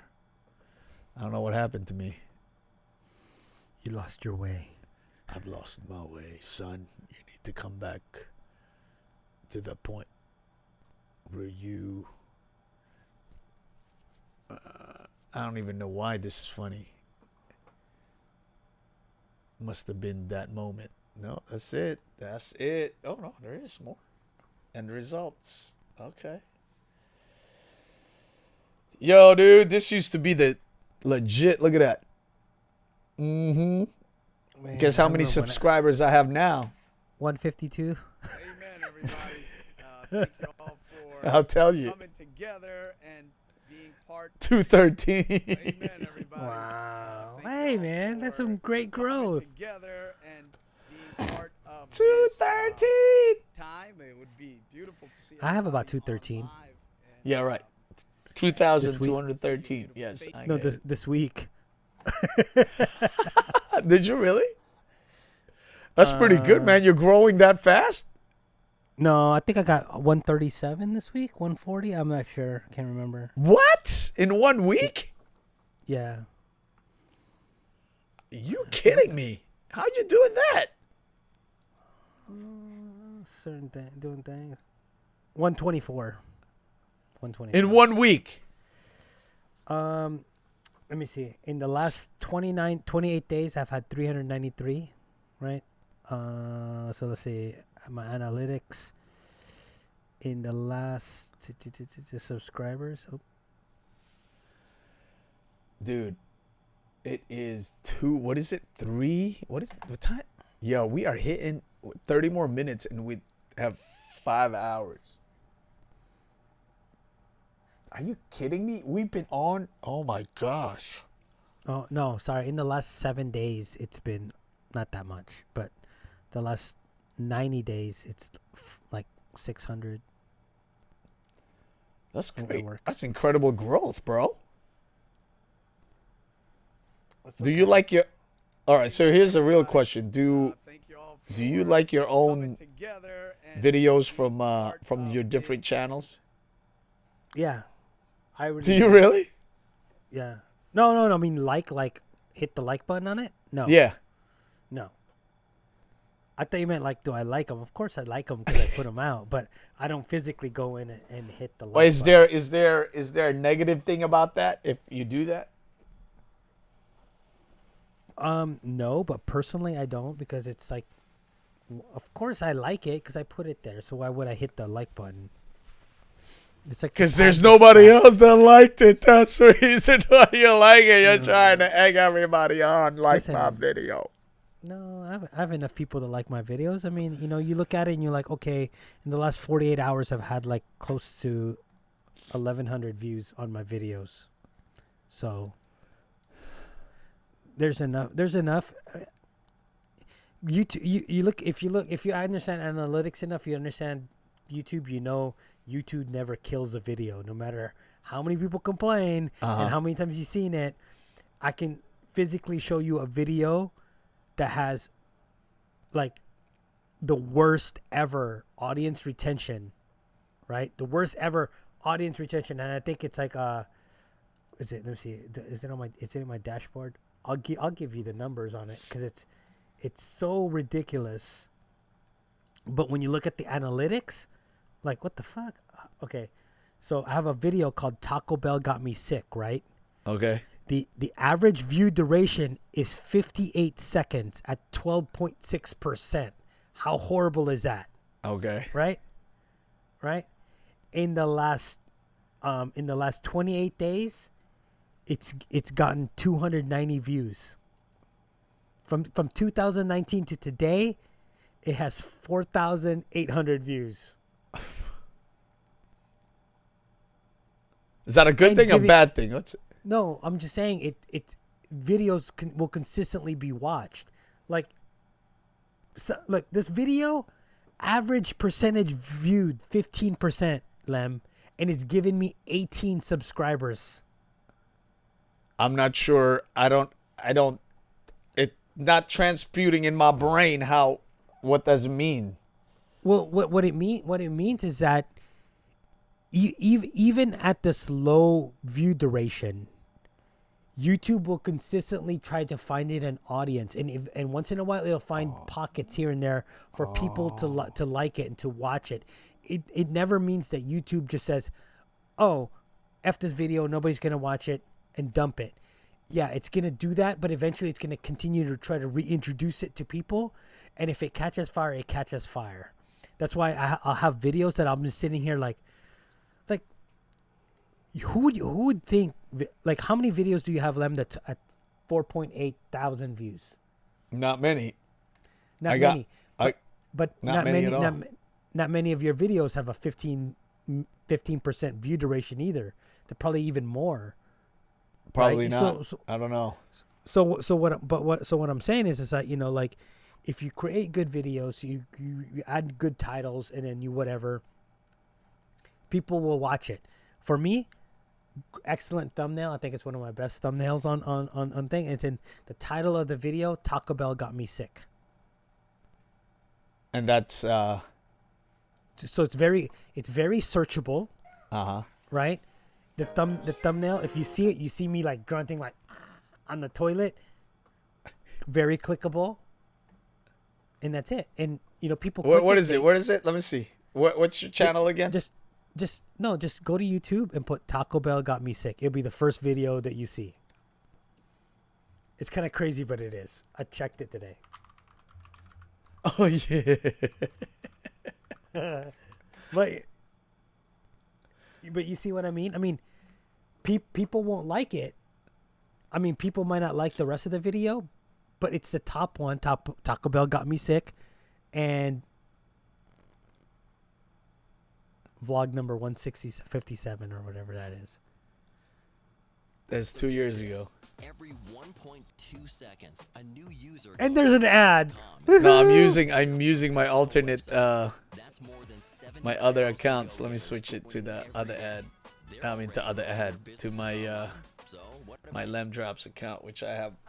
There it is. Taco Bell got me sick. 2019, horrible vlogging style too. I don't know what is going on. Why come this thing is not back to the vlog? Today, see, look at. I just. Is it playing? No. You hear the audio, right? Yeah. Yo, what's up, everybody? What in the world? It's playing on my hand over here. All right, let me try it again. Taco Bell got me sick. All right, let's try it. It's not working.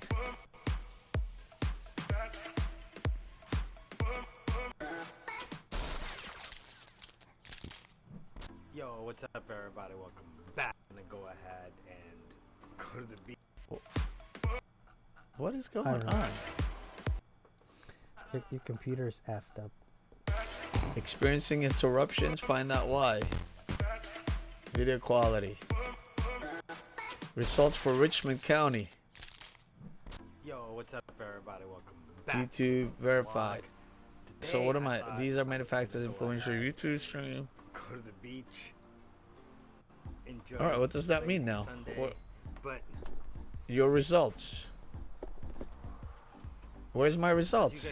As you guys can see, it's raining. It's verified for HD. So it was playing the other videos. Dude,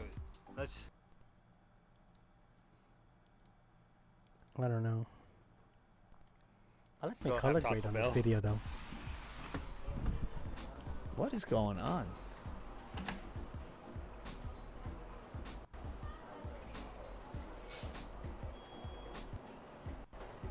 Let me see. I click on this. Let's see if it works. No, it's not working either. Are we about to get dropped? Are you and I about to go offline right now? We'll have Taco Bell. I don't know, because I'm watching it. Thought I was going to go ahead and go to the beach. You sound like Doc right now. Lazy Sunday, but the old Doc? Yeah, exactly. Yeah. You got 47 comments. I ate Taco Bell last month and my stomach's still sensitive. Taco Bell should be stopped. Yeah. It's pretty good. It's great interaction, dude. Yeah. What I'm saying, nobody's watching it though. It means 15%. I have to like wait until it loads. What's going on?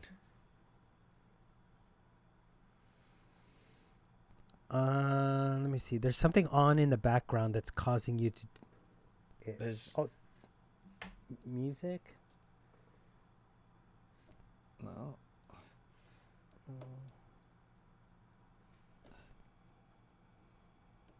There's nothing.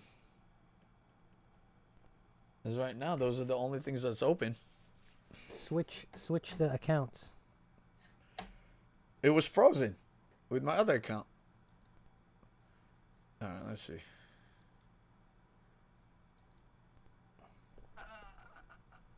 Still.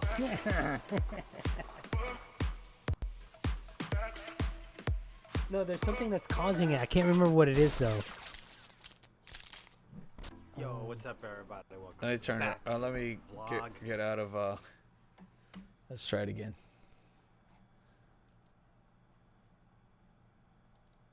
No, that's not what we're looking for. It's stuck. No, All right, let me launch it in a different. Where's YouTube? Nope.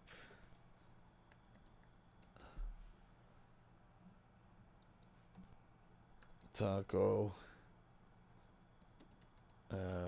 Got me sick.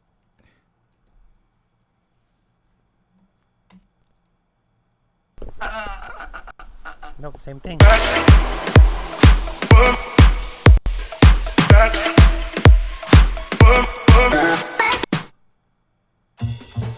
Introducing the Grubhub Guarantee. Our promise to deliver the food you love on time and give you the lowest price. We were just playing or videos you'll though, get bro.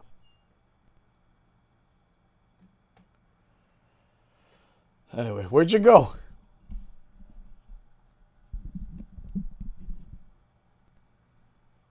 I'm gonna head it. Oh man, we gotta close this out. Oh. Where'd you go, Rich?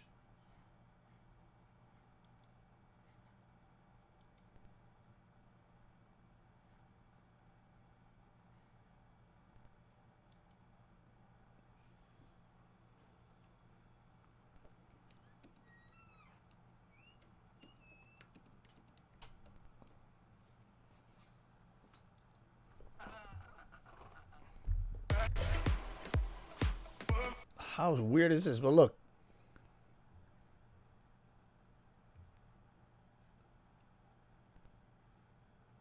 Oh, you can't see. I'm telling you, go take a look. Look. When I hover over it, I get like that clip. No, there's something open. I can't remember what it is. Is it the second window? Maybe there's two. You gotta unclick that one. No, I just closed everything. Like I can't remember. Let me see. I'm gonna close all this stuff. Was it music? No. I don't even play anything. I don't even have music here.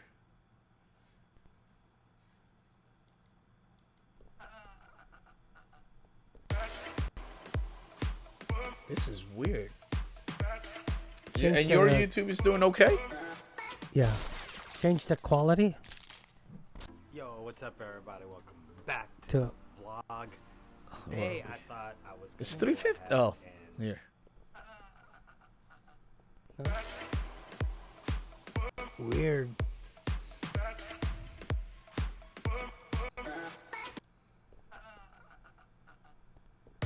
No, there's something definitely going on in the background.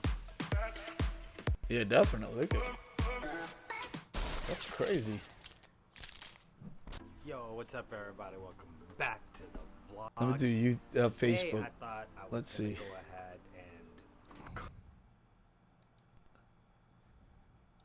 See, you guys, like Doc and you guys are dedicated to this thing. Like, I just put stuff on YouTube just to keep it. Never to, like,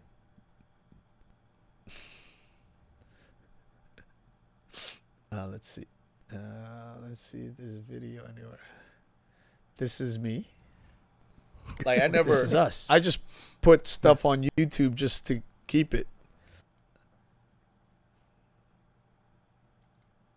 That's us. Oh, Geronimo was. Jeff was here. Yeah. That's hilarious.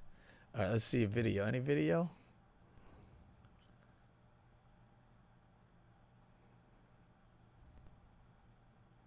What kind of friends do I have? Wait, what audio do you have setting on your? I think maybe I think it's the. No, it was the audio. What do you have this audio set up? What do you mean? Your audio. No, it shouldn't be. We were doing well, fine before.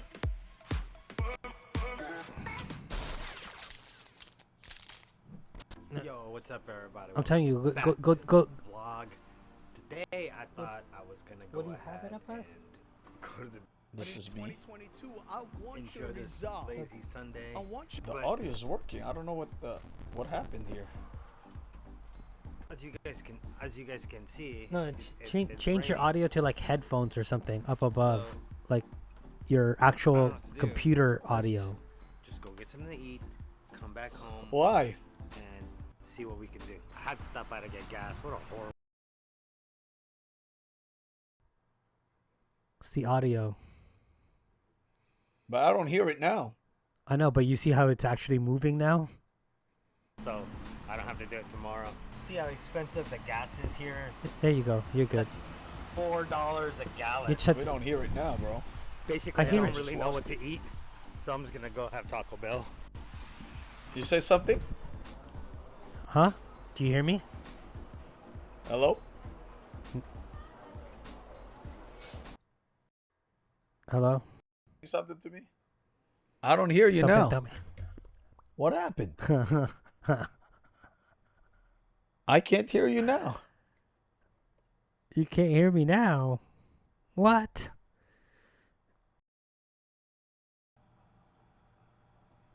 That's your monitor.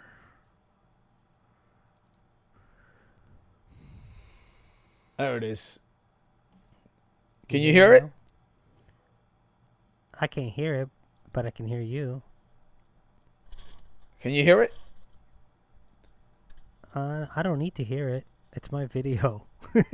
No, but do you hear it? Like, no. No? You have to click it to the ECamm Live app audio or whatever, virtual. For me to hear. There. Can you hear it? You hear me? Yeah. I hear you now. So I one didn't know small that change that to was the the nacho issue. box, and I didn't notice it, was actually it's the seasoned beef nacho box instead of the steak nacho box.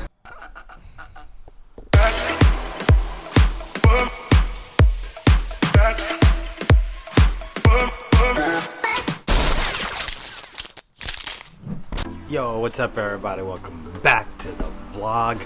Today I thought I was gonna go ahead and go to the beach, enjoy this lazy Sunday, but as you guys can see, it's raining. So I don't know what to do. Let's just go get something to eat, come back home, and see what we can do. I had to stop by to get gas. What a horrible day. Look at this. I guess we just sit at home, watch Netflix or something, and edit videos. First, gotta get gas though, so I don't have to do it tomorrow.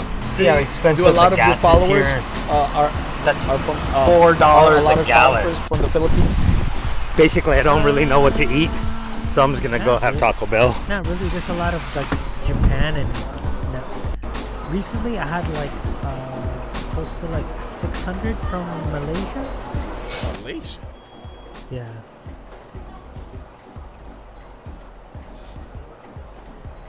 Yeah, I did a video on a Malaysian rock band, and they had like 18,000 views on it. If you didn't watch Wow. last time, one of the $5 menu, which had the best $5 menu, I picked this particular one because it was the loaded nacho box, and they have it back.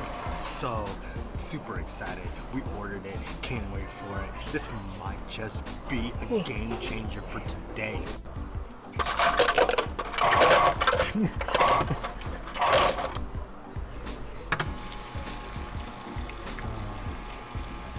That was the weirdest ice fill ever.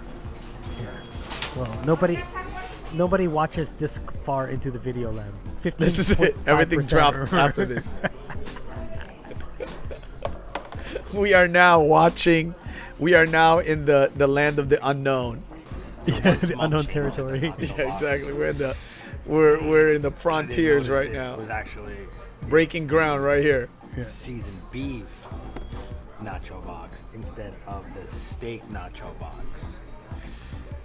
Actually, I think I'm using like a Sony RX100 or some shit like that. HX8, no, Sony HX80. It's like a point and shoot camera for this.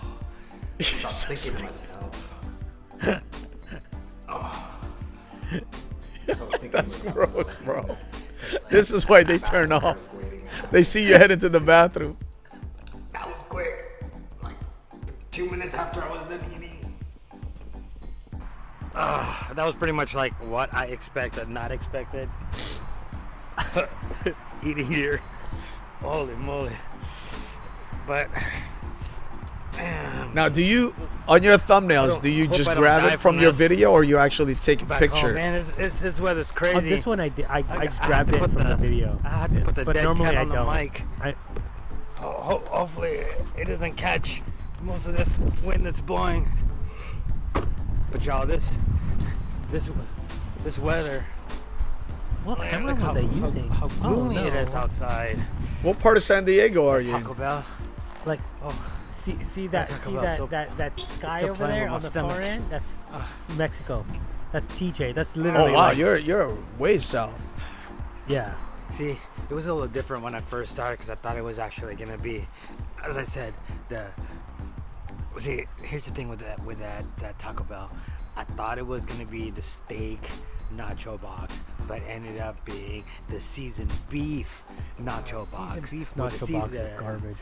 The seasoned beef, that's what they regularly put on burritos and stuff, and nacho bel grandes. But damn, that was a lot, and my goodness, I have to run to the bathroom already. I feel like I should go again.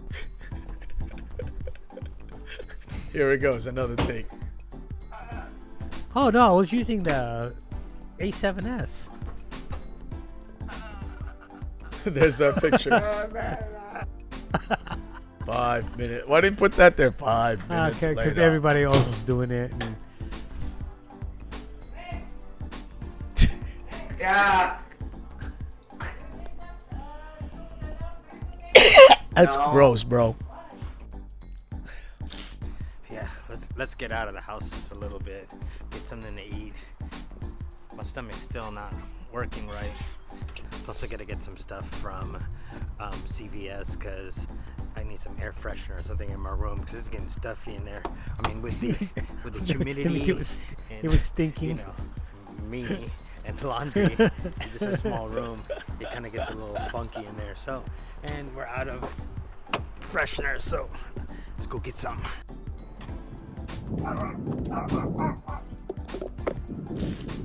Sorry. CVS. I'm gonna stop by here first and then go get something to eat later. I don't really know what type of air freshener to get. If you guys have any ideas, comment down below. I mean, is this version better than the plug-in version? I know it's cheaper. And I've also been looking for. Have you ever been stopped by somebody while you're doing a vlog type of situation? Like this? Like basically 5 minutes in. Or do you ever feel weird, like, what am I doing here? No, nobody. So I used to, right? And then I was watching a video, like as I was editing it. Like I saw these people walking by. Nobody was paying attention to me. Like I was worried for no reason. Fake as hell, but your boy can't afford it. So subscribe if you want your boy to be able to afford real diamonds. So now I got 2 places where I can decide to eat burros and fries or L&L. Did I? Oh, you're from Lem Drops. We have tough choice. Subscribe to you. Oh. 31.25. So L&L won by default, only because I had Mexican food this morning and that didn't pan out too well. So now we're gonna try Hawaiian food, and hopefully I don't leave this all in the toilet tonight. You're a glutton for punishment, bro. How you gonna go Taco Bell and then you're still gonna Well, guys, eat, I'm man? I full wouldn't now. have eaten for the next I'm 3 gonna have days. my L&L. I'm gonna have a little Netflix marathon. I'm gonna consume some YouTube videos, because I know some of my friends have new YouTube videos that I still need to watch. So I'm gonna be a consumer in that while I edit and eat and do all sorts of magical stuff. And hopefully the L&L treats my stomach better than Taco Bell did this morning. Pray for me. I'll keep you updated on the next vlog. I love ya. Ingat kayo. Bye. That hand transition, bro. You look like right here. Mm-hmm. Wait. You look like Elon Musk right there, the Chinese version. Cody, ni hao. Ni hao. You're gonna launch a rocket into outer space. It's crazy. I still can't believe that this video is closing in on 5,000 views. It's like, you're monetized now, right? oh yeah, you saw an ad earlier. Well, not anymore. Rich Benares' channel consists of daily vlogs of 40-plus-year-old. Is it really daily? No. Fuck. It used to be. It used to be daily. I actually like that it says Nijlndi. It looks like it looks like German for something like. And what is this? You should do something to that effect, bro. It does look pretty cool. Man, that's crazy. Because look. What are we looking at? Wait. What the? This playlist. Why does it have like that video at the top? Remove from. Yep. I did. I just removed it. Oh, this one. No, that Ocho Talks AB. Yeah. I don't know why it's there. It's because probably on your probably you liked it. No, I probably put it in my pocket, but if you refresh, it's gone. No longer there. Yep. It's still there. Better not be. Music reactions. Yeah, it's gone now. All right, let's try it again. It's still there. Refresh. I did. The page. I don't know. Anyway, it's not there for me, so I don't care. It's not there on my side. It's still on your side, and your side stinks. Okay. But yeah, here's my Rich Benares most recent YouTube tips. Where? Right there. What's your highest one? Highest ranking? 16,000. 19,000. Most popular. Is it 19 already? Yeah. Oh, shit. 2 weeks ago. It got 1,000 in the last couple minutes, or a couple hours, because it's 18 when we started. What do you call this? The stream. 19. And this is just your reaction video? Yeah.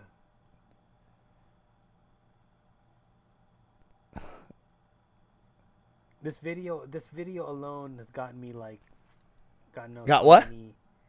It's got me. Let me see. Content. Analytics. It's gotten me 230 subscribers. That one. 230 subscribers. Yeah. Yo, what's up, everybody? Welcome back to the channel today. Let's do it again. A reaction video on VOB, Voice of Bassa Pro. doing Let's try. a Rage Against the Machine cover of that's Killing not- in the Name of. Recently in France, I think it's the Trans Musicales de Rennes 2021. I don't know. I butchered. Yo, what's up, everybody? Welcome back to the channel. Today we're gonna be doing a reaction video on. What's the VOB, preferences? Where'd you go? Voice of Oh, there it Basketball, is. Doing a Rage Against the Machine cover of Killing in the Name of. Recently. 2021. I don't know. I butchered. That's very weird. How is the changes in audio just butchered Friends, but I don't know. making the video French, stop? But I'm sorry.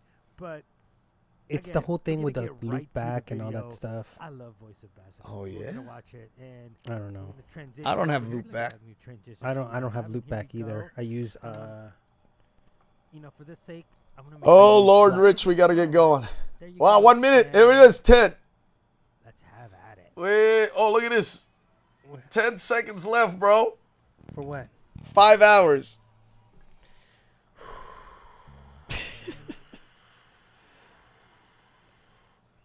Let's see.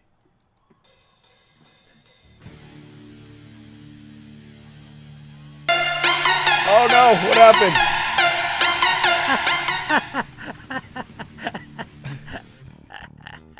I see the I say that's a sign. Oh, there you go. Let's see. Oh no, what is this?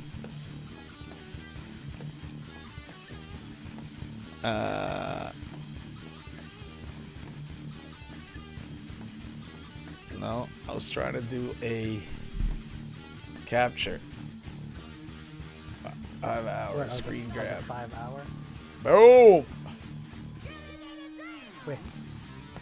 There it is. That's what I'm gonna use as our cover. 5 hour stream. Wait. Okay. Hold on. I'm gonna tell them. Oh, but I can't see the 5 hour stream. Ah.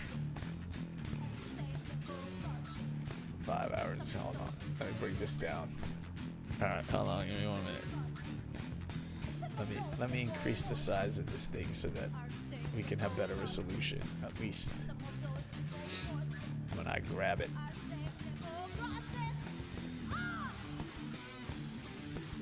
All right, ready?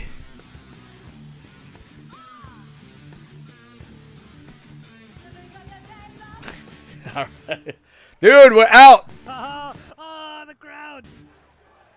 The crowd. Thanks. Take care, everybody. Thanks for hanging out with us. You crazy son of a gun.